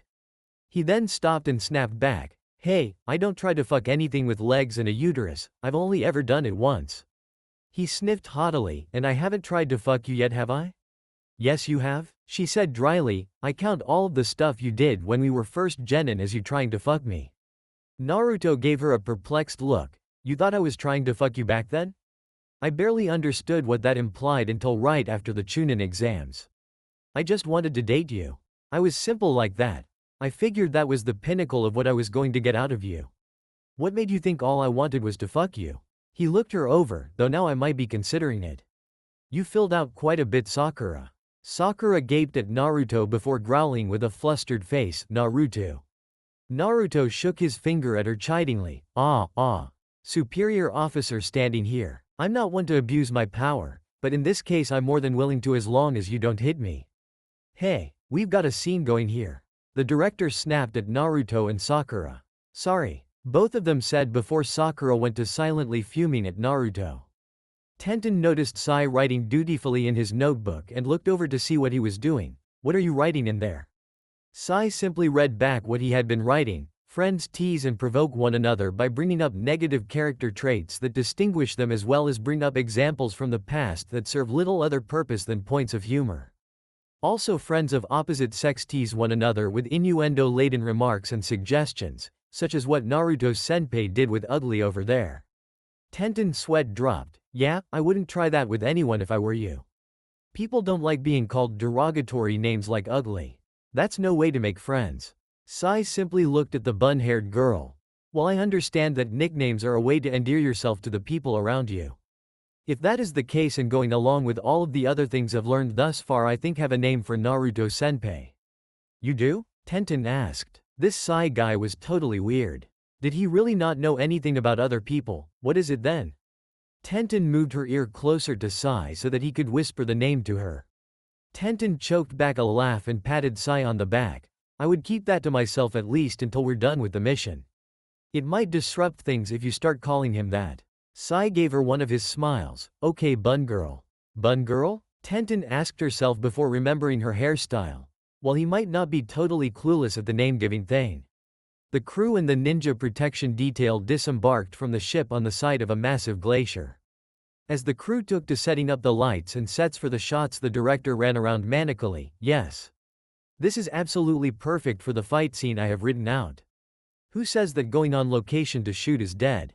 As the fight scene began being filmed, an explosion rocked the glacier, causing a slab to crack from the top of it towards the crew. Naruto narrowed his eyes and sprang into action, jumping in front of everyone and making his hand seals before linking his fists together and thrusting them out. Futon. Fujin Saiken, Wind Release. Divine Fist of the Wind God. Naruto viciously smashed the chunks of ice to harmless powder with the force his jutsu hit the debris with. Get into standard defense formation. Naruto knew his allies were astute and learned enough to know the simple formation and was not disappointed when they immediately backed him up. It's just like last time. Yukie began to panic as the chaos started building. I should never have come back here again. She began to run off in no particular direction, getting a growl out of Naruto for making his particular job that much more difficult. Sakura. Naruto barked, go get Yukie and get her back to the ship. Keep watch over her until this is all over. Sakura nodded and went after her to fulfill Naruto's order. As Sakura drew near Yukie, a large man on a snowboard quickly bared down on both women. Tenten saw this and broke formation to cut him off. She quickly brought out a scroll and produced a large metal sphere spiked with kunai welded into it that she threw into the man's path before it suddenly exploded. Showing a great amount of navigational skill on his board, the man dodged all of the shrapnel and debris from Tenten's ball. Well, I remember that jutsu. Naruto's eyes turned red and slitted for a moment as his memory dredged up recollection of who the voice belonged to. I remember that face too. Suddenly appearing in front of Naruto and Sai was the Yuki Nin from Naruto's last escapade in Yuki no Kuni. It's good to see you again, boy. From the looks of your face, the years haven't treated you too kindly, have they? Naruto scoffed, look who's talking. Although I guess you wouldn't mention the little gift I left you the first time we met, would you? Naruto was referring to a small vertical scar right under the man's right eye. The glare he got for that remark settled him down enough to get Sai in order. Sai Kohai, go back up Tenten-chan. This is their squad leader. Sai nodded and rushed off to take on Tenten's adversary alongside her. Now Nadare, Naruto said as he set himself in a fighting stance, let's get to round 2, shall we? I have a habit of paying back all of the few bastards that left scars on me when I was kid. Lucky you, you were the first one that did, and you're also the last one left alive. Not for long though. Nadare put his hand out expectantly, just hand over the princess, punk. You couldn't beat me then, you can't beat me now. Princess? Naruto feigned ignorance, but the only princess here is an actress that plays a princess in movies. You might be able to get an autograph though, but I doubt it, she's kind of a bitch. Nadare narrowed his eyes, you were there. You can't tell me you don't recognize Yukie as Princess Koyuki. He let out a short laugh, still a brat that doesn't know any better. Nadare taunted, Yukigakure has made some improvements over the last 10 years that you couldn't imagine. You won't get a lucky shot in on me again the way you did last time. Funny, Naruto said as his face turned stone serious, that was going to be my line. With that, Naruto lowered his center of gravity and rushed at Nadare, who immediately jumped back out of his hand-to-hand range. With Sai swiftly made his way over to Tenten, however before he could get to her he found himself trapped once a pillar of ice encased his body, freezing him solid. A woman in a gray winter hat with 2 pink pigtails sticking out the side appeared with a smirk on her face. Yoru no Jutsu, Ice Prison Jutsu. Sai's body suddenly turned to ink within the pillar. The woman then found herself forced to dodge a swing of Sai's tanto as he appeared behind her. As she got away from Sai's surprise attack she sneered at him. You're rather talented to avoid that in the blink of an eye like that. Sai said nothing and pulled his scroll from his back. The Yuki Kunoichi made a tiger seal as a burst of ice flew up around her and took the form of miniature swallows. Hyodin. Sabama Fubuki, Ice Release. Swallow Snowstorm. The sharp-winged projectiles scattered about before focusing in a straight line at Sai. Sai drew out his brush and special scroll, Chaoju Giga, Super Beast's imitation picture. Sai quickly drew a gigantic leech, 3 times size that covered his body, taking the brunt of the attack from the enemy jutsu as it riddled the leech's body.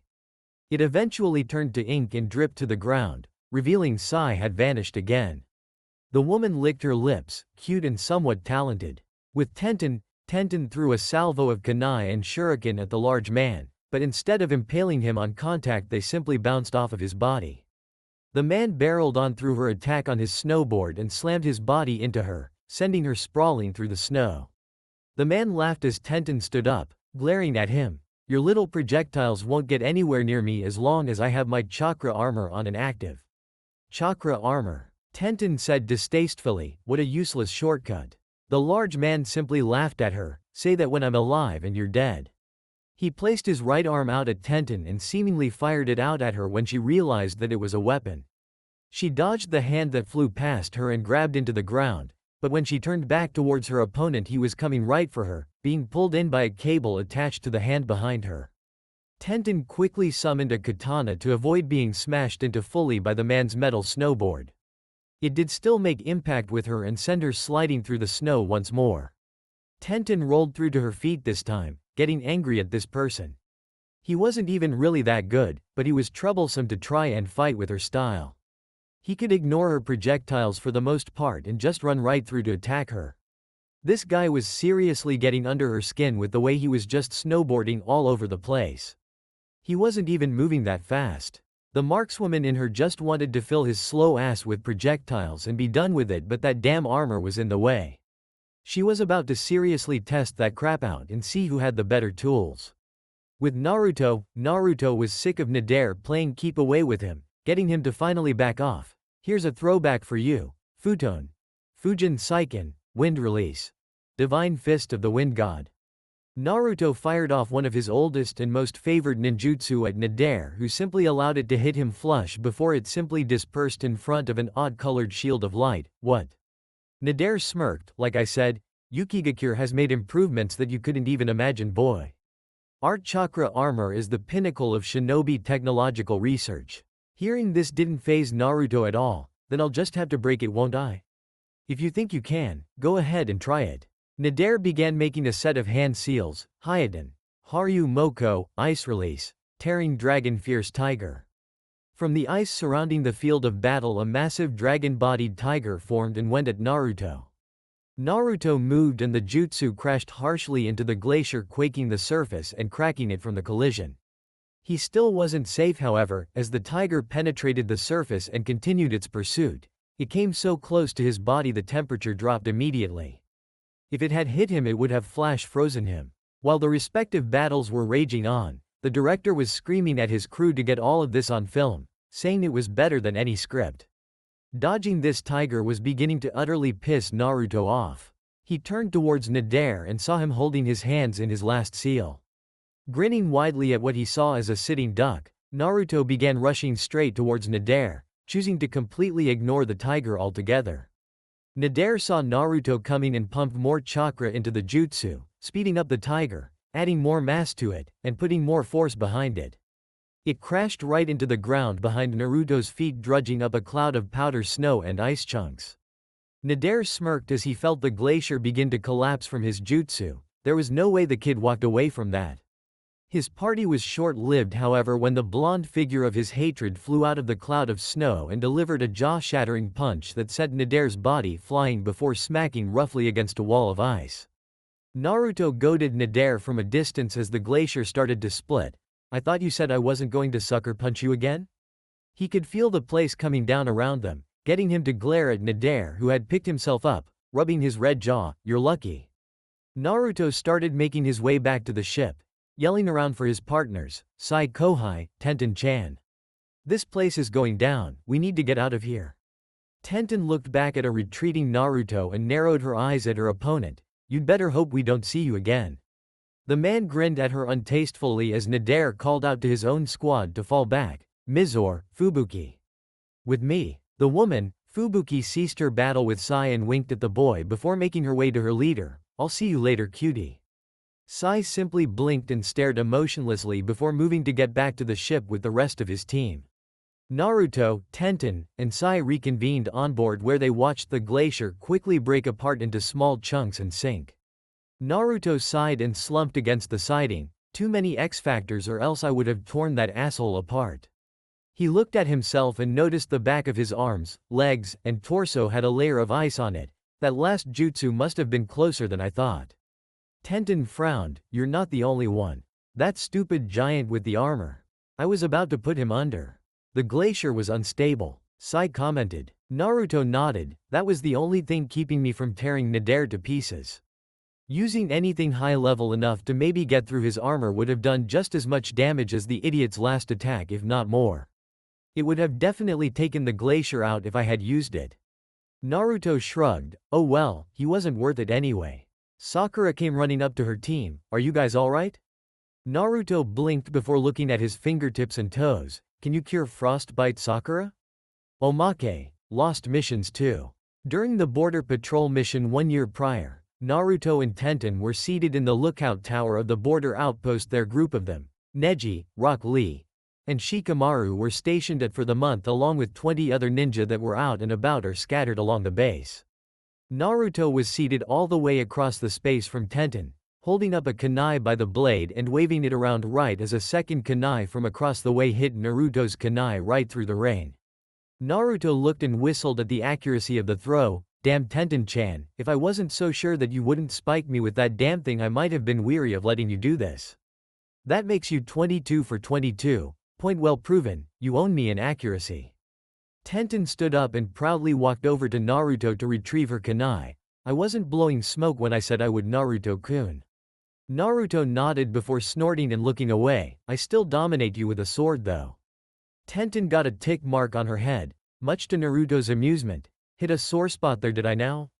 Says the guy that lost his own sword in the middle of a fight once. Tenten said as she pulled out a scroll and quickly summoned a katana. Naruto raised an eyebrow. You aren't seriously going to? He was cut off when he had to draw his own ninjutsu to keep from being split vertically by the bun-haired Kunoichi. Naruto blocked and began to push back as he kept sitting in his chair. I don't think we should be doing this right now, we're going to get busted for this.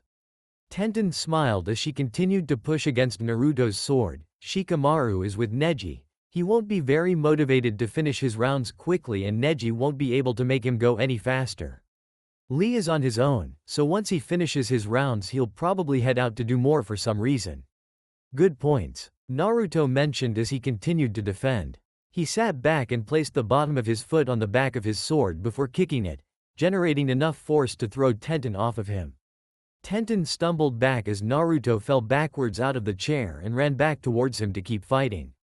Naruto quickly stood up and kicked the chair at Tenten, hitting her in the legs and getting her to trip up right into Naruto's grasp, who disarmed her and performed an over-the-shoulder toss that took the air out of her, letting him put his body weight on top of her as he held his sword to her throat. But I can think of way better things we can do with this free time than fighting. He stared at Tenten, who began to fluster under such an intense gaze. Huh. You have really pretty eyes, Tenten-chan. Tenten blushed at being complimented so intently by a boy that was right on top of her. Why you too, Naruto-kun? Naruto grinned and got up off of Tenten, helping the girl to her feet as he set his sword over his shoulder. Thanks. I don't really hear too many compliments, you know. We can spar this evening when it's our group's turn to take a break. Tenten remained anxious around Naruto. That sounds good. What the hell is wrong with me? She tried to look anywhere but at Naruto when her eyes rested on his sword. Wait, that's new. You have a new sword? Naruto looked at the blade over his shoulder before holding it out for her to see. Oh yeah. This is the Senninki no Ken. It's an old heirloom of my clan. It's a long story. However, Tenten wasn't concerned about that at the moment. Naruto had to pull the weapon back before. Oi. You can't touch it. A sparkly-eyed Tenten pulled her hand back empty without Naruto's sword in hand. Why not, Naruto-kun? What wrong with me touching it? She said with a pouty face. Naruto looked at her face. Wow, that's a really cute look. He cleared that thought. You can look but you can't touch. It's my most personal piece of hardware. It's basically in my genetics. Tenten moved closer to him, prompting Naruto to hold the sword overhead out of her reach while he kept his hand on her head to keep her from jumping up. Come on, Naruto-kun. Something like that is meant for others to enjoy. Naruto let out a laugh. Yeah, it's really enjoyable when I shove this thing into someone. You should see when I pull it out too. Naruto shook his head. You couldn't handle this thing, Tenten-chan. Tenten's face furrowed in anger. Taking that as an insult, I'll have you know that women like me were born to handle things like this. You're right, some are. Too bad for you, you're not one of them. He was referencing the fact that it was an Uzumaki heirloom. Naruto gave her a challenging look. I'll believe it when I see it. Fine, Tenten said with a grin, you'll see right now. With that she tackled Naruto to the ground and started trying to wrestle his sword away from him. Outside of the lookout room on the stairwell, two Konoha shinobi were frozen in place at the door to the room with their ears to the door and blood trailing down their noses. They had been standing there ever since Naruto had said, "It's a long story." Tenten grunted loudly from inside, "Give it to me, Naruto-kun. I thought you could take it?" Naruto taunted right after she spoke, crashes and bumps sounding out all throughout. "Call me Naruto-sama and I might lighten up." "Do your worst," Tenten said, "you won't break me." She grunted in effort before cursing loudly. "Damn it, why are you so big?" That was all the poor eavesdroppers could take as they blacked out and fell halfway down the flight of stairs. Omake, Cage Bunshin Chronicles 3. Naruto stared across a desk with half-lidded eyes that were steadily shutting quickly. He caught himself and snapped his eyes wide open with a hard slap to his own face. "Give it up, Tsunade Bachin, I'm better than you." It's that simple. Tsunade gave Naruto a look much like the one she was giving him. "You're a few decades too soon to be trying to outdrink me, brat." Tsunade snapped her fingers. "Shizune, fill us up again." Shizune stood off to the side with a container of sake and a sweat drop on her head. "Tsunade-sama, I don't think a drinking contest with an underage subordinate is such a good idea. And Naruto-kun, you shouldn't be getting drunk like this, it's not good for you." She had been sitting there watching her master and her surrogate little brother throw back drinks for the better part of 2.5 hours. What had started as allowing Tsunade a reward for finishing her work so efficiently degenerated into a competition once Naruto had randomly ambled into the office. After heading home and returning with a ridiculous amount of alcohol for any 15-year-old to have, he began to engage Tsunade in a game of the drink. Naruto slapped his hand on the table hard. "Oi, I'm not as think as you drunk I am. Now you heard Ba-chan, Shizune Ni-chan, fill it up again." He finished loudly, holding his saucer out for her to fill. "Eager to get put under the table, brat?" Tsunade wisecracked as Shizune topped them both off. "I outdrink Jiraiya on a regular basis. What makes you think that you can put me down?" Naruto didn't answer. He simply smashed his fist on the desk and grabbed his drink before tossing it back down his throat in one go, followed by Tsunade doing the same. Both of them held the saucers up with both of their heads tilted back before Tsunade fell backwards out of her seat onto the ground, snoring with a content look on her face. Naruto lowered his head and saucer, swaying in place for a moment before shakily standing up and walking over to Tsunade, nudging the unresponsive Hokage with his foot. "I think I can put you down because I'm not really Naruto." With that, Naruto fell backwards and disappeared in a puff of smoke once he hit the ground. Shizune was visibly gaping at what she had just seen. She rubbed her temple and sat down where Naruto had been sitting before pouring herself some sake of her own. "I need a drink." Naruto was seated out on the deck of the ship by himself, just looking out at the ocean when a memory hit him. Damn it. He scowled. "My Cage Bunshin and Tsunade Bachin drank all my sake." He held his head and growled, "And I get the hangover effect? Fucking stupid clones." He stood up and headed inside. "Sakura, can you do Shizune Ni-chan's hangover cure?" Chapter 35, Self-Esteem. As Sandayu was fretting over Yukie, now definitely ousted as Koyuki Kazuhana, and the director was inside alongside his assistant drooling over the action scenes he had shot due to the battle that had just taken place, Sakura was busy trying to get feeling back into Naruto's fingers. The last jutsu that Nadare used against him didn't hit, but the sheer cold it produced from simply being in its vicinity was enough to give him frostbite. Lucky for him he had a medic nin on his squad, or else he might have been out of luck when it came to his fingers and toes, especially since they were in Yuki no Kuni and it wasn't going to suddenly get all warm and pleasant outside in this country. "Hey Sakura," Naruto said as they sat inside of the main trailer of the expedition through Yuki no Kuni with all of the others. He got a "him" in response, letting him know she was listening as she used Shoshin Jutsu, mystical palm jutsu. I know a better way to get my hands warm. It doesn't cost chakra either. Sakura's head turned up from her work on his fingers. What? Naruto looked away innocently. You could just let me put my hands under your shirt. You know, body heat. Sakura gave him an even look with a tick mark on her head. You're a pervert.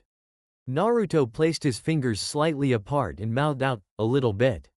Sakura's brow twitched as a dark smirk came to her face. Tsunade Shisho taught me how to deal with perverts like you. Please. Naruto rolled his eyes. Just because Ero-Sennin trained me up a bit doesn't mean that I took on his habit of standing still when an ass-kicking was about to come his way. Sakura gave him a sickeningly sweet smile. Maybe, but you are currently sitting here with your hands in my grip. Naruto's face paled as he tried pulling them free only to find them stuck fast. So watch yourself from now on, okay Taiko? Naruto gave her a stiff nod. You got it Sakura. Good. Sakura chirped as she tugged on his cheek. Naruto sighed in relief when she stood up and walked away from him. Okay. Do not do that stuff with Sakura, she does not find it cute in any way. He started flexing his fingers out. Sakura did really good work. Why did the idea of her pummeling me actually turn me on though? Kami, there's something wrong with me. Ero Kyofu's roots run deeper than I thought. Naruto's thoughts were cut short when Sai and Tenten entered the room and sat down at the table.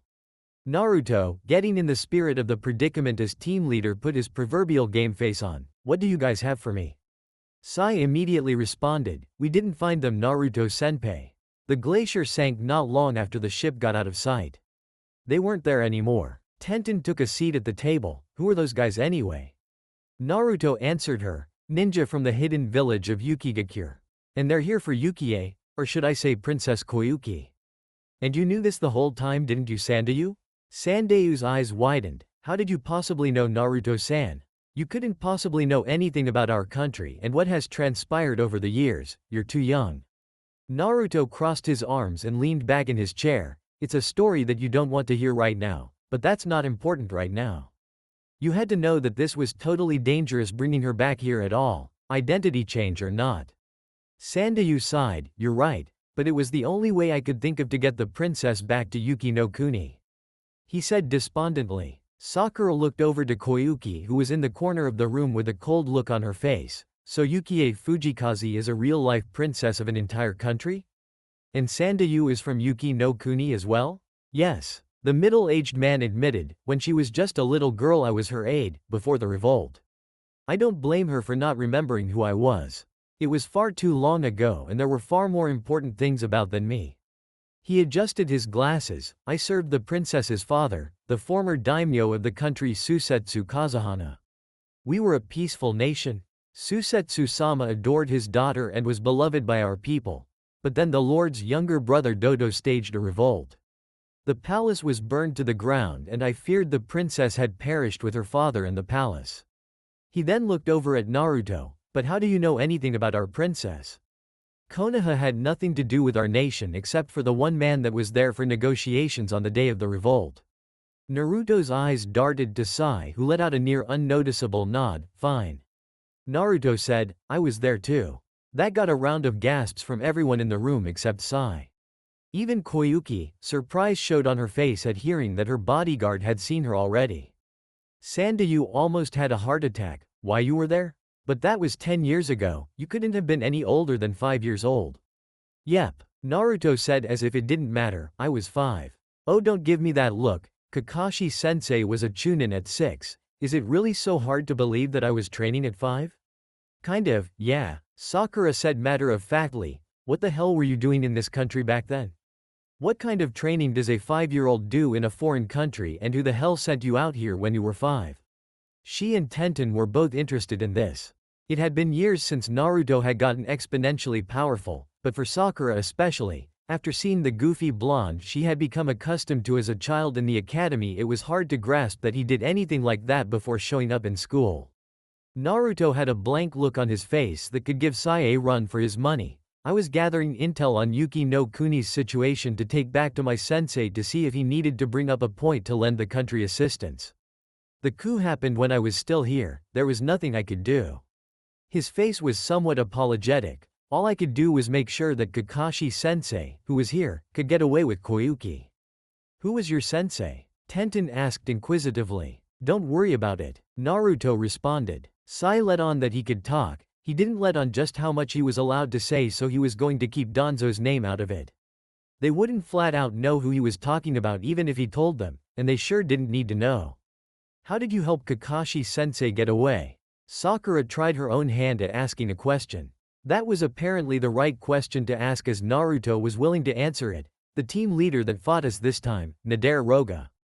Back then I had to fight him long enough for Kakashi-sensei to get away with the princess. If it weren't for my buddy on the inside, he would have killed me. Sakura's breath hitched. You mean the? Naruto nodded, getting a shiver out of her. Even though Naruto was still Naruto, it was hard to imagine such a thing trapped inside of his body. It was a good idea he wasn't in Konoha when Tsunade released that information. It took time for a lot of people to get used to that knowledge that didn't already know. The knowledge that Naruto contained the Kyuubi no Yoko. Not your buddy brat. The Kyuubi growled from within him, heard only by Naruto himself. I still fully intend to eat you once you overstep your bounds. Still looking forward to kicking your sorry ass all over the fake Konoha in my head too, furball. Naruto focused back on the real world and his human companions. Yeah, anyway, we fought until I had bought enough time and I got away myself. I never learned what happened to Koyuki after that. It's interesting. I should have died back then. Everyone turned to face Koyuki, who was looking away lifelessly. Sandayu moved towards her. You shouldn't say such things, princess. He exclaimed, everyone feared the worst for you. You can't imagine the panic that went up in your absence. We never stopped praying for your safety. Well, you can stop praying now, Sandayu. Koyuki said, I'm alive as you can see, it's just my heart that's dead. She said solemnly, that day all those years ago any tears that I had left dried all up. Sandayu had to wipe his own eyes hearing his princess speak in such a defeated manner. Eventually I found the princess under her new identity and became her manager, and have since been biding my time for the day when I could escort her back to her country. The director's assistant spoke up, so you've been using this the entire time? I apologize for deceiving you, but it was for the sake of our people. Sandayu turned to Koyuki and bowed on his hands and knees. Koyuki-hime, please confront Dodo and take your rightful place as leader of our land. I will sacrifice myself without hesitation to protect you, so I beg you, please take up arms and lead our people. I don't think so, Koyuki said indignantly, you've got to be kidding. But, Sandayu stammered, what about your people? We need you, Koyuki-hime. I could care less about them. Just forget it, you'll only get yourself killed in the end. She argued vehemently, would you give it up already? Don't be stupid, it doesn't matter what you do, you will never get rid of Dodo. Well, Naruto said, we're already here, and we're supposed to stay and protect her until the movie is done. So who feels like taking down a tyrant? Naruto asked his team. Tenten smirked and cracked her knuckles. You know it, Naruto-kun. I wanted a second shot at that hulking loser from the glacier anyway. Sai simply stood in place. I'm to follow your lead, Naruto-senpai. You've got my support. Sakura smiled. Yeah, how could we just let things lie the way they are? Of course we'll fight. Are you all insane? Koyuki shouted at the band of shinobi and kunoichi. Dodo will massacre you all. You can't beat him. Naruto scoffed and rolled his eyes. Lady, combat is what I'm good at. Sucky odds are just an inconvenience. I'm the best and I specialize in the ridiculous. Don't count any of us out. Everyone on my squad is ready for this. He stood up out of his chair. A little chakra armor isn't enough of an ace in the hole to beat us. Not by a long shot. He looked over at his people. Can you guys get through it? Absolutely, Tenten said with full confidence. I was just about to when you called us back to the ship. Sai nodded his head. I'm certain I can find a way around it. Sakura smiled and punched her fist into her open palm. I'll turn it into scrap if I end up fighting one of them this time. The director started speaking quietly. As long as there's hope, there is a dream. As long as there is a dream, there is a future. This is perfect. What a perfect theme for the final chapter of the Princess Gale movie. Sakura looked at him with a sweat drop. Are you seriously going to keep filming after everything that's happened? The director nodded with self-assurance. I told you all back at the glacier, the movie's simply evolving. I mean, just think about it. How often do you get to make a movie with real princess? This is the opportunity of a lifetime here. You're right. The director's assistant started liking the idea more and more as the realization set in. The buzz is going to be enormous. Even the making of will be a hit, we're sitting on a surefire blockbuster here. Hey, Koyuki shouted only to be cut off by Sai of all people. There's only one course of action available to us in the current situation. The usually quiet teen said firmly, now that Dodo has discovered your identity you will never be allowed reprieve. The only option is to fight to get through this. Naruto stated the changed status of the mission, so in addition to keeping the princess here in one piece we also need to finish off Dodo, otherwise this thing is never going to end. Koyuki got progressively angrier listening to everyone, stop joking. This isn't some movie, there's no such thing as a happy ending. The director shouted right back, his mood noticeably far better though, of course there is if you're willing to fight for it.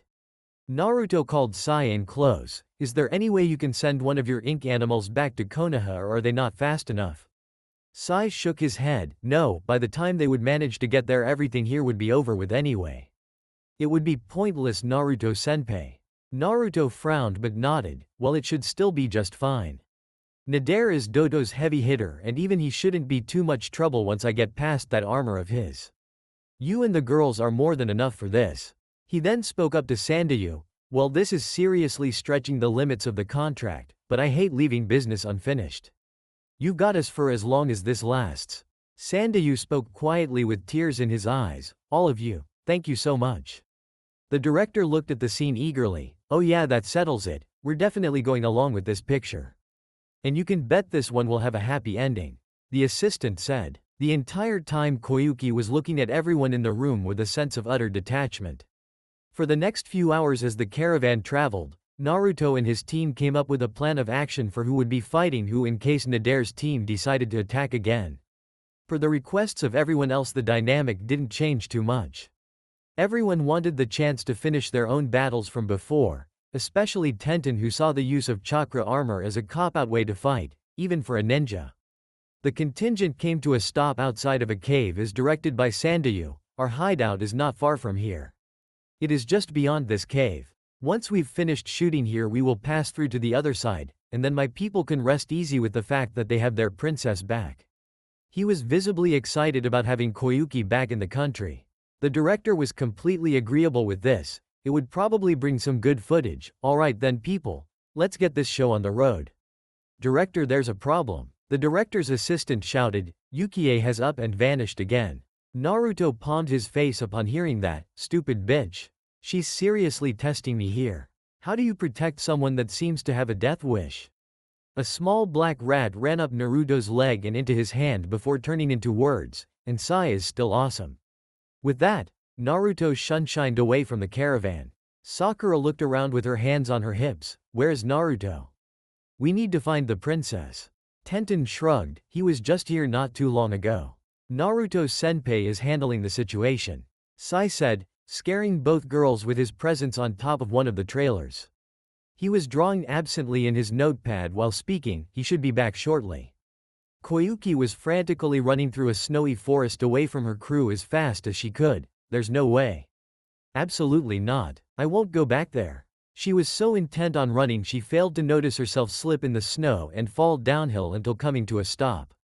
She simply lay down there, unmoving with her eyes slowly drifting closed. You lied to me, father.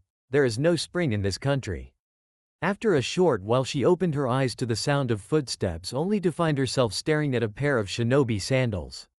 Her vision turned upwards to see Naruto standing over her. You know I've done my fair share of both and I have to say, it feels better when you face down your problems instead of running away all of the time. Now let's go, everyone's waiting.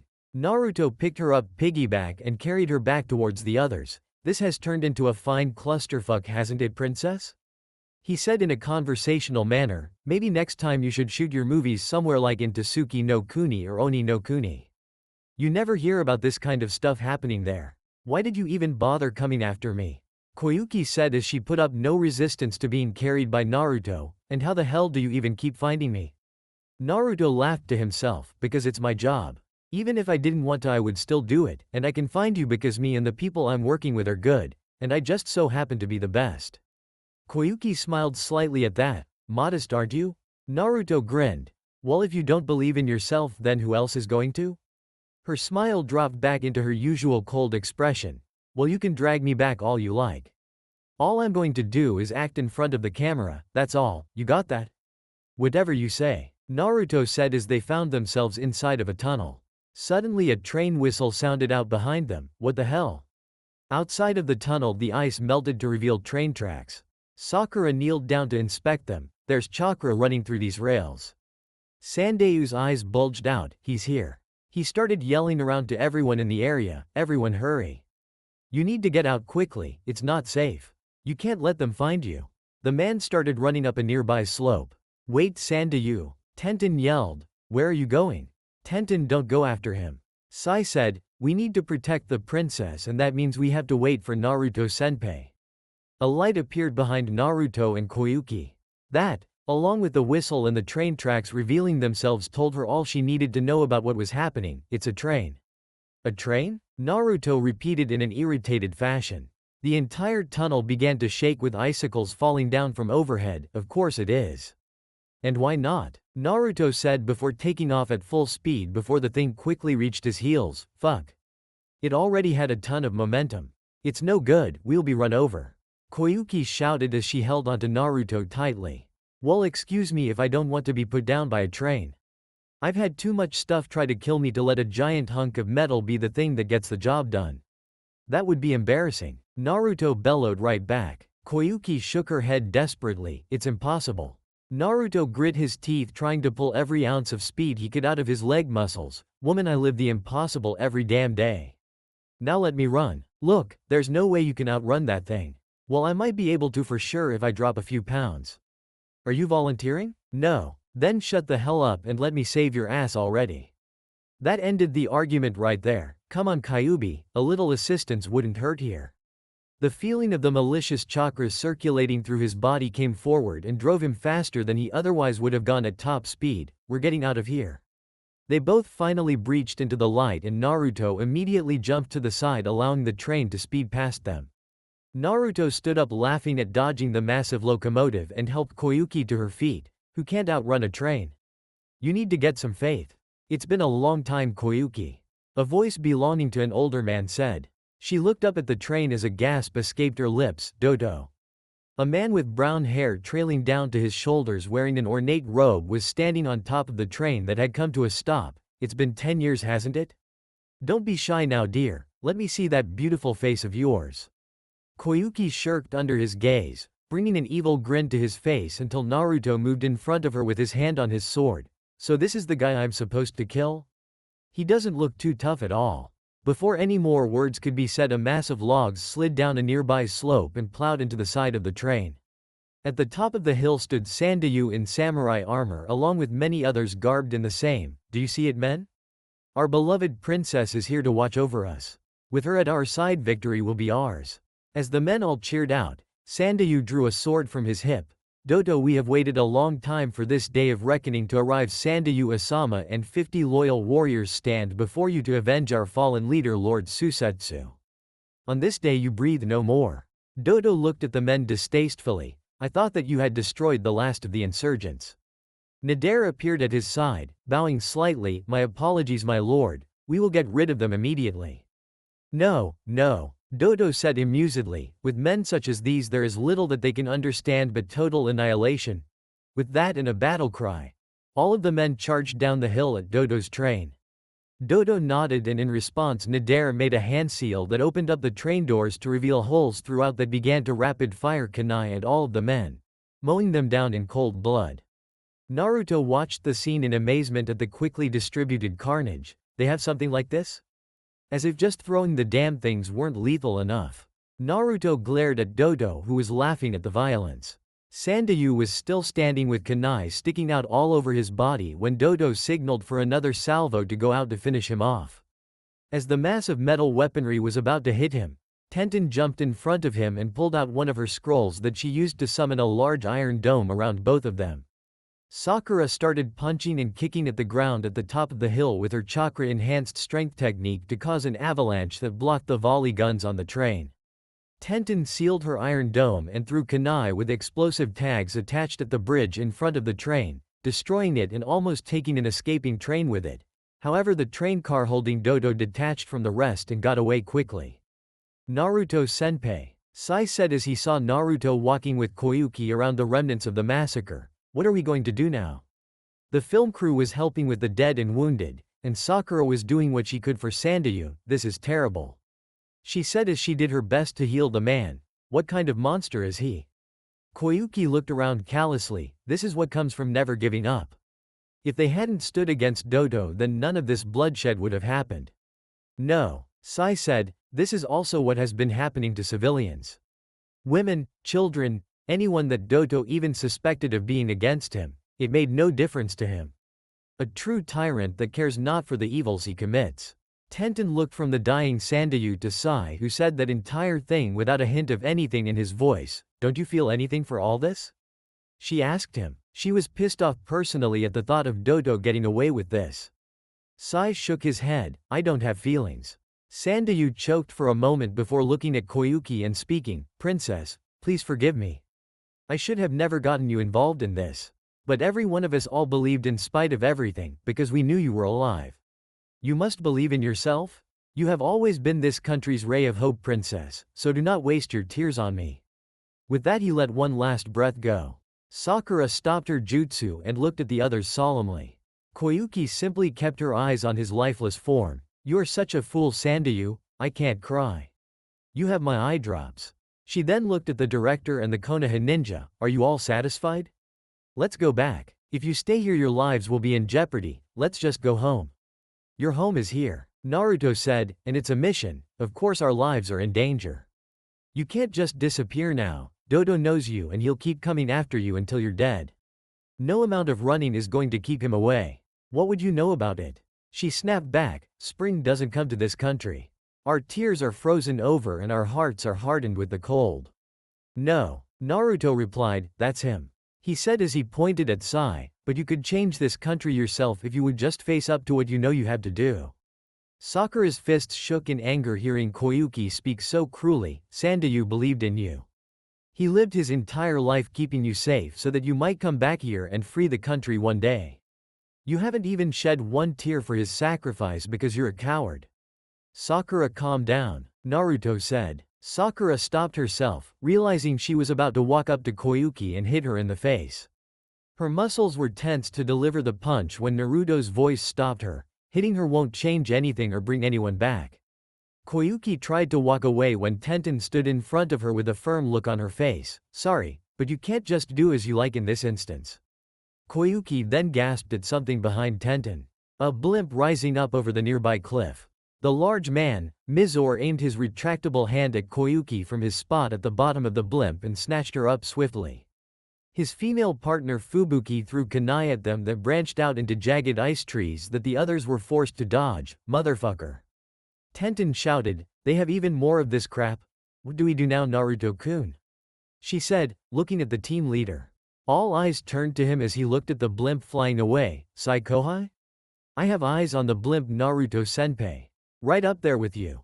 That got a look of confusion from the girls and a grin from Naruto. Good, Naruto said, the real me will be in touch with you soon.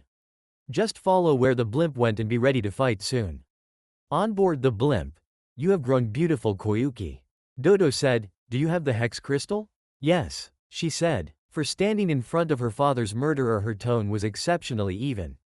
Very good, the man said with his disturbing grin. It is the sole link to the Kazuhana clan and the key to opening its greatest treasure. Treasure? Koyuki said. What treasure? She didn't know about any kind of treasure. When Dodo stopped, trying to come up with a term for what he wanted to say. Obtained control of the kingdom from your father, the resources of the clan were all but gone. Susetsu obviously hid his treasure somewhere, so I searched high and low for it before finally finding it, hidden deep within Rainbow Glacier. A keyhole there can only be opened by the hex crystal. Once I get the fortune hidden there I can finally gain military superiority over the 5 great nations. Now, Dodo said with his hand outstretched towards Koyuki, I will take the hex crystal now. After all, you don't need it, do you? Koyuki removed the necklace from around her throat and passed it off to Dodo, who examined it before his face twisted angrily. What is this? What? Koyuki said, taken aback by his shift in temperament. He grabbed her by the collar. You think that I can't recognize that this is a fake? Where is the real crystal? That's impossible. Koyuki reasoned before realization hit. Naruto. The blonde boy. He was the only one that ever could have. Nadare, who was leaning against a wall in the room, growled lowly, "Yes, that boy. He certainly grew up to become a thorn in my side on a consistent scale, didn't he?" Fubuki gave a sultry smile. "Do you want us to head out and round it up? We'll find it in no time." Dodo grinned again. "No, that will not be necessary. Why bother chasing after it when the group will show up for their princess of their own volition? All we have to do until those rats stumble upon us is to just wait." He never took notice of the actual rat, in black and white, scuttering across the corner of the floor. Dodo's fortress, prison level. Koyuki sat by herself in a cell with her knees up to her chest. Every few seconds 2 armed guards would walk past her cell as they kept watch over her. As they walked out of sight, she heard sounds of struggling followed by complete silence. A matter of moments later, Naruto appeared in front of her cell with a kunai in his hand. "Well, look at you. Prison doesn't suit such a pretty face. Would you like to leave?" She looked at him in shock. "How did you get here? How did you even find this place?" Naruto picked his ear. "I was on the blimp with you the entire time. It's not that hard to hide from these guys. Take away that armor of theirs and their practical skills suck. Why the hell didn't you get me off then if you were there the entire time? Or better yet, why didn't you just defeat them all and end it there?" She hissed lowly with a tick mark having formed on her head. Naruto gave her a deadpan look. "Yes, because you and me jumping off of a blimp at least 1,000 feet in the air would have ended well. And then if I had killed everyone on board the blimp, I'm personally trained to safely land it and make sure that we all survive instead of die in a miserable, fiery crash in middle of a winter wasteland," he said sarcastically before poking at the lock with the kunai. "God damn it." He cursed lowly when it proceeded to shock him. "Just quit," Koyuki said. "You can't win all by yourself against all of Dodo's men. You really don't know me very well." Naruto said, "This is just a setback. And what is your problem with having faith in something? You're so cynical. I was this close to letting Sakura clock you." Koyuki fixed Naruto with a stare as she watched him examine the lock probingly. "My father always told me that spring would always come. To imagine myself in a field full of flowers, running through it.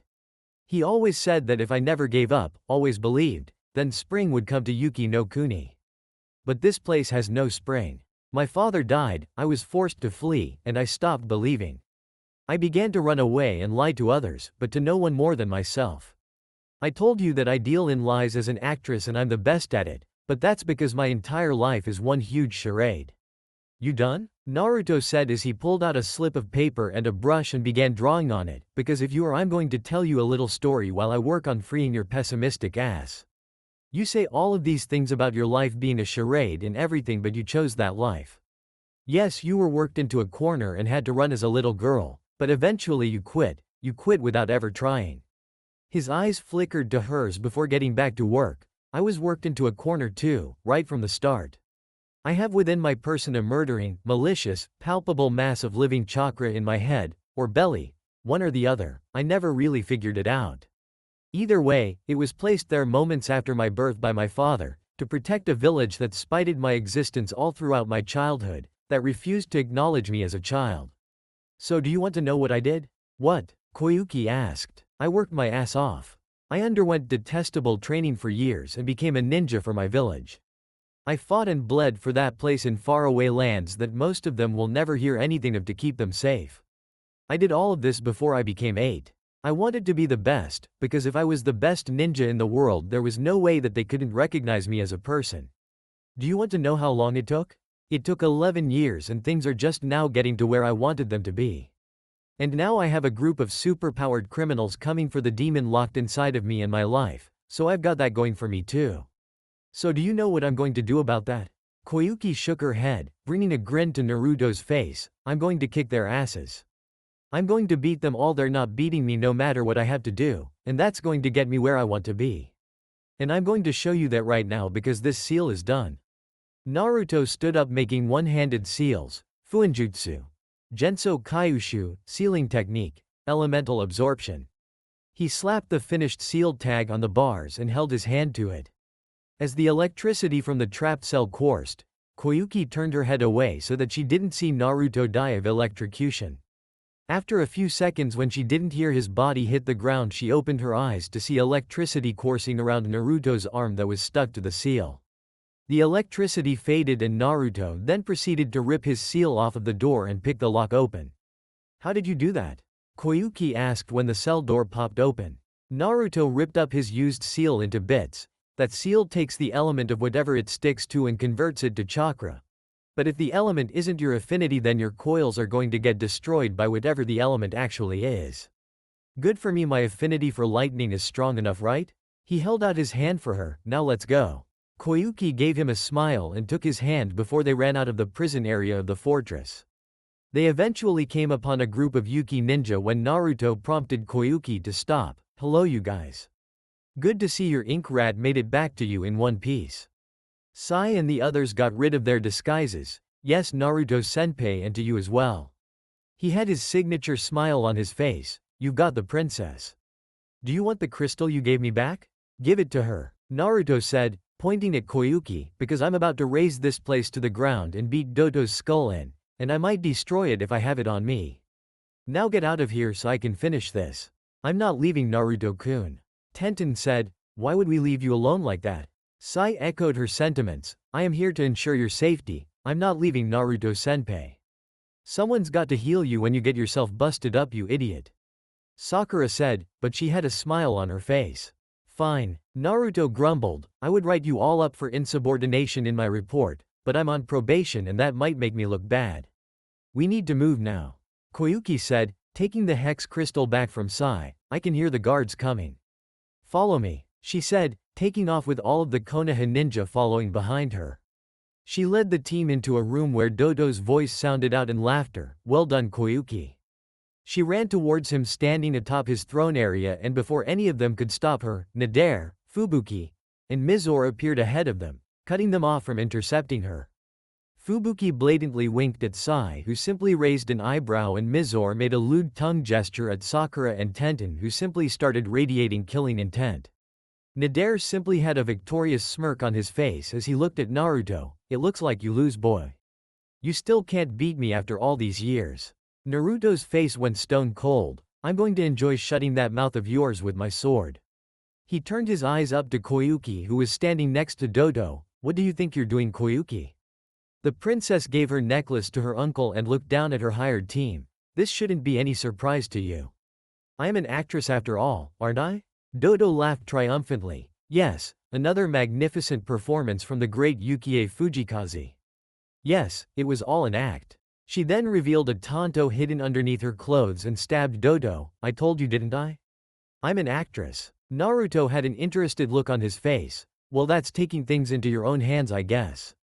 "Good stuff. Why, you little..." Doto grabbed Koyuki around her throat. Naruto cursed and made a move, but the other group of ninja stopped him and his own team before they could try anything. Koyuki grabbed Doto's arm. "I always knew, Naruto, that I was going to die if I ever returned to Yuki no Kuni. At least in the end I could." Naruto grit his teeth. "You'd better survive, damn you. It's an empty victory if you die achieving it." Koyuki smiled weakly at Naruto while still in Doto's grip. "It was thanks to you, Naruto, that I was able to face my home in the end." Naruto's eyes flickered red. "Nadare, get out of my way or I will rip your head off."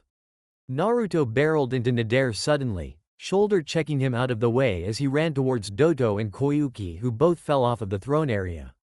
"I'm sorry, father. Sandayu," Koyuki thought to herself as Naruto reached her side.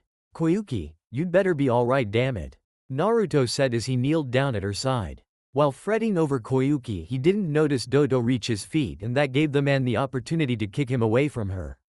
Doto untied his robe and revealed advanced-looking black chakra armor. "You really thought that little toy could kill me?" The knife had left a mark, but had not pierced it, the latest prototype of our chakra armor. Worth every bit paid. He grabbed Koyuki and laughed when she tried to struggle against him. "Stop wasting your time. Every ounce of your chakra is being taken from you, you're powerless." She continued to fight in vain as the ceiling broke and Doto shot a line up to escape. "Come, Koyuki, let us go beyond the rainbow." Naruto seethed in anger as he watched them escape. Naruto formed a blue ball of chakra in one hand to make an improvised exit. Rasengan, spiraling sphere. Naruto destroyed a nearby wall and got outside to see Doto and Koyuki flying off, northwest.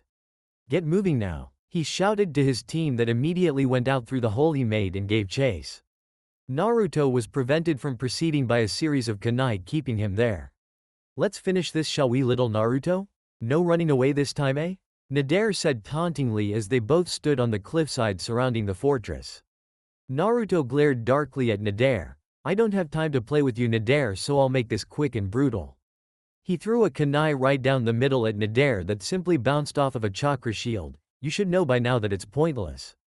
Now it's time to show you my original jutsu. Hyaden. Rogan Nadare no Jutsu. Ice Release. Wolf Fang Avalanche Jutsu. The snow gathered at the top of the fortress spilled over and raged towards Naruto in the form of a pack of wolves rushing right at him. Naruto made hand seals and stopped his movements with his arms in an X, futon. Senpu Kakasui, Wind Release.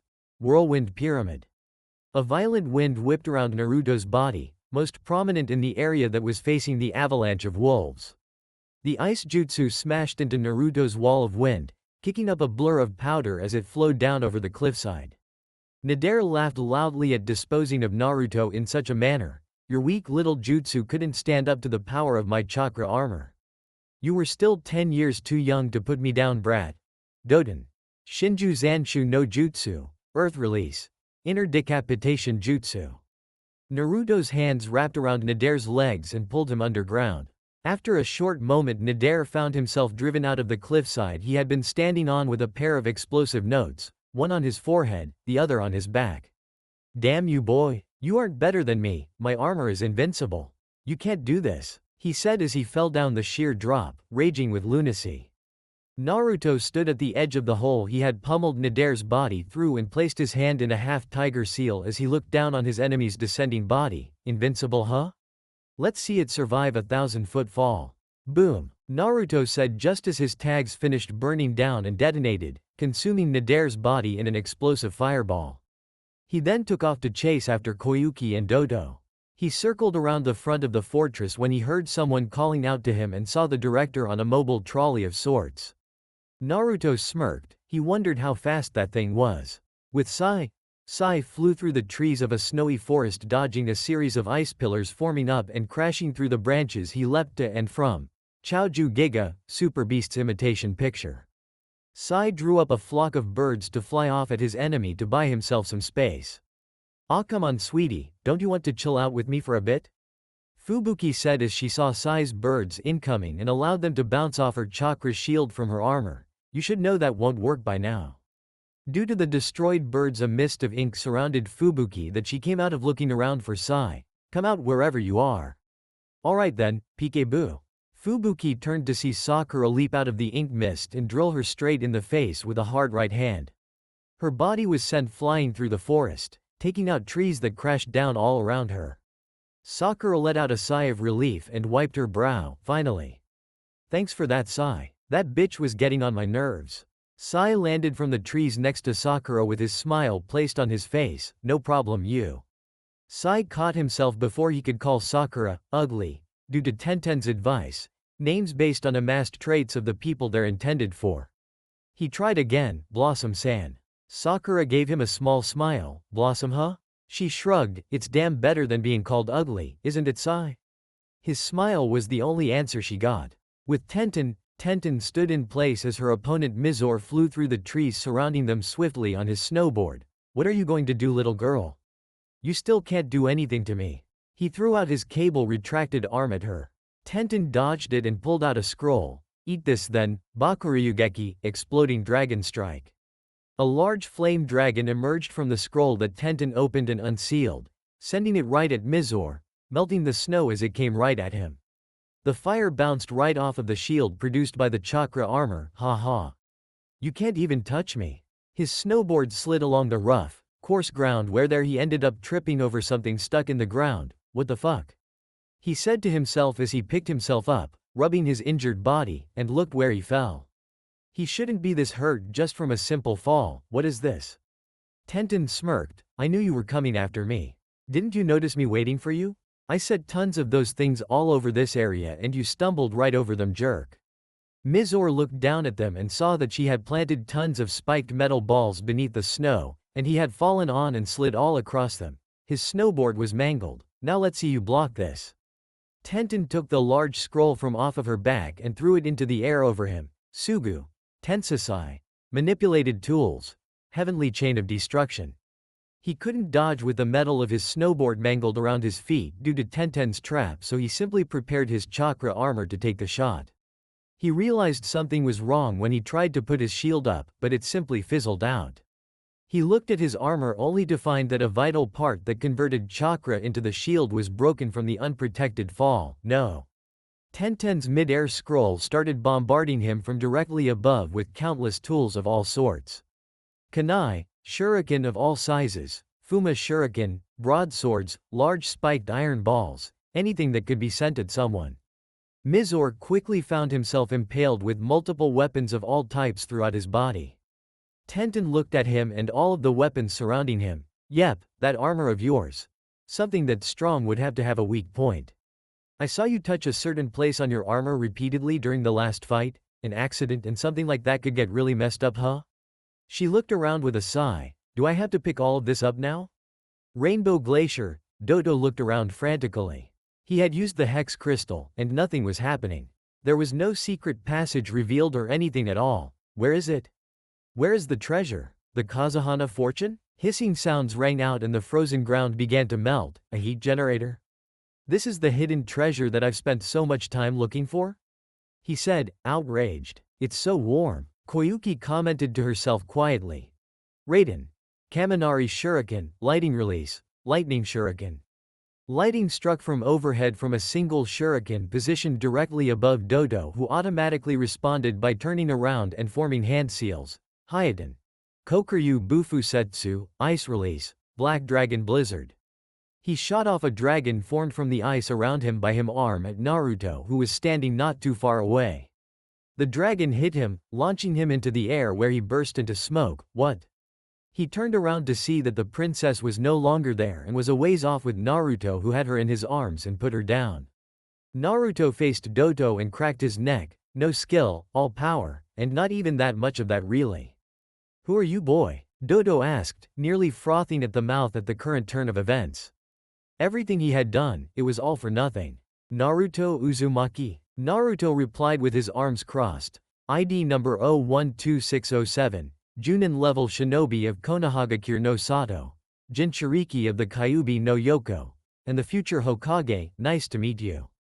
Koyuki looked at Naruto with his game face on. Naruto, please, don't die.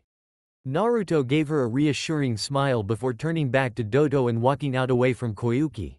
The day I get finished off by a guy like this. Well, let's just say I'll be fine, Koyuki.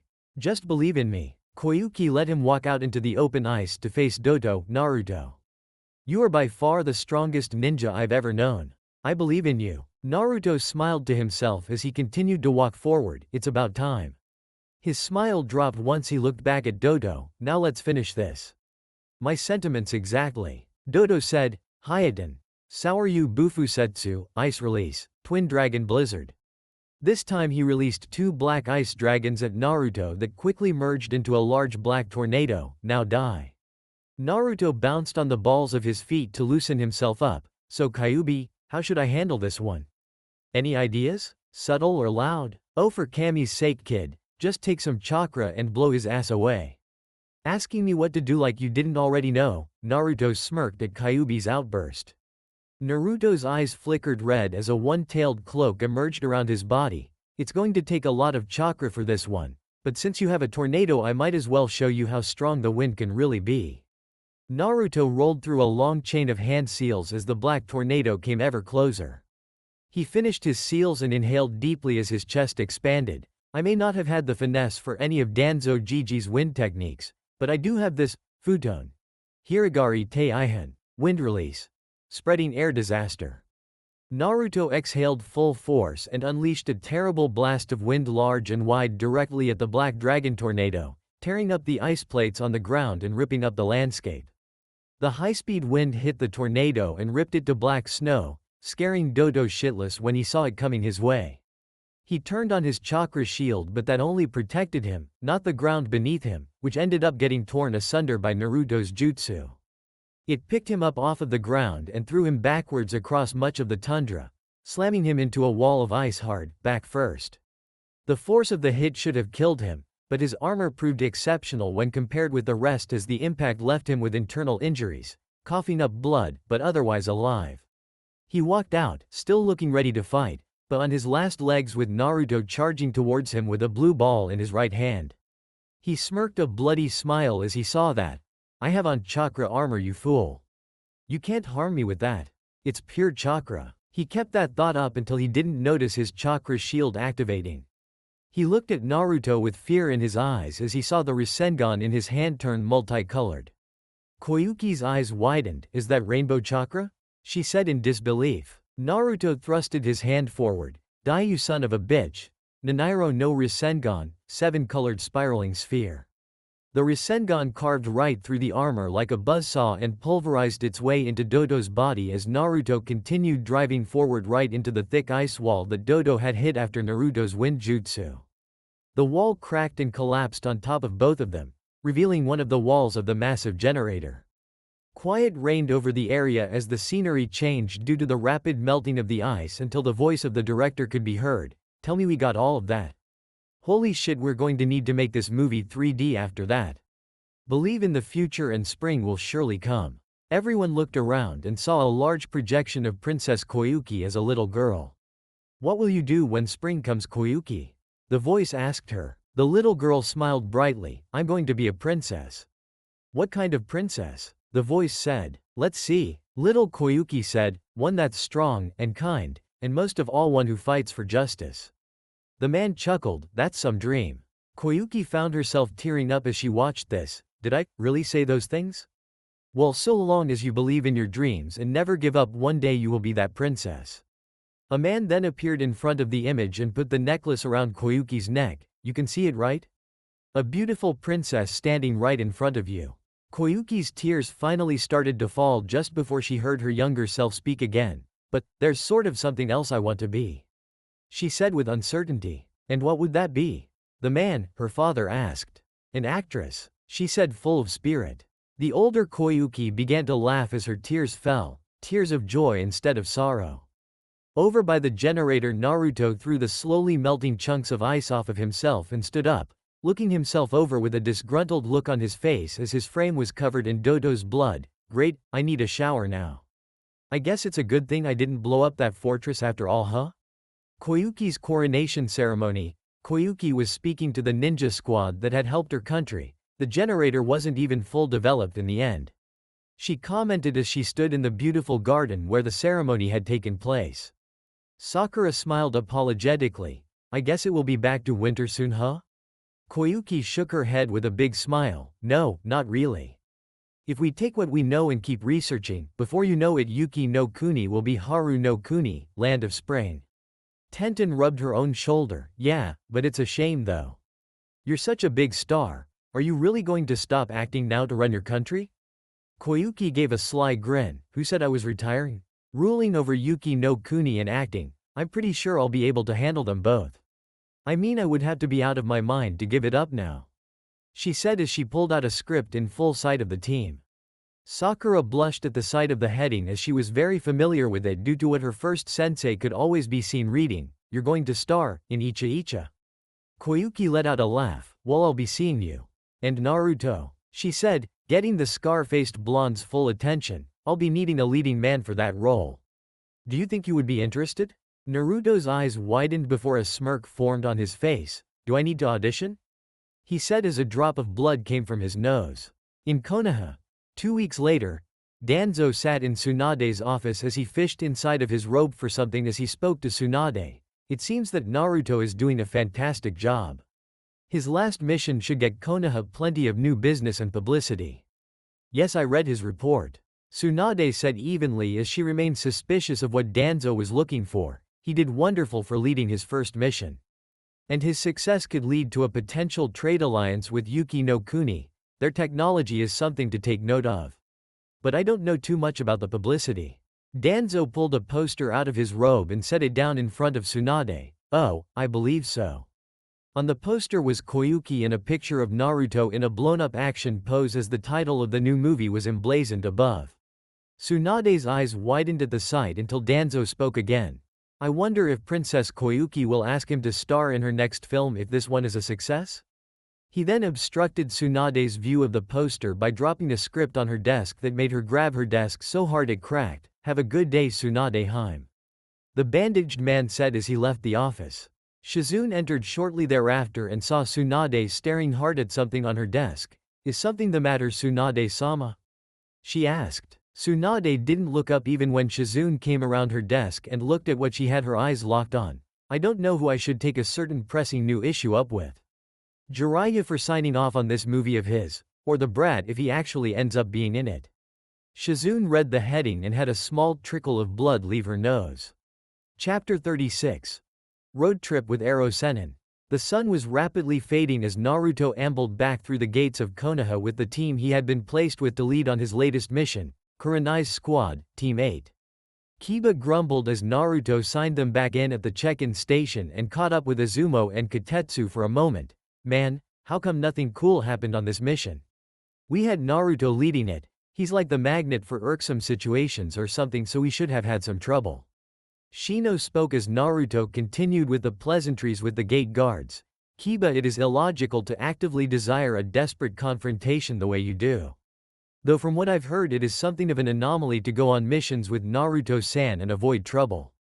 Yeah, right? Exactly. Kiba exclaimed, from what we hear you could go on a C rank with Naruto to deliver a wagon full of plush toys and chances are he'd end up fighting a ranked missing nin with a plan to control the economy of an entire country with the plush toys. And don't give me that crap like you're not disappointed, Shino. You know that you wished something happened too. Perhaps. Shino alluded to him being right, but unlike you I can keep the complaints to myself and can keep the amount of noise pollution in the air to a minimum. Kaiba fumed at his usually stoic and silent teammate. Kiba-kun, Shino-kun, stop fighting. Hinata chided softly. The mission was successful and we're all okay, that's what matters, right? Naruto watched the team interact from afar. This was his third mission led as a Junin and it went off without a hitch. He actually couldn't wait to get to Tsunade's office and see if his probation would end with him as a Junin or if he would get demoted. He'd better not get demoted. Every single mission ended with him bringing the team back in perfect condition and then some. As he looked at the team of his former classmates, he had to admit, they were way stronger than he thought they would get when he fought them after bringing Tsunade back, especially Hinata. His incident with her was either going to make her or break her, and apparently she had enough fight in her at the time to have that episode end up building on her character. Getting promoted was proof of that. She was still sweet as could be, and he could tell she still had a little something for him. But damned if it wasn't manageable now. He could easily work with her, and from the looks of things she could be the voice of reason between the two extremes of emotion and logic that resided on her squad. It was clear she was skilled enough in a fight or else she wouldn't have been promoted in the first place, and of course it never hurt that she was absolutely gorgeous. Kiba and Shino were stronger, that much was clear just from looking at them, and Akamaru, who was fucking huge. Kami, how did he miss that during the Chunin exam in Suna he was there to watch? Anyway, after his last mission with Team 10 as well, it was evident that everyone was stepping their game up for the future and he was proud of them. Why he was proud of them he didn't know. They were friends of his. He would hang out with Kiba when they ran into each other sometimes, good times. Shino was actually ballsy enough to head into the forest of death every now and then, not so good times actually. And then Hinata, when Neji asked him for spars every now and then she would sometimes watch and talk to them afterwards. She never wanted to fight him herself though. Still she was good company. Alright everybody, Naruto said, directing their attention back to him, good work. That was quick and clean, my kind of mission actually. He smirked when he heard Kiba snort his displeasure at the lack of action. I'm going to go and give an oral report on the mission to Tsunade Bachan right now. You guys can turn in your written ones whenever you get to them. Shino nodded and walked off on his own. Kiba nodded as well. See you later, Naruto. Don't be a stranger, okay? Hinata smiled at him with her arms behind her back. Goodbye, Naruto-kun. You should come back to the clan compound sometime. It's nice speaking with you. Sure thing, Hinata. Naruto said, take it easy and make sure you kick Neji's ass for me next time you two spar. I owe him. Getting a giggle out of her, he turned and shunshined away towards the Hokage Tower. Naruto stood out in front of the Hokage Tower with an intent look on his face as he wrestled with himself to make a decision. Should I take the front way or should I take the window like usual? He pondered to himself, this could be important to my full promotion. If I take the regular way it would show professionalism and that I'm ready to be a Junin. But it might show that I get rattled by pressure, while going through the window would show that I can stay cool in important situations or. For the love of Kami brat. Naruto's head snapped up to see Tsunade looking down out the window from her office with a tick mark on her head. You've been out there for 20 minutes just standing there. Get up here already and get debriefed. Well, I guess she doesn't care as much as I thought she would. Naruto thought as he bent his legs to get ready to jump. Maybe I overthink some stuff? Naruto jumped up and landed on the windowsill of Tsunade's office. Hi Tsunade-bachan. Tsunade shook her head with a smile on her face. Get in here already and get this done. Naruto hopped down into the office and smiled at Shizune who was standing by Tsunade's desk holding Taunton. Hello Shizune-ni-chan, hi Taunton. The dark-haired assistant returned his smile. Hello Naruto-kun, you seem awfully upbeat today. Taunton winked as if to agree. And why wouldn't I be? He said, unable to keep the excitement off of his face. I didn't screw up and fail in missions. All of my teammates were always in top condition when we got back. There's no way I'm getting demoted, I'm a Junin now. Tsunade took a seat at her desk. Alright, I'll be the judge of that. Now go ahead and debrief. Okay Hokage-sama. Naruto coughed and got down to business. The mission, a B-ranked reconnaissance mission into Ta no Kuni, came up with no new outward fortifications by Orochimaru's forces. He hasn't made any new moves since I sacked his bases on the mission that ended a little over a month ago. We were unable to recover anything new and there hasn't been any presence at what was formerly his main base since we last took it out. Tsunade nodded, that sounds about right. Orochimaru was never too careful when it came to covering his tracks. And we only have 5 months left until he attempts his jutsu on Sasuke Uchiha. Naruto leaned against her desk. Should we really be wasting resources like this to stop him before he can take Sasuke's body? I mean, he already failed trying to take Itachi Uchiha's body at full strength and when his body wears down this time he should be easy pickings. Sasuke will kill him when he tries unless he's been lazy for the last few years and I just don't see that. Tsunade sat her chin on her hands. Do you think that he will come back after he beats Orochimaru or something? Hell no. Naruto said immediately in response. He's going to go after Itachi probably, but that won't matter right now. All that matters is that Orochimaru will be dead and his forces will be in disarray.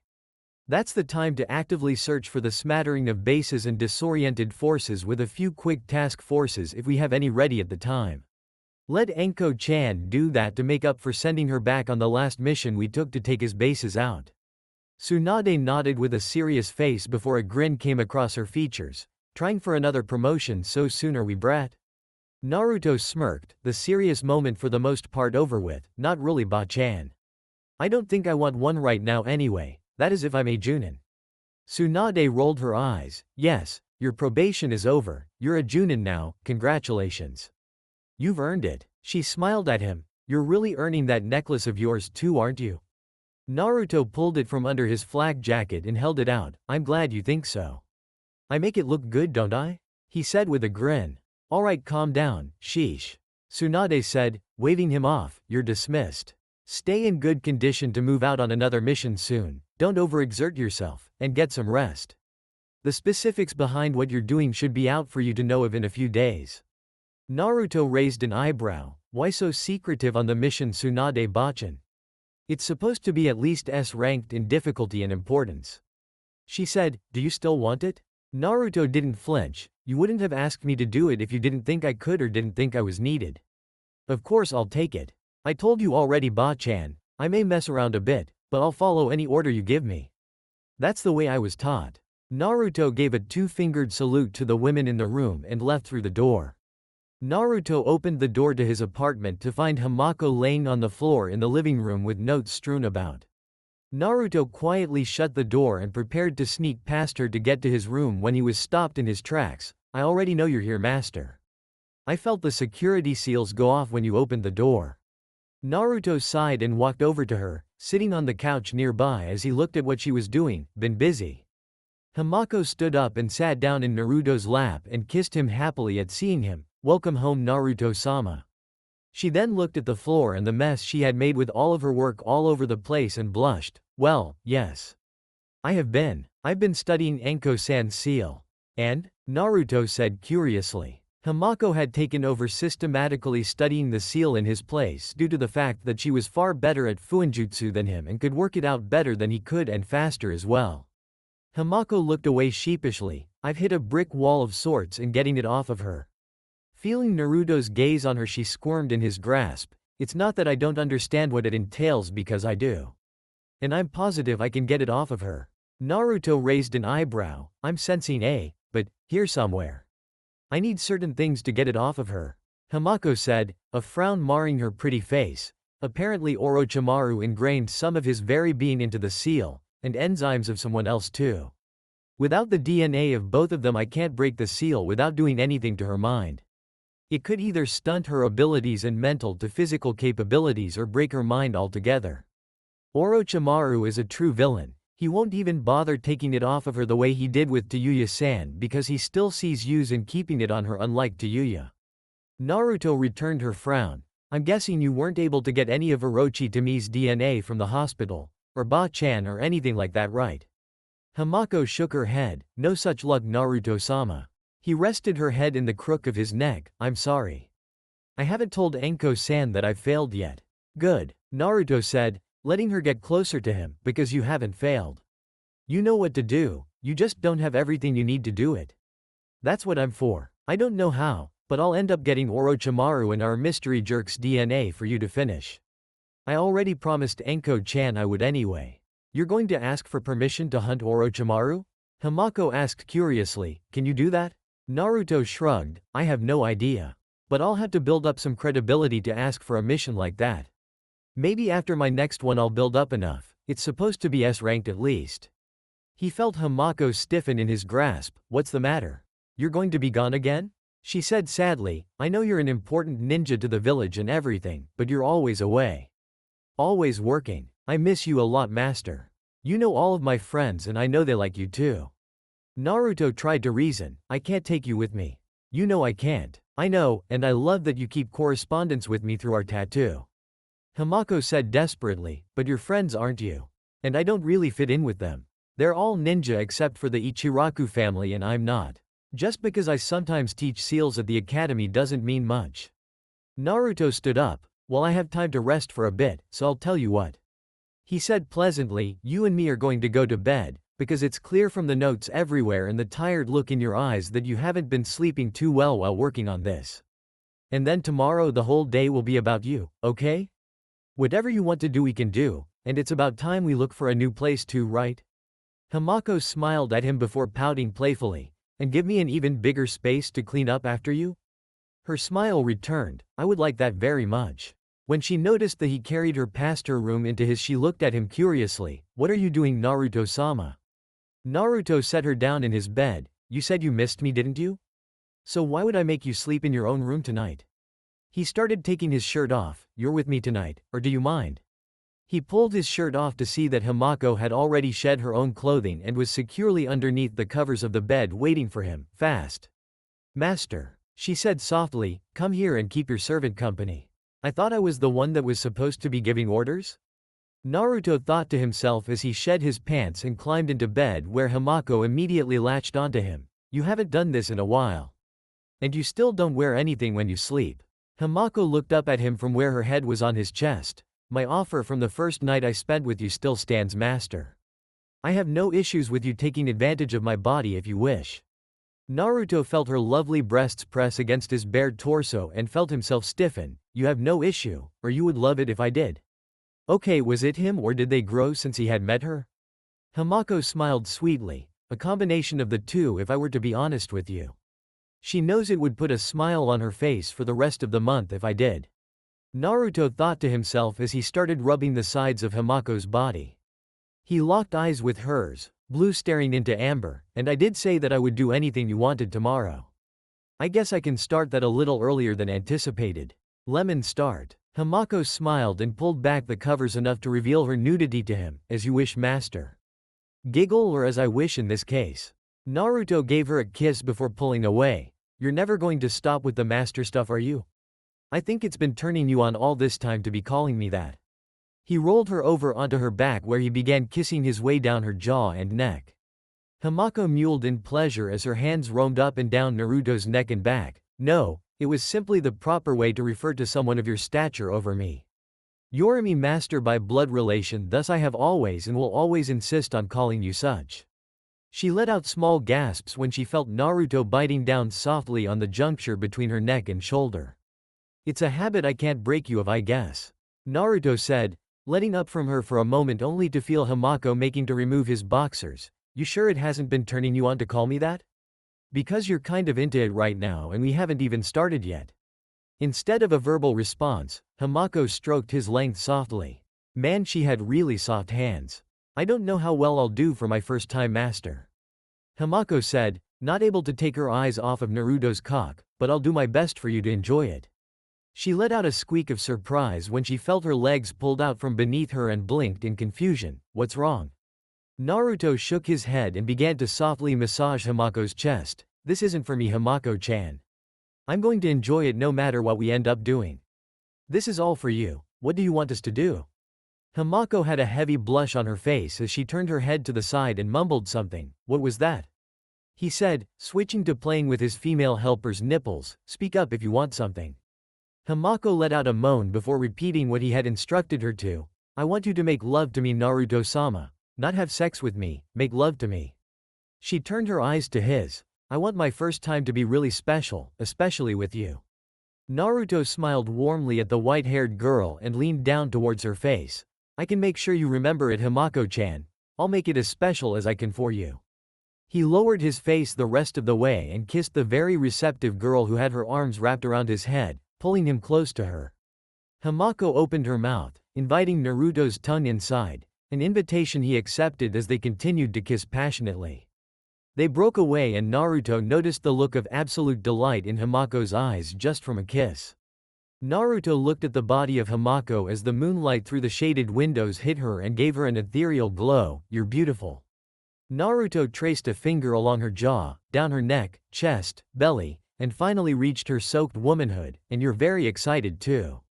And you aren't? Hamako bit back playfully. Or is that the normal size that you walk around regularly with? She gestured at his rock-hard member. Because if you aren't even erect yet, master, then I'm kind of scared. She finished with a laugh. Naruto rolled his eyes at her joke. Yes, I'm very excited, Hamako-chan, but there's something I want to do first. Naruto moved down her body and placed his hands on Hamako's knees, which instinctually closed when he moved towards her pussy. Naruto rolled his eyes. Now was the time she actually chose to be shy about it, and gently parted her legs to take in the sight of his lovely servant fully. Please don't stare like that, master. Hamako said, it's embarrassing. Nothing to be embarrassed about. Naruto said in return, you know I've always wanted to know just how sweet you really were, Hamako-chan. He said with a grin. Era? Hamako muttered in confusion before she felt Naruto's tongue run along her private place. Hamako grabbed the bed sheets tightly as Naruto's tongue danced about inside of her. Her breath started coming out in rather ragged pants as her legs wrapped around Naruto's head. Naruto's oral fixation on Hamako didn't cease or slow an inch as he continued eating her out. His tongue darting in and out, he didn't even register it when Hamako's legs wrapped around his head and neck. For having such pretty, shapely legs, they weren't as strong as he expected a kunoichi's legs to be due to Hamako not really training her body like one. If he had been doing this to someone like Tenten, Tayuya, Yugito, or any of the other ladies that were interested in him, they might have severed his spinal cord while he had been doing it. Naruto allowed enough room to start moving a finger in and out of Hamako's wet warmth. He licked his own lips as the sounds of her panting filled the room. As he lifted his head, continuing to finger her, even adding a second one much to her delight, he could not see her face due to her rather large mounds on her chest obscuring his view and rising and lowering to go with her breathing. His attention returned to her special spot when he made her shiver violently with the movement of his fingers. He lowered his head back down and quickly found her clit, which he began to suck and stimulate, getting a loud cry from Hamako. Hamako's eyes were shut tight as pleasure jolted all throughout her body. She grabbed a fistful of Naruto's hair with both hands, encouraging him to increase his tempo. "Naruto-sama, I'm going to come." He didn't hear her, or he didn't care, because he stayed down there and allowed Hamako to scream his name as she finally let go and coated Naruto's lower face with her juices. Naruto let Hamako splash his whiskered cheeks and licked what he could from the inside of her thighs as she slowly calmed down. Naruto's head popped up with a grin. "Well, your disposition and your pussy have something in common, Hamako-chan. You're both sweet." Hamako smiled at her master and grabbed his arms to guide him back on top of her. "I'm ready for the real thing, master." She adjusted her legs so that Naruto's pelvis was set right between them. Naruto used the back of his hand to stroke her cheek. "You sure? We don't have anything here to keep you from getting pregnant." "Oh, it wouldn't bother me in the least if you did get me pregnant," she said cheerfully, "but we do have something for that." Hamako tapped the emerald on the ever-present choker around her throat and made a few hand seals before tapping it again. A rapid series of kanji appeared on it before disappearing. "There. Everything's fine." Naruto poked at the choker around her throat. "A seal? You put a seal for birth control on the choker?" Hamako nodded. "Yes, and many other kinds too. It's a fantastic medium. Such a good birthday gift, master, it's so useful." Naruto lowered his mouth and loudly sucked on Hamako's right breast, letting go with a loud pop. "You're welcome, Hamako-chan. Now you said you were ready, right?" He got an eager nod from the cheerful girl that brought a smile to his face. Naruto adjusted the tip of his penis at her wet entrance before slowly sliding inside. Hamako bit her lip and moaned softly until Naruto hit a barrier. "Virgin," Naruto said lowly. He didn't want to hurt her, but from the look on her face she didn't care too much. Hamako reached up and stroked Naruto's whisker marks lovingly. "Go ahead, Naruto-sama. I trust you completely. I love you." Naruto nodded down at her. "I love you too, Hamako-chan." He kissed her hand and held onto her waist so that he could break her hymen in one motion. With one push forward, he forced Hamako to cry out in pain. Naruto leaned over and kissed her lips, trying to quiet her whimpers. Hamako held back tears as Naruto whispered to her soothingly. After a few moments, the searing pain turned into a dull throbbing. Moving around herself a few times to see if everything was okay, Hamako whispered into Naruto's ear, "You can start moving now, master," she said, licking her lips in anticipation now that the pain was subsiding. Having been given the green light, Naruto started to rock his hips slowly back and forth, burying himself further and further into his beautiful attendant with each thrust. With each motion he heard Hamako moan into his ear and speak his name breathily as she wrapped her legs around his waist to push him deeper. The feeling of being inside of Hamako stirred something inside of Naruto and prompted him to steadily pick up the pace, drilling in and out of Hamako as her pants matched his rhythm. Naruto pulled up from Hamako's grip and freed her legs from around his waist by grabbing her ankles. The cute look of confusion on her face when he held her legs apart by them soon turned into a face twisted in satisfaction as Naruto's speed picked up from the new angle he was using. Naruto was more or less hypnotized into keeping his rhythm by the bouncing of Hamako's generously gifted breasts. Hamako turned her head side to side and bit down on one of her fingers as a loud moan escaped her. Naruto wasn't being gentle with her anymore and she couldn't care less. He was hitting her spot deep inside of her again and she absolutely loved it. She started putting her own hips into it and moving to meet him, increasing the intensity of the sex even further and getting a low grunt of effort from Naruto. Hamako felt her vision haze over and started playing with her own nipples to stimulate herself further as she was brought closer and closer to climax. Naruto felt the girl tighten around him, signifying her release. The increased tension from Hamako's inner walls then proceeded to milk Naruto of his own cum, letting it coat her insides. Naruto let Hamako's legs relax against his chest as they were both breathing hard from the sex. Despite her exhaustion and the sweat coating her form, Hamako had a look of complete satiation on her face. "I feel so full, Naruto-sama. Thank you so much," she said in a tired voice.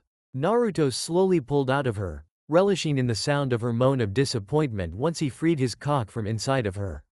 He could see some of their mixed juices leaking out of her pussy before she closed her legs. Naruto moved up the bed and lay down next to her, planting a soft kiss on her lips. "Don't thank me, Hamako-chan. I enjoyed it just as much as you did. We'll have to do this again soon. Hamako sighed in contentment and snuggled up to her blonde master. Well, you said that I have you all to myself to do whatever I want tomorrow. Right now this is what I want to do the most for the time being. I want more tomorrow. Naruto laughed as he draped the covers over both of their bodies. Whatever you want, Hamako-chan. 4 days later, 11 a.m., Master, wake up. Come on Naruto-sama, you have to get up. Naruto opened his eyes to see a mop of red hair on his chest and his own body sprawled out on a couch. What the? Naruto looked around to see a few bottles of sake on the floor around the couch. What happened? He looked over at the door to the apartment to find Hamako standing there with her hands on her hips. Hamako-chan? He felt the person on his chest stir. Tayuya-chan? Tayuya looked up at Naruto's face and held her head with a pained look on her face. Uzumaki. What the hell did we do last night? Hamako walked over to the both of them who were still fully clothed, much to Naruto's surprise as he could feel the effects of a hangover. You, Naruto-sama. And all of Naruto-sama's friends went to a bar last night to celebrate him being done with his probationary status for Junin. Tayuya's eyes widened in remembrance. Oh yeah. She looked at Hamako. You didn't go? I don't like drinking. Hamako replied with a distasteful look. I was kind of scared off of it when I saw a few people mix alcohol with experimental fuinjutsu. She shivered in terror. That's why I locked up all of the notes and supplies last night when you two left the complex. It seemed like the wisest course of action available at the time.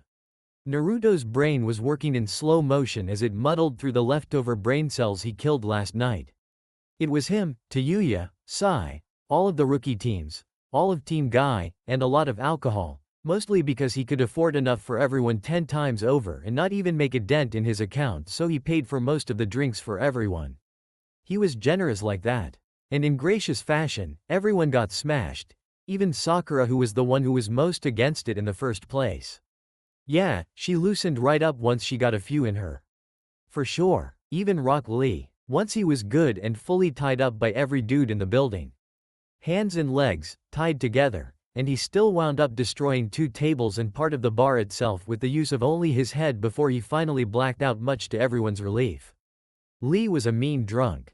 Even Sai, though nothing seemed to happen to him. He drank just as much as anyone else, but when it was time to head home he didn't have a waver in his step at all. Damn, Sai could hold his liquor. As if remembering something interesting, Tayuya suddenly pointed at Naruto and smirked. Ha ha, you made out with the girl with the buns in her hair last night. Naruto raised an eyebrow. He did make out with Tenten. A lot. You say that like it's a bad thing. A memory then triggered that got him to smirk right back. I made out with you too, Tayuya-chan. All the way back here apparently. Yes, Hamako said plainly as she put 2 glasses down in the kitchen and started fishing through the cabinets for some kind of medicine. You did. And you probably would have done more if Tayuya-san hadn't passed out on top of you, Naruto-sama. Ha, Naruto said to a stunned Tayuya. Not stunned because things might have gone further. She was actually kind of disappointed that they didn't. Stunned because she passed out first. You lightweight, you passed out first. I'm still the reigning champ. He looked at himself and saw that he was extremely dirty and disheveled. I don't know why I look like this from making out though. Were you that rough with me? Ignoring his question and focusing more on his teasing of her ability to imbibe in the drink, Tayuya poked Naruto in the stomach.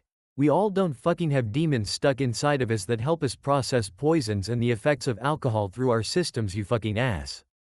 If you didn't have the Kyuubi I would have put you down.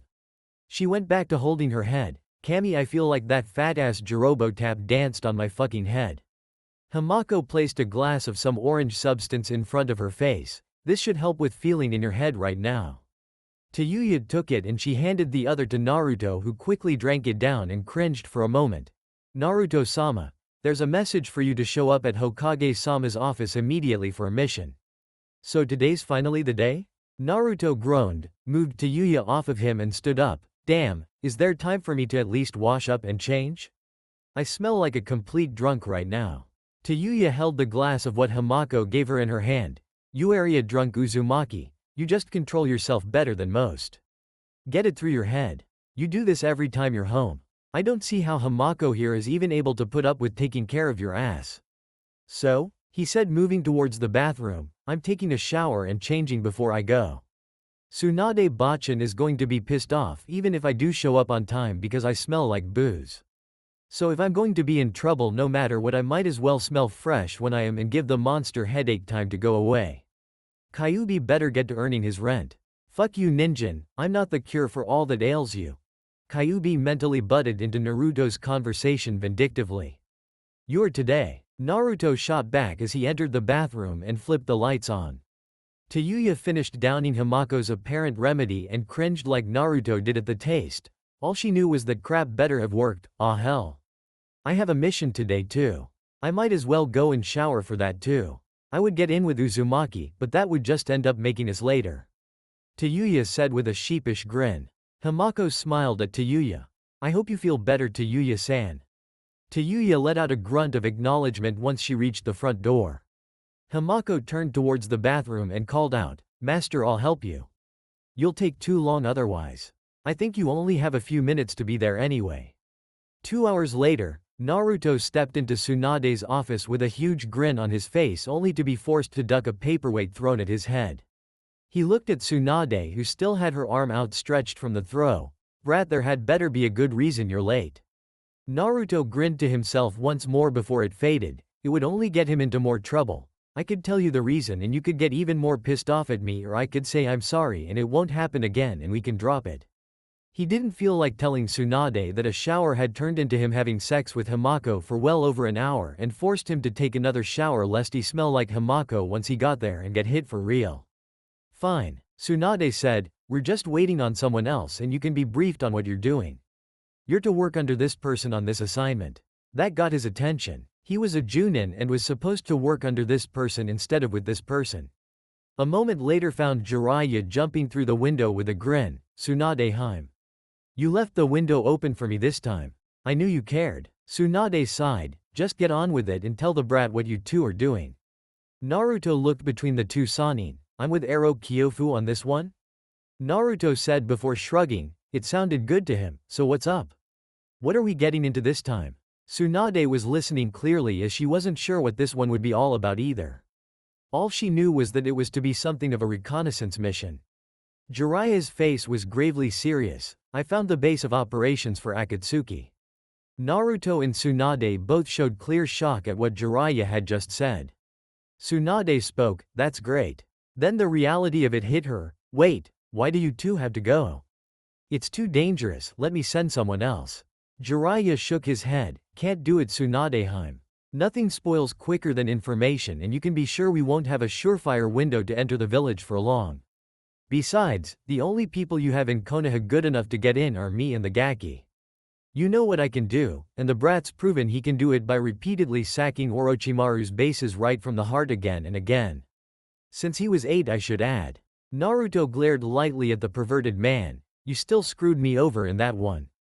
Who fucking blows up an entire section of the base during a reconnaissance mission? Jiraiya rolled his eyes. Get over it Gaki. Things are on the up and up now aren't they? Naruto didn't let it drop. No, you never explained this to me, I want to know. What in Kami's name possessed you into thinking that was a good idea? Jiraiya rubbed the back of his head sheepishly. I wanted to leave with a bang. Naruto palmed his face. The entire point is to make sure no one knows you were there stupid.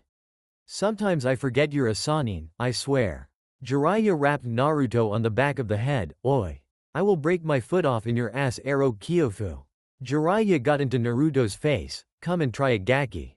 You're still 10 years too soon to even be in my league. Naruto pushed right back. You want to test that out? You feeling froggy Ero-Sennin? I summoned toads you idiot. Jiraiya cracked back. Are you sure you have the brain power to be a Junin? You seem to be back to your stupid 12-year-old self. The two were stopped by Tsunade's fists neatly depositing them onto the ground. Both of you shut up and be serious. Naruto pulled himself to a seated position. Ow, damn Bachan.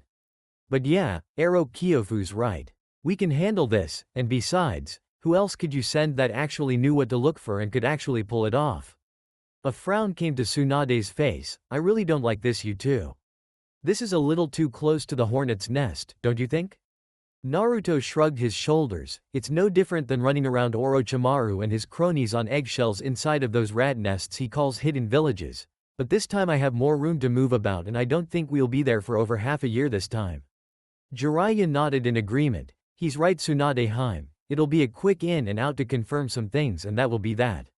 Like the leader of the entire organization. His face turned serious again. Apparently the man's name is Pain. The entire village sees the man as a god of sorts. Naruto scoffed. Sounds like another case of that S-ranked arrogance again. Quiet Naruto. Jiraiya said, but yeah Tsunade, anyway, we'll be there for a moment to confirm this and that. Maybe get some new information or see if they've bolstered their rankings since Super Gaki here keeps taking them out one by one. Hey, Naruto said, what about Hidan's head? You've had that for a good month now. Have you gotten anything out of him yet? Tsunade shook her head. He's unbreakable brat. Even Inoichi can't get too far to get anything on the group out of him, and since his head is gone and he's probably in screaming pain every second of his existence, there isn't anything we can do to persuade him any further that way. Fuck, Naruto said, I thought I had something this time. Jiraiya ruffled Naruto's head after standing back up. Well, that's what we're leaving for. Rest assured we're coming back with something big. Count on it. Tsunade looked away from the both of them. Just be careful you two. Don't get yourselves killed out there. I need you two here. Naruto grinned at her. No worries Ba-chan, I can't die yet right? He pulled her necklace out from his flak jacket. I've still got to prove that little curse of your wrong, don't I? I'll keep Ero-Kyofu out of trouble, don't you worry. Jiraiya put Naruto in a headlock. Really you cheeky punk? Don't you worry Tsunade-heim. I'll keep the kid from biting off more than he can chew. We'll be back before you know it, driving you crazy in no time. Tsunade smiled at both of them. Very well. Naruto Uzumaki, Jiraiya, do you two accept the S-ranked reconnaissance mission to the village of Omegakure no Sato? Jiraiya smirked. Of course. I was the one that suggested it after all. Naruto grinned. You've got it. I'm at your command Ba-chan, you know that. Tsunade nodded at both of them, then proceed with caution. I want both of you coming back from this one, or else I'll drag you two from hell just so I can kill you myself. With that, the two of them left the office through the window as both of them were prone to do. As she watched the two of them walk down the street towards the exit of the village, she couldn't help a feeling of foreboding that crept through her person. Please come back from this. 2 days later, Kusa no Kuni, Naruto and Jiraiya were hitching a ride on an ox cart heading through the country towards Kusagakure. Naruto footed the bill due to Jiraiya not carrying any cash on him, ever apparently, but Naruto was of course still loaded from the bounty on Sasori. He hadn't been able to turn Hidan's head in yet. Though would have to hop off sooner or later lest they get too close to the village, be forced to answer some rather unsavory questions, and blow their cover before they even got close to getting started. So Ero-Kyofu. Naruto started. Why are we heading through Kusa no Kuni instead of just heading right through the country aim is in? We directly border it, so what's with taking the roundabout way? Jiraiya smirked at his godson. Naruto, you should develop a more worldly taste for something other than the women that you care for. He ducked a swing at his head, though I have to say I am proud of you on that front. You're almost like me in that regard. Making ladies swoon worldwide. He ducked another swing. Bite me, I don't make anyone swoon. Naruto growled, but when I went to Otogakure I didn't take the long way and I got in just fine. Jiraiya leaned back in the cart. That's because you didn't know exactly where it was, but the country was well documented. You could afford to go straight to it once you had the exact location, since you had been briefed on the country in general and could aptly sneak around because you knew for the most part what was there. I know because that's how I found it the first time. We don't have that luxury this time around. Can you tell me why? Naruto nodded. Omegakure's supposed to be in the middle of a civil war. It was like that when I was en route. AIM was always supposed to be a dead zone.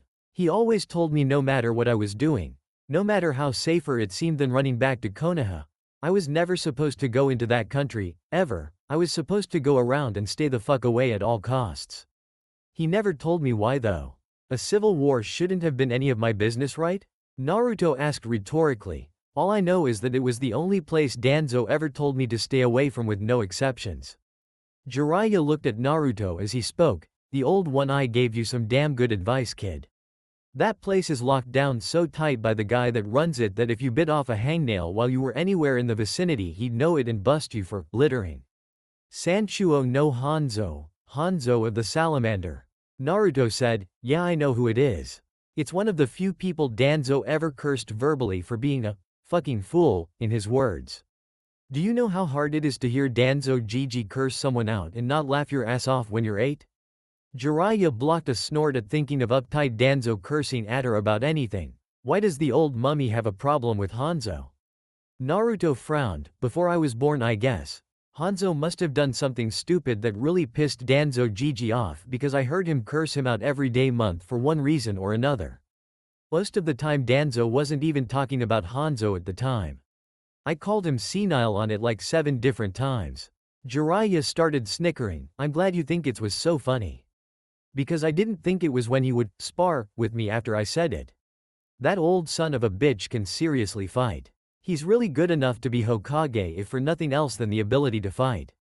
Jiraiya was skeptical. He's an old geezer with one eye and one good arm, and you were 8 at the oldest. Yeah, I was just an 8-year-old. Naruto said cynically, I was an 8-year-old good enough to fight all of Orochimaru's elites at the same time and live without the conscious use of my Biju. And did I mention the Biju? Yeah, because if you didn't know, I have a Biju. Naruto looked up at the progressively cloudy sky. Danzo is most certainly not weak, no way in hell. And if you somehow found a way to beat him, in the end his wily old ass would find a way to take you with him, and that's exactly how he taught me to fight. Naruto raised a fist to the sky that blocked the specks of sunlight peeking through the clouds. Win if you can, lose if you absolutely must. But failure is not an option, keep your goal in sight. You don't fail. Not en route. No, you finish what you start, and you don't need to survive to complete a mission if it's important enough. Jiraiya looked at the sky as they were nearing the point of crossing over into AIM. They would have to get off soon. It was nearly time to get started. It's been so long since I was last here. He looked over at Naruto, who was still looking at the sky himself. With my first students. Jiraiya spoke. Yeah, kid. That's actually some damn good advice.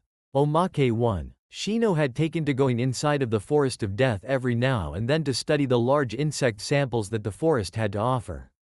The place had interested him when he had first come through in his first Chunin exam, but not only was it a free-for-all deathmatch section of the examination, his team had flown through it so fast he didn't have time to do anything or look at anything, and without a team to watch over him he didn't feel safe heading back in until now. He was a Chunin and had been through it before, so he should have been fine. Shino was currently studying a giant leech that he was very familiar with, as they had been the direct catalyst to his team getting a scroll quickly and easily and getting through the forest so quickly. The forest really wasn't as scary as everyone said it was. He didn't see what the big deal was. Other than the rustling of nearby animals, it was a very peaceful place. There were sounds of far-off conflict between the more violent denizens of the forest, he assumed, but it didn't bother him. It wasn't his problem. Fuck. That was the only indication of warning Shino had before a human-sized blur flew into his general area and obliterated the trunk of a nearby tree with its body. Shino noticed that the leeches had been disturbed and were swiftly fleeing from something, more than likely whatever had just landed in their vicinity. Perturbed by the disruption of his favorite activity, Shino walked over in that area before the figure stood up. Goddammit, their teamwork is better now, and since when could they spit their poison out at stuff? Naruto yelled, brandishing his sword wantonly. His body was covered in scuffs and his clothing was splotched with a strange colored blood. I'm making them evolve just by fighting them. I don't know if I should be nervous or if I should publish a journal. Naruto-san? Shino asked as he got closer. What are you doing here? Naruto turned to face him and his face paled. Shino. He said carefully, what are you doing here? No one comes this far in here, except me and Enko-chan. And even she's having second thoughts these days. Shino's hands were placed in his pockets as he looked at Naruto through his sunglasses, his entire body concealed by his clothing. I am here to study the insect life found inside of the forest. The specimens are very interesting. You can't find anything like them anywhere else in the world. Tell me about it, Naruto said with a deadpan face, but seriously, we need to get the hell out of here. If you're here, then I can't leave you by yourself or I might get you killed somehow. He ran over to Shino and started pushing him. Come on, go, go, go. Things were bad enough with just me, now I need to get you out too. Am I aware of the dangers of the forest, Naruto-san? Yes, of course I am. Shino dug his heels into the ground, but Naruto was physically stronger than him by a lot. What exactly is this all about? Oh no, you're not. No, you're fucking not. I'm saying that right now you are not aware of how messed up this place is. I'll tell you more later, but right now we need to get moving. Naruto said, they are smart, they are fast, they are agile, and they are everywhere. Shino cocked his eyebrow and looked over his shoulder. What is everywhere? A hissing noise prompted both of them to turn around and see a group of slowly advancing giant spiders, stalking towards them, fangs moving about and dripping venom. That's what's everywhere. Naruto said, sword out in front and ready for anything, so how about it, Shino? You ready to get moving, or would you like to stay back and use your insects to help me fight these things for a bit? Naruto turned his head to Shino behind him. Shino? Shino didn't respond. Instead, he simply turned into a mass of Kakaichu and flew away faster than any other time Naruto had seen the bugs move. Mushi Bunshin no Jutsu, Bug Clone Jutsu. Naruto said with a sweat drop, that was good, I didn't even feel him do the replacement. The hissing of the spiders brought Naruto back to the brevity of the situation. You still could have stayed back and helped me, asshole. Was the last thing Naruto said before he once again found himself locked into a life or death struggle with the most devastating denizens of the Forest of Death. It would be a long time before Shino even thought about venturing back to the Forest of Death again. Was he a coward by nature? Of course he wasn't. Was he fucking terrified of normal spiders, let alone the fucking massive, steroid-riddled ones Naruto had haphazardly introduced him to that day? Who wouldn't be? Especially a guy that used insects to do anything battle-oriented. Omake too. Naruto sat down on the ground in the middle of the sparring ring in the Hyuga clan compound. Okay Neji. You're way better than you used to be for sure. Neji himself was taking a long drink of water after their heated spar. I couldn't let you stay as far ahead of me as you were when we last fought Naruto. But I believe if you weren't afraid of the repercussions of causing property damage you could have won decisively. Naruto scoffed, like I'm really going to pay for destroying half of the buildings surrounding the ring because I wanted to win a spar. You Hyugas have a sparring area in the middle of the compound because you guys don't have any techniques that could wind up taking out half of the area if it misfired. I'm not that subtle in major fights. Yes, I'm painfully aware of that fact. Neji said with a dry look on his face, but Byakugan and use of the Jukin is a very subtle art, Naruto. Our eyes allow us to see everything clearly and gives us the ability to strike truer than anyone else without the need for widespread mass destruction. Naruto nodded and caught the bottle of water that Neji threw to him. A nice little keke genkai, I have to say. He took a sip before putting on a thinking expression. Hey, you guys can see through pretty much anything, right? Neji nodded. Yes, it's how I can see your chakra pathways. We can see through most solid objects and control the intensity of the effect. Huh, Naruto stroked his chin, so that would mean clothes too, right? Neji blushed at Naruto's implication. Man, Ero-Sennin probably would have killed for some Hyuga eyes at one point, those sound tailor-made for him. But that certainly explains something. Neji put as straight a face on as he could given the nature of the conversation. What would that be? Naruto grinned. It certainly explains one of the reasons Hinata had a crush on me for so long. She could obviously see what I was packing when I was a kid and was thoroughly impressed. Silence reigned between the two Junin for the longest time as business as usual carried on for the multiple other Hyuga clan members walking around the compound, oblivious to the actual conversation going on between their young genius and the village's Jinchuriki. Hake Kusho. 8 trigrams empty palm. Neji shot off a vacuum shell-type attack at Naruto and sent him flying hard into the wall nearby the sparring ring hard. Naruto slumped to the ground against the wall, rubbing the back of his head. Damn, why didn't you hit like that during the actual fight? Hake Hisangeki. 8 trigrams mountain crusher. Neji got in Naruto's face and launched a harsh wave of chakra from his palm, obliterating the wall behind him and turning it to rubble. He narrowed his Byakugan-activated eyes in anger when he found a smashed-up log where Naruto should have been and turned to the side. What was that all about, Neji? Naruto said from nearby where Neji was looking, relatively unscathed. It was a theory. A theory I can't prove, or could I? Naruto stroked his chin again before pointing at Neji with a serious look on his face. Where's your cousin? I can get to the bottom of this right now. Die! Neji shouted as he began chasing after Naruto with murder in his eyes, firing off a Hake Kusho every now and then and missing. Hold still and die, Naruto. Naruto laughed maniacally as he and Neji dodged the shell-shocked Hyuga denizens that cleared the way for them as they sprinted through the compound. Better men than you have tried, Neji. And I'm not paying for any of that, by the way. The two continued the chase until rounding a corner where they stopped abruptly on a dime as if nothing had been happening. The reasoning being that the head of the clan, Hiyashi Hyuga, was out for a walk with his two daughters Hinata and Hanabi. Neji quickly bowed to cover his tracks over the mayhem they had been causing all over the compound. Good afternoon, Hiyashi-sama. Hinata-sama. Hanabi-sama. Good afternoon, Neji. The man replied stoically. Damn, did everyone except Hinata have that same dull tone with everything they said? Good afternoon, Neji-Nisan. Hinata said to him. Ah, that was more like it. She did have a rather sweet voice. She blinked once she realized who else was there. Naruto-kun. What are you doing here? Naruto had a straight face as he was simply playing up the tone set by Hiyashi and Neji. Oh, I just came here to spar with Neji for a bit. He was seeing me out like a good host.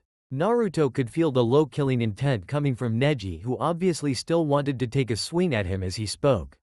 Yes, Neji almost growled out, we must be on our way now. With that, the two Konoha Junin walked past the clan head and the two heiresses and continued on their way. Naruto looked over his shoulder to see Hinata doing the same, looking at each other. Naruto grinned at her, getting her to turn back around abruptly, possibly to hide a blush. Naruto then took advantage of the moment and let his eyes linger on Hinata a bit longer. Stop staring at her or I'll stop your heart right here, right now. Naruto did not do as instructed. Man, I wish I had Byakugan. Omake 3. Kiba was sitting at the bar laughing loudly as he and the others were having fun. Naruto, get off of Tenten and get over here already.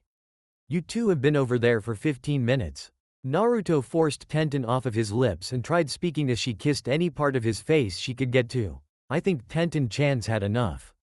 Someone should take her home, and I don't mean me. If I did it, I don't think I'd be able to leave. So? Kiba roared across the bar at the blonde. Sounds good to me. Naruto responded as Tenten finally passed out in his lap. No. I make it a personal bylaw to avoid hooking up with drunk chicks. Even ones that are hot and I already know like me. Naruto shakily formed a hand seal and a cage bunshin formed in front of him. Take Tenten-chan home, and don't drop her. He looked at the cage bunshin swaying on its feet. Great, you're fucking drunk too. I may be drunk, boss, but you're ugly. The clone said, pointing a swaying finger at Naruto, and tomorrow I'll be sober. But you'll still be ugly. The bar started snickering at Naruto and his clone as the original just stared at his creation before dispelling it. Fucking smartass. He formed another one and gave it an order before it could speak. Take Tenten, don't drop her, and shut the hell up. The clone leveled a drunken glare at Naruto before taking Tenten off of his hands and stumbling out the door with the bun-haired Chunin in its arms. Naruto walked over to the others and steadied himself on the bar where Tayuya shoved a small shot in his face. Woo. Tayuya had a heavy drunk blush on her face. Here, Uzumaki shithead. Drink this, it's called Zamuki, Zazuki, Zensuki. The bartender Ren answered for her, Zambuki. Tayuya gestured towards him, right. Zabunuki. Anyway, drink it. Naruto shrugged and threw it back, smacking his lips at the taste. That's spicier than a motherfucker. Give me some more of that, Ren. Ren did as instructed and watched Naruto throw them back as soon as he was able to put them down. Go Uzumaki. Tayuya shouted. The others gathered around and watched Naruto drink 16 of the shots before he hit the bar with his palm. That's really good. What's it supposed to be? Ren smirked. A shot of whiskey and pure caffeine. Well, whatever it is, Naruto said, having completely ignored Ren, it finished the job. He said, balancing against Tayuya, I'm fucked up. I'm really fucked up. I think I'm done. Take me home, Uzumaki shithead. Tayuya muttered as she draped herself over Naruto's back, and don't take advantage of me, or do. I don't care as long as you get me home. Naruto bid one last inebriated goodbye to everyone in the bar before he and Tayuya slogged home. 1 hour later, 2 a.m., Tayuya was draped across Naruto's chest. You know what we haven't done in a long time, Uzumaki? Tayuya said in a husky voice. Naruto looked extremely wired as his eyes darted around the room and his body was steadily shaking, seemingly unable to stay still. What, Tayuya-chan? What is it? Is it fun? Huh? He said in a rapid, slurred voice. It is. I like it, and you seem to like it too. Tayuya smirked and began kissing Naruto, who eagerly kissed back. Tayuya let out a sharp cry of surprise when she felt Naruto spank her but started to moan when she felt Naruto massage where he had struck her. The kiss carried on for 4 minutes, until Naruto realized that Tayuya was unconscious. Fuck, Naruto said to himself as he shifted the redhead to the side of the couch and got up. What the fuck is wrong with me? I know I'm fucked up but I can't pass out. He ran around the couch a few times. I know, some exercise should get the rest out of me. Naruto started doing jumping jacks. 1 hour later, 3 a.m., fuck. Naruto said to himself, I've done like 1,000,000 goddamn jumping jacks and I still feel fine. What a glorious morning for youth. Naruto ran to his door and went outside to see Guy on a brisk run around Konoha. On his hand, Guy, what are you doing? Huh? Before Guy could respond, Naruto shrugged and jumped to the ground before standing on his own hands. Whatever it is, I'm in too. With that, Naruto started rapidly walking down the street on his hands. Tears sprang from Guy's eyes. I finally found someone youthful enough to partake in my early morning exercises. If it's a challenge you want, Naruto-kun, it's a challenge you'll get. Explode with the power of youth. Guy yelled before rushing away on his hands to catch up to Naruto. 2 hours later, 5 a.m., Naruto let out a low groan as he limped back into his apartment with scuff marks all over his body and collapsed on the couch next to Tayuya. The girl crawled on top of him and snuggled close to him before both of them broke into a cacophony of snores. Chapter 37, Heavy Forecast. Hamako entered the Hokage Tower with her usual serene smile on her face. She had a stack of papers in her arms, letting those around her know this was a business trip, but from the look on her face it was as if she were taking a nice morning stroll. As she neared Tsunade's office, she said good morning to the shinobi stationed inside as Tsunade's assistants and the like before making her way to Tsunade's most trusted one. Hello Shizune-san. I have an appointment with Hokage-sama this morning. Shizune gave her a smile. It's nice that you actually make appointments instead of just dropping in like Naruto-kun does. How he never drops in when she's busy I'll never know. Hamako let out a small giggle. Naruto-sama is good like that. He doesn't like being formal outside of missions though. May I enter? Yes you can. Shizune said, go right ahead. Hamako bowed to Shizune and headed inside of Tsunade's office. The head of the female cage looked up at her and gave her a smile. Hello Hamako. How are you today and what can I do for you? Hamako bowed to Tsunade and placed the papers she had with her on the desk. I'm doing well Hokage-sama. I came here today because I want to surprise Naruto-sama when he gets back. Tsunade looked at her curiously. Surprise him how? Naruto doesn't really like most surprises seeing as how they try to kill him. She looked at some of the papers Hamako left on her desk. I assume you just came from the bank this morning. Yes I did, Hamako said, and he will like this surprise. Master has an excess amount of spare money due to his frequent higher-level missions, captured bounty of Akasuna no Sasori, and does not have to readily support me due to my work at the academy. He has a lot of money and as such I suggest a move from his apartment to an actual home. I've been dealing with this on and off for almost a year now. Looking through more of the papers Hamako carried in, Tsunade got her point. So I assume you're here because you've decided on something he would like and you're relaying this to me due to him being my shinobi. A nod from the elder blonde woman came from Hamako. Yes, it should be something nice for Master to come home to after this mission he's currently on. Would you like to visit the one I've chosen after it is made official later today Hokage-sama? Tsunade smiled at her. Certainly. You should come back around 6 in the evening. I'm sure he'll love it. With Naruto, Omegakure no Sato, Naruto had a dry look on his cloaked and covered face as he sat quietly on a passenger boat. Other than the man running the boat and the 5 other passengers aboard, Naruto only had one thought running through his mind. I hate the rain, I hate the rain, I hate the rain, I hate. Shut up right now or I will start singing again. Kyuubi growled in his head. Omegakure no Sato was surrounded by water created by the perpetual rainfall that took place in the village. Just outside of the flooded area lay a smattering of outlying villages, where Naruto boarded a boat intended to come into the main hidden village itself. The boat ride had lasted for around an hour with no canopy over top. Thus the only thing keeping Naruto from the elements was the cloak over his head that he was using to obscure his features, and it was bitterly cold outside as well. Sorry Kyuubi. Naruto thought to his demonic inmate, but rain is the precipitation I hate the most, and it's cold as hell too, making it worse. Maybe I should have tried taking the other way in. It might be drier than this. Fucking rain. I hate the rain. I hate the rain. I hate the rain.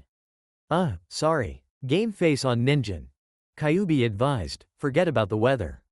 You'll be living in it until we're done here. You remember what to do once you get in, don't you? Naruto rolled his eyes, of course I do.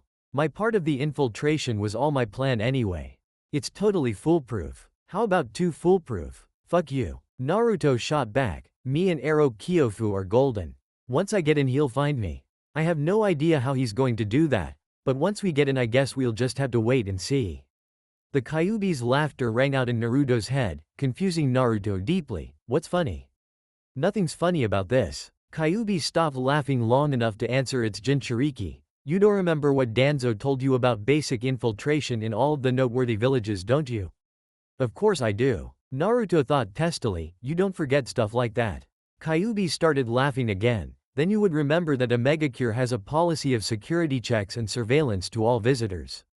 Naruto wasn't getting it, so? I can deal with the surveillance, that's rookie stuff, and I don't have any weapons or anything conspicuous on me anyway. Who cares if they have security checks? There's nothing on me that could give me away. Kyuubi chuckled a bit more. Okay then. I guess you're right. Yeah, those series of cavity searches should be no problem for a tough guy like you, right? Kyuubi could feel Naruto just lock up after that statement was uttered and let out more laughter.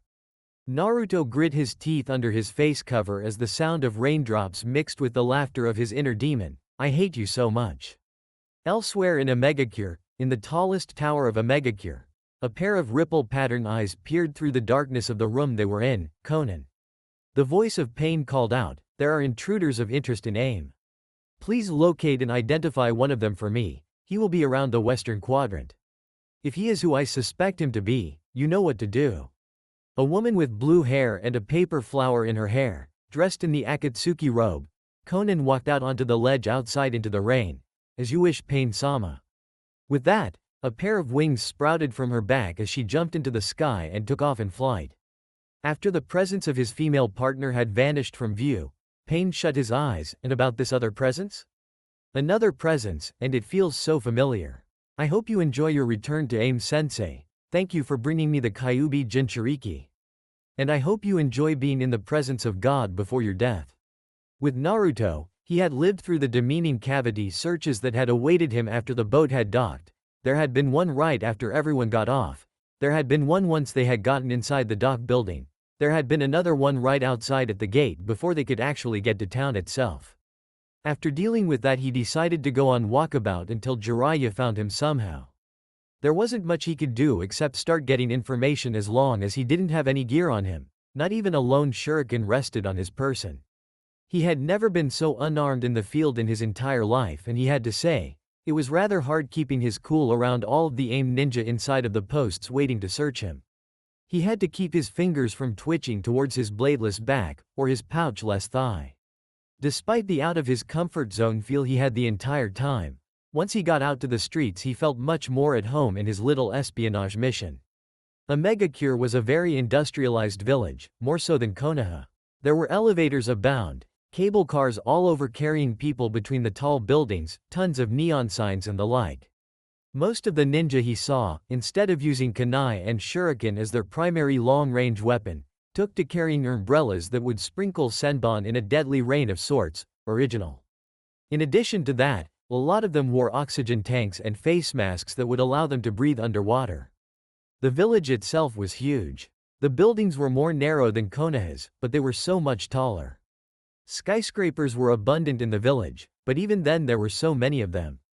Still, infiltrating this village felt more comfortable than trying to do so in any of Orochimaru's bases. At least he had free rein to fight and run away if he needed to. It was going to be one hell of a challenge for anyone in AIM to corner him if he was discovered and forced to flee. There were tons of canals that were full to the brim with rainwater and he could see younger ninja down in them. A lot of D-ranked missions in AIM probably had to do with how they dealt with all of the excess rain and flooding. Ero-Kyofu better not be fucking around on the outskirt villages. Naruto had left Jiraiya to infiltrate AIM on his own, as both of them together would be too risky to attempt. Naruto would be heading through the front door, so to speak, while Jiraiya ensured Naruto that he had his own way of getting in inconspicuously. He left it at that and sent Naruto on his own way to get in, saying that if he didn't beat him there he would catch up soon enough. That was just one of the things they had spoken about before beginning their operation in earnest. Flashback. One day ago. Just past AIM's border, Jiraiya looked at Naruto as they both trudged through the rain. "You're very strong, Naruto. I'm very proud of you, I want you to know that." Naruto looked over at Jiraiya and returned his attention to walking. "Don't say stuff like that, Ero-Kyofu. You know it's bad luck to say that crap before we do things like this. Save it until after we leave this country and get somewhere safe." Jiraiya shook his head. "No, I'm saying this now. You're one hell of a ninja kid. You're going to be a great Hokage whenever Tsunadeheim decides to cough up the hat to you. Root trained or not, I know so. And I've said it a million times, but I'm truly sorry about sealing you off when you were younger." Seeing the sincerity in the man's eyes, Naruto couldn't just tell him to stifle. "It's alright. I forgave you a long time ago, you know that. What's wrong with you? Just thinking back to some old pupil's kid." Jiraiya gave Naruto a wide grin. "I've got something I need to teach you once this mission is over. Something that I'm excited about. We'll talk about it more once we get out of this, alright?" Naruto shrugged off Jiraiya's previous attitude with a grin of his own. "Now that's more like it." End flashback. I saw the angel today. A nearby man said as Naruto took temporary refuge under an awning from the rain. "I still can't believe that someone was able to take down Hanzo, but I guess he is God after all." Naruto frowned underneath his face mask. "This guy killed the guy that the guy who trained me wanted to drain of his lifeblood with a spoon but never had the chance. And they call him God. S-rank superiority complex. I really don't want to meet this guy yet. Now where do I go to wait for Ero-Kyofu, the bar? No, that's too obvious." Naruto started walking around the village again, just seeming like a harmless tourist of sorts as he thought things out and took in the conversations of the people around him. All the citizens were talking about were the guy they called God, and the person they referred to as his angel. The more he heard, the less he liked and the sooner he wanted to leave. But he had just gotten there, they hadn't even gotten to the crux of the mission yet, and he still had to find Jiraiya. Maybe after he had a blade or 20 on him he would feel less skittish over the whole matter, but until then he was cold, wet, hungry, alone, and unarmed, miles away from home, in the dead zone of the elemental nations. If anything happened he would have one hell of a breakout ahead of him, as if Orochimaru's hidden village was a rat's nest, then this village was a hill of fire ants. The people believed that this pain guy kept the village safe, that he was God among men, and there had to be some reason for that. Naruto wasn't buying it in the least, but if the guy ran Akatsuki, could beat a legend that inspired terror like Hanzo, and could get people to call him God, he had to have something that backed it up. It was alright. Just don't get caught. Simple. Be cool, be ice. What did they have on him? Nothing. Tons of people came into AIM looking like him. It was raining and cold as hell. Everyone was bundled up. When Naruto was sick of wandering around he saw a sight that made him grin widely under his cover. A small building that he knew wasn't a regular part of AIM, no matter how well it looked like it belonged there. A cozy-looking tavern with lights on and the prices of cheap drinks out front. What kept Naruto from going in was that he knew exactly what this was, and seeing as how he was the only person on this particular street it was almost showtime. And he was not disappointed when the building turned into Small Toad, signifying the presence of the man he was looking for, Smooth Ero-Kyofu. Naruto said, "I'm going to assume you caught someone just now and there." Jiraiya appeared at Naruto's side, grinning. "You know it, Gaki. How do you like the cavity searches?" he asked with an amused look on his face. Naruto gave him a look with the only thing visible being his piercing blue eyes. "I hate you so much right now. The only thing stopping me from leaping out in you and kicking you in the balls right now is that I still need you.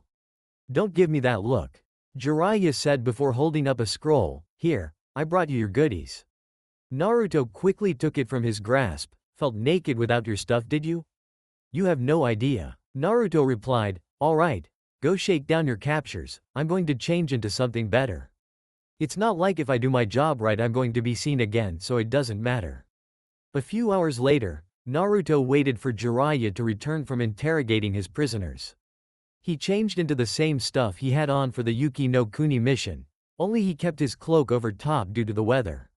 He noticed the look on Jiraiya's face as he returned from getting his information and shared it all with Naruto. How this pain character killed Hanzo in battle, how he eradicated anyone loyal to or anyone who had a relationship of any sort with Hanzo. So what did you do with the guy?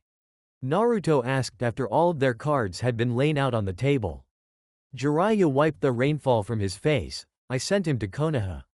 He wouldn't say anything more about pain than what I told you, so hopefully they can work something more out of him. Naruto nodded. Jiraiya was good, but he wasn't an interrogation specialist.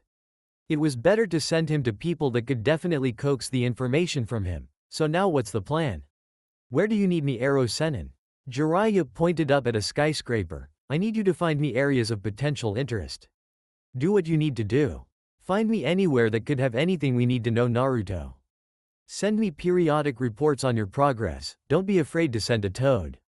With all of this water, it should be easy enough for them to stay discreet. I'll be keeping my feet to the pavement for now. The two Konoha ninja looked at one another before Naruto took on a stone-like face and saluted Jiraiya before vanishing in a shunshin. Jiraiya watched as the after trail of his shunshin dispersed. Good luck, Gaki. With that he went off on his own to dig up his own dirt. Well, someone in a megacure was spoiling for a fight rather soon, or so the stockpiled weapons here and there inside of storehouses all over the village would attest to. No one inside of AIM seemed to be ready for any kind of war, but the kind of surplus that Naruto found was just too much for it to just be superfluous. It had been a few hours since he had left Jiraiya, and he actually had something to arouse some suspicion, so he figured then was as good a time as any to check in with his perverted sensei, Godfather. Naruto had taken his place atop a skyscraper as he sat out for a short reprieve. It had been a while since he had to go under the radar like this. He forgot how much energy it expended staying hidden for so long. Good thing it was something you never forget how to do. Before Naruto took to biting his thumb to begin a summoning, he saw a figure in the sky not too much higher than he already was. As it flew around the area, he frowned to himself. Damn it, this is too soon. He knew his cover was already blown by whoever this was, but if he could take this person out and go along his way, he might have been able to stay hidden. It didn't seem like this person had risen the alarm on his presence yet. That was their mistake. The last mistake they'll ever make.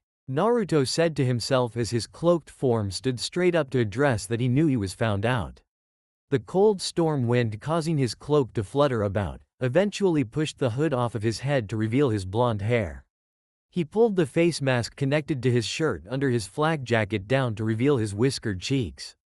A series of projectiles flew at Naruto from the aerial attacker. Naruto had to say he was jealous of whoever it was. He had mastered his element and he still couldn't fly. But for right then he had to stifle that thought and dodge before he was hit. Naruto moved out of the way of the attacks, and as one stuck itself into the roof he was standing on, he saw that it was a sheet of paper. Naruto touched the edge of it to reveal that it was razor sharp. That would have seriously injured him if it had hit him. He turned his attention back to his opponent, who had sent out an entire salvo of the paper shuriken for another attack. Naruto drew his sword and sliced through them, a long-range fighter like Deidara. He thought as he decided he was going to close the distance in this one even if it killed him. He'd be damned if he was going to let himself get picked apart from a distance this time around. Kage Bunshin no Jutsu, Shadow Clone Jutsu. Naruto was joined on top of the skyscraper by 10 copies of himself that had immediate orders to cover him while he tried to close in on his airborne enemy. He ran towards the end of the rooftop and jumped into the air at his opponent. Futon. Kei's Wakiokoru. Wind release. Wind burst. As he started to fall, his jutsu activated and the air bubbles underneath his feet burst, giving him a temporary platform with which he was able to spring at his opponent. Naruto swung his sword at the enemy, but missed wide and wound up sticking to the side of another building. From his up-close attack, he saw that he was fighting a woman in an Akatsuki robe. Yeah, he was in it now. She flew past him on wings made of paper. She fired paper shuriken at him. She certainly had a strange style of ninjutsu. His clones had begun to bombard her with weaponry of their own from the rooftop as he watched her navigate her way through the attack with her paper wings. How she was able to use paper in the rain, he had no clue. Naruto crouched down, standing sideways on the wall, and pounced off hard. giving himself enough momentum to carry himself back to the roof with his clones, where he immediately began making hand seals. Raiden. Kaminari Shuriken, Lightning Release. Lightning Shuriken. The recent amount of weaponry in the air above the female Akatsuki member's head due to his clones missing began raining down lightning around her that she dodged. Naruto kneeled down in front of a wall of his cage bunshin, draw. All of them pulled out a Fuma Shuriken each, aim. All of them drew their arms back to throw at the woman still dodging the lightning bolts raining down on her, fire. The clones let loose the shuriken that prompted Naruto to begin his own hand seals, Shuriken Cage Bunshin no Jutsu. Shuriken Shadow Clone Jutsu. The large, mid-air shuriken multiplied in flight and went right for his enemy in a wall of steel. Naruto watched as the woman was shredded in mid-air with the vicious barrage of weapons before narrowing his eyes as the feeling of his clones that had formed a wall behind him being cut down fluttered through his mind. Naruto immediately leapt to his right with no time to spare as all of his clones were vanquished with extreme prejudice by more deadly flying paper. He turned with his sword at the ready to see the woman standing in front of him on the same rooftop. Naruto spoke, "You know, I thought for a second that I might have put you down with that last one, but that was just a clone the entire time, wasn't it?" "You're correct," she replied coolly as she slowly walked forward. "I can assure you that the genuine article will not be as easy to defeat Kyuubi Jinchuriki. I have a name, lady, and I know you know it." Naruto said as he readied himself for anything from her. "I'm not going to ask you to leave me alone, or even to surrender because I know you won't. All I'm going to say is that you'd better be ready for me." Her eyes showed nothing but stoicism. "I have a name too, Naruto Uzumaki. It is Conan, and I never underestimate my enemies. Doing so to you would make me an utter fool." She extended her hand as a sword of paper seemingly formed out of her sleeve right before she dashed forward. Naruto quickly blocked it and took a retaliation swing that she dodged by jumping back and sending out a rush of paper shuriken at him. Naruto cut through all the ones that were immediately dangerous to him, leaving the rest to turn his cloak to tatters, exposing him to the elements fully. Naruto ripped off the rest of the cloak and threw it at Conan as a weapon of convenience. The remains of the tattered cloak were reduced to ribbons by Conan's paper, but while it still existed it provided enough of a blind spot for Naruto to get to Conan's left side where he lashed out with a horizontal swing of his sword. He cut through a wall of paper that Conan haphazardly put up to stop him and saw her form a massive paper airplane to take off with. Naruto sheathed his sword and grabbed onto the back of the plane just as she enabled it to take off from the rooftop, bringing him right along with her in her flight. The added unexpected weight of Naruto immediately caused problems for the flight as they were directed into a nosedive shortly after they left the roof. Conan tried pulling up but it was too heavy to brute force upright. Naruto made a set of one-handed hand seals, futon, repusho, wind release, gale palm. Naruto aimed the directional wind to turn the plane upright well enough that it brought them out of the dive. Naruto pulled himself up onto the plane and his presence was answered with a sword slash aimed at his face that he leaned back to avoid as it almost cleaved off his nose. Naruto responded by letting off a punch at her that when it made contact made her body burst into paper and reform behind him, with an attempt to stab him through the body. Naruto rolled off the side of the paper airplane and pulled himself back up the other side with a kick at Conan that she blocked with a mass of paper. "I thought you guys weren't supposed to kill me." Conan gave him a hard look. "Don't be foolish. You know that you can survive that with little problems. I won't kill you, but when I'm done you'll wish you were. You will feel pain before your life ends, that I can promise you." Naruto smirked, "Honey, until you've been tied to a chair at the age of 6 and emotionally conditioned en route, you don't know what pain is." Conan's eyes hardened at the sound of the name, root, but until then, as I said. You'll survive this. After saying that, Conan used the paper that made up the airplane and reformed her wings before flying off, leaving Naruto hurtling high-speed through the air between the skyscrapers with nothing under him.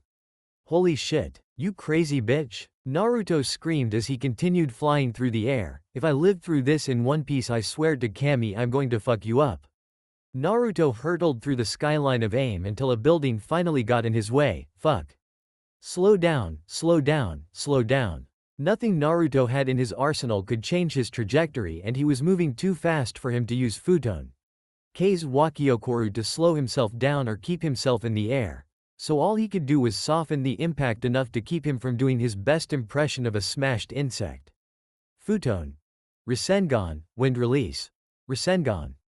Naruto made the two-handed, elementally charged Rasengan and brutally punched a hole into the building he was flying at, causing him to crash land inside of the building. Konan hovered at the entrance that Naruto had created high up in the building. A motionless Naruto was what she saw strewn out in the rubble in a hallway from his last-ditch effort to keep himself in the fight. You're not defeated yet, don't insult me by trying to play dead. You're probably a cage bunshin. Boom. The laid-out Naruto said lowly before an explosion filled the hallway and came back out through the hole, forcing Konan to fly higher to dodge the fireball made from the explosive note that was attached to the now incinerated Naruto. Konan was able to elevate a floor, however Naruto crashed through a window from above her. His clothes all beat up from crashing through a building wall, scratches all along his face from it as well, a one-tailed chakra cloak covering his body, and a Rasengan in his right hand. The attack hit Konan, took out one of her wings, and propelled them both downward towards the ground. Konan, luckily for her, hadn't been subjected to the violent jutsu for too long, letting her reform her wings rather quickly. Naruto was still close to her however and used the tail of his chakra cloak to grab her, pull her close, and latch onto her, keeping her from flying correctly. The direction of her awkward flight pattern led them to a canal where they skimmed the water before the actual impact of them hitting the surface occurred, throwing them apart forcefully. With Jiraiya, before Naruto and Konan's battle began, it had been hours since Jiraiya had heard anything from Naruto, and he had just come from speaking with his aim contact, giving him his new orders for the time being. Jiraiya proceeded to go about his own through the shadows of AIM, looking for any sign of the kid as well as waiting for any news from him. During his search he heard a sound of something crashing and the sounds of people panicking in the streets around him. Jiraiya quickly found the area where the skyscraper was wrecked on what appeared to be the 15th floor or higher. Suddenly a massive fireball emerged from the hole and a glowing red figure dropped from a higher floor to hit someone floating in the air. He saw paper flutter from the person's falling body and knew only one person that had a jutsu anywhere near resembling that. Konan, is that you? The angel is in a fight? Who would be crazy enough to call the wrath of God and his angel after what he did to Hanzo? It doesn't matter, he won't be around long enough for it to matter anyway. Jiraiya grit his teeth. Damn it, Gaki. He muttered before moving towards where he saw them fall. He wasn't doing too badly from the looks of things, but things could change in a hurry. The Akatsuki always operated in twos and while he seemed to be winning against the second member could attack him at any time. This Akatsuki thing is going to kill either him or me, I swear. Before he could get too far a voice called him, I would say that your opinion is correct, but you don't need to be told that you're about to die, Jiraiya-sensei. Jiraiya saw a man standing on a pillar nearby staring at him. The man had orange hair tied back in a long ponytail, multiple piercings in his nose and all over his face, a slashed aim hite, and an Akatsuki cloak. His most relevant trait was a set of eyes with distinct ripple pattern eyes. Jiraiya stared at the man hard for a long while before finally speaking up. You've certainly changed a lot, but those eyes. You're Pain, aren't you, Nagato? The man did not respond. I guess you didn't grow up the way I wished you would. What happened to you? Pain narrowed his eyes at Jiraiya. You don't need to know. After all, you're just an outsider in my village. Jiraiya shook his head at the man. You've changed, Nagato. Pain made a few hand seals, for the better? Kuchiyose no Jutsu, summoning jutsu. A large crustacean with body piercings of its own appeared in a puff of smoke. Sweeten. Humatsu Rappa, water release. Violent bubble wave. The crustacean fired a wave of bubbles, much like the jutsu name indicated, that Jiraiya jumped away from against a wall. Who do you think you're dealing with? Jiraiya asked as he made his own hand seals. Ranjashigami no Jutsu, Wild Lion's main jutsu. His hair extended and wrapped around the summoned creature before even more of his hair grew into the shape of a lion's mouth that engulfed the crustacean and kept going towards Pain. He dodged the initial attack, but wound up getting wrapped up in Jiraiya's elongated hair. Jiraiya looked at the man caught in his grasp sadly. Nagato, there are so many things I want to ask you, like what happened to Yahiko? I know Konan is fighting Naruto right now. Yahiko? Pain said, I do remember someone by that name. He's been dead for a long time. Jiraiya almost cringed at his tone. What happened to you and Conan? Nothing happened. This is just another fight. Pain said calmly, too many people have died here, and their pain is what helped me grow up. Even the most ignorant, innocent child will grow up eventually when they learn of true pain. It affects what they say, what they think, and they become real people. Jiraiya sneered at him. You think abandoning the love for your friends is the right way to grow up? Sensei. Pain said in the same monotone as before, you're still just a normal person. But me, living in the center of an infinite universe of pain, have grown into something much more. He closed his eyes. I have grown from a person into a god. And as God, what I say, what I think, becomes the law of God. But you're still just a regular person, Sensei. I don't expect you to understand what I'm telling you.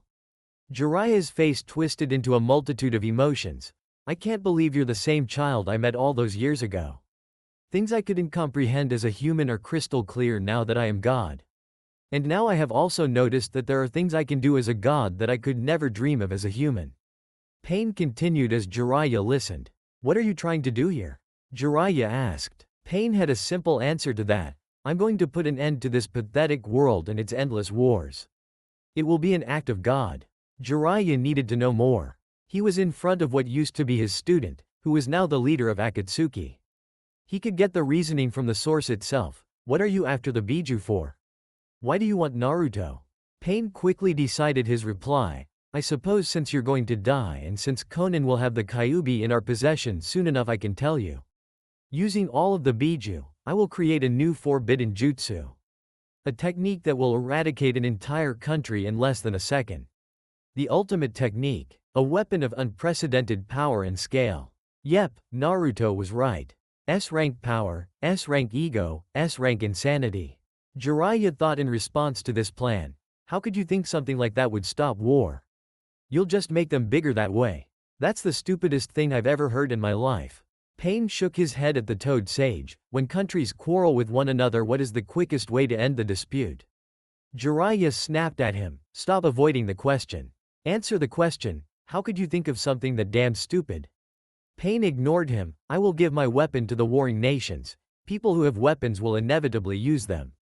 Again, Jiraiya figured that this plan was completely asinine. Yes, he was right. The weapon would be used eventually, but that would solve nothing. Whenever the weapon was used, whoever was left would immediately begin starting on something bigger, something more powerful, and when that was created they would use it in revenge. This wouldn't lead to a new world order. It would lead to no world period. Hundreds of millions of people will die from your idiot idea, and the survivors would be terrified. He was about to say, and pissed the fuck off, but he was cut off. All the people of the world will learn what true pain is. Pain said determinedly, my technique will breed fear and be the ultimate deterrent. The wars will cease quickly. Pain will quicken the world's growth as it did mine. Our world is still in its infancy, but the hand of God has come down to guide it down the path to maturity. Jiraiya felt like laughing. You want to help the world destroy itself to help it grow up faster, and you think that's your responsibility? I do. Pain admitted, I am a god of peace after all. Jiraiya let out a chuckle. You've turned into quite the comedian, Nagato. Pain Kawarami'd out of harm's way after finishing his explanation. Over here, sensei. To me you're an insignificant child whose growth was stunted. Another summon? Jiraiya said as he saw Pain standing atop a massive chameleon. I have to admit, hearing a kid like you telling me that I and the world need to grow up. If Naruto were here he would be laughing his ass off right now. You say you're God, but I'm no longer a human either. He said as he made hand seals for his own summoning jutsu. The smoke amassed around him. Flooded by anger I cried tears of blood. The lone hermit of the legendary Sannin. The unstoppable Toad Sage of Mount Mayuboku. The great Jiraiya, he said before falling face first onto the surface he had been standing on. You really haven't grown up at all, have you? Pain said disdainfully. Jiraiya stood up with a roar. Damn it, Gamekin-san, don't be moving all over the place when I'm getting my pose on. The massive toad wearing clothing much like Gamabunta except he had a magenta color, horns on his head, black markings going down his face, and he held two things. A shield in one hand and a sasamata in the other. Google it. It's a pain in the ass to explain if you don't know what I'm talking about. You tripped over your own 2 feet, you clumsy idiot. Whatever. Jiraiya said as Pain and his massive chameleon came charging forward. I'll have to get serious right from the start here. I'll have to use Sage mode for this one. Gamaken looked up at the summoner on his head in shock. What? Are you serious? You're going to? Yep. Jiraiya said, I'm summoning the 2 great sage toads. I'll need you to buy me some time to set this up, Ken-san. Gamaken nodded. You've got it, Jiraiya. I'm pretty weak, but I'll give you my best. Jiraiya rolled his eyes, again with the, you're weak, crap. You're not weak and you're going to show this bastard that right now. Naruto vs. Conan. Naruto pulled himself out of the canal onto some debris that had gotten caught on something, keeping it in place. We've got a mission to infiltrate Aingaki. You should be right in your element. You might even meet a cute young lady you like there with your track record. Naruto said, mimicking Jiraiya, his voice still rather gravelly from using the Kyuubi's chakra. Yeah, I met a lady alright. And she's kicking my ass, you stupid perverted toad sage. Naruto stood straight up to see Conan fly directly out of the water. Her paper wings being soaked, not hampering her ability in the slightest. That really hurt.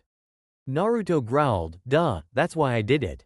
You dropped me out of the air from at least 150 feet. That would have hurt. Pain-sama knows that Jiraiya-sensei is here. Conan said, he's probably dealing with him as we speak. You have no hope of him bailing you out and saving you. Who says I need Ero-Sennin to save me from you? Naruto questioned with barbs in his voice before the important part of that statement hit him. Did you just say Jiraiya-sensei? Conan nodded and tilted her head. Naruto believed that was conveying her amusement at his lack of knowledge on the topic. Yes. He was our sensei a long time ago. Did he not tell you? Naruto stood at the ready, but he had questions that he wanted answered. When? All I know is that he trained Minato Namikaze and that was it before me. Conan nodded again. That was after he trained us. We were trained during the Second Great Ninja War, a long time before you were born. Wow, Naruto said, so that would make you like 40 or something. You're really hot for being 40.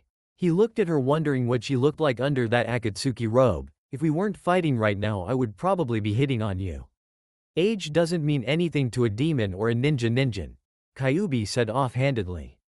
Shut the fuck up. I'm fighting here. If you aren't going to tell me to dodge something that's trying to kill me, keep it to yourself until the fight is over. Naruto thought to Kyuubi as he couldn't see any inclination of emotion on Conan's face, but he could sense the killing intent from him trying to guess her age, hitting on her. How did he train you? Why? Conan's temper died down as she decided to explain, we were war orphans. AIM was constantly used as a battlefield between the larger nations during their conflicts and our families were taken from us. Jiraiya-sensei taught us ninja arts in order to give us a chance to defend ourselves and survive. Me, Nagato, and Yahiko. We wanted to bring peace to AIM. But Hanzo, and Danzo. Wait, Naruto said, what about Danzo Gigi? What happened? Conan's eyes hardened. Hanzo aligned with him and his route to destroy our group that wanted to bring peace to AIM. He killed Yahiko, but Naga Pain killed them all and saved me. And there it was. That was why Danzo hated Hanzo, that was why he always said to stay out of AIM. Hanzo ended up getting his troops slaughtered by this pain, but Naruto knew why Danzo decided to ally with him for that purpose. Bringing peace to AIM would take away an important buffer nation that no matter what would have kept enemies at bay who tried passing through it attacked Konoha during war times. Danzo could have backed Conan and Pain Air. Nagato though, it would have ended better. His root were killed anyway when he sided with Hanzo, and if he had supported them instead, guerrilla style, he could have kept his men alive and maybe stopped all of this from happening. But hindsight was 2020. Naruto wasn't Danzo and Kami, he didn't want to be. What was done and it was his problem now. Conan continued to speak. Pain-sama will bring peace to the world, and you are a vital key to that peace, as well as its greatest thorn in its side. You won't be any longer after this Naruto Uzumaki. Shikigami no Mai, Dance of the Shikigami.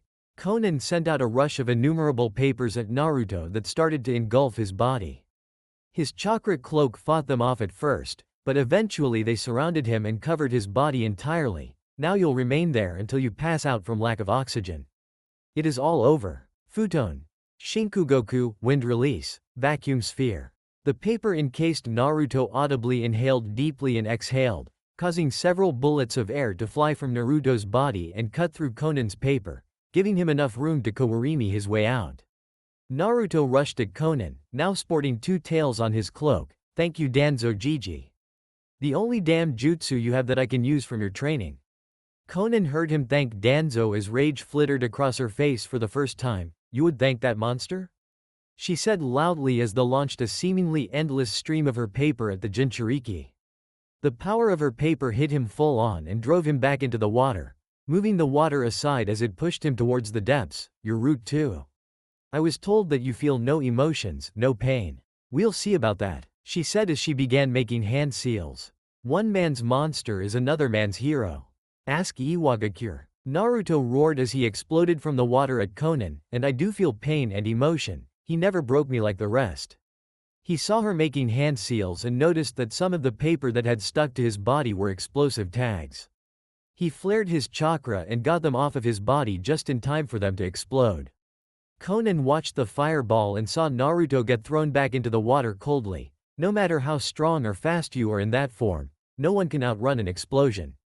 The water bubbled for a moment before a large red chakra claw reached up out of the water and grabbed Konan. She saw the paper that she coated her body with burning through from the intensity of Naruto's chakra as she saw three tails swirling about when he surfaced again. Naruto whipped her body about violently before throwing her as hard as he could with his chakra claw. Konan somehow was able to muster even more paper and create more wings for herself to fly herself out of harm's way. He's a very powerful ninja. Even without the Kyuubi, but with it his strength is overwhelming. I need to play this right. I won't be able to flat out overpower him or even outlast him as he is. I just have to hold out long enough for my plan to work. I can't hit this bitch Kyuubi. She's too methodical for me. She'll just fly away and try to pick me apart from afar. Naruto roared to the demon inhabiting his mind. You aren't anywhere near Konoha kid. There is one thing you haven't tried yet. How many tails can you use? Kyuubi asked calmly as if it had a plan. I can barely reach 4, you know that. Naruto thought to Kyuubi as Konan gained altitude and took off through the village. She's handling 3 pretty well so far and I can't grab her. Once I lose control at 4 she can keep picking me apart until I raise aim to the ground. I don't want to do that though. 4 tails eh? The last time you used what I have in mind you only had 2 at your disposal. You'll be twice as well off now once you activate it. Kyuubi said with a vulpine grin on its destructive face. Naruto almost froze as he used his tails to swing himself along the skyscrapers through the village in pursuit of Konan.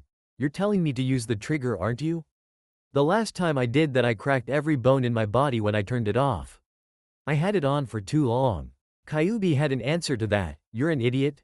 Then don't turn it off until you kill the paper using woman and her partner or at least until you can be protected by Jiraiya. It's that simple. Once you activate it she won't last long. You know this. Naruto couldn't respond to that. With 2 tails the only thing that kept him from slaughtering Kimimaro all those years ago was that he couldn't generate enough force to get past his unbelievably tough Shikatsumyaku Kekkei Genkei bones to anything vital. He doubted that Konan could take an Amari the way Kimimaro did. That guy was a killing machine. A pity he died really. But the point was, if she was buying time, he would let her. He needed the time too. With that in mind, Naruto began climbing the skyscraper he was currently attached to, trying to reach the top as fast as he could. From this point forward for him, this fight wasn't about precision any longer. Konan was far more precise in combat than he knew he could be in a head-to-head conflict.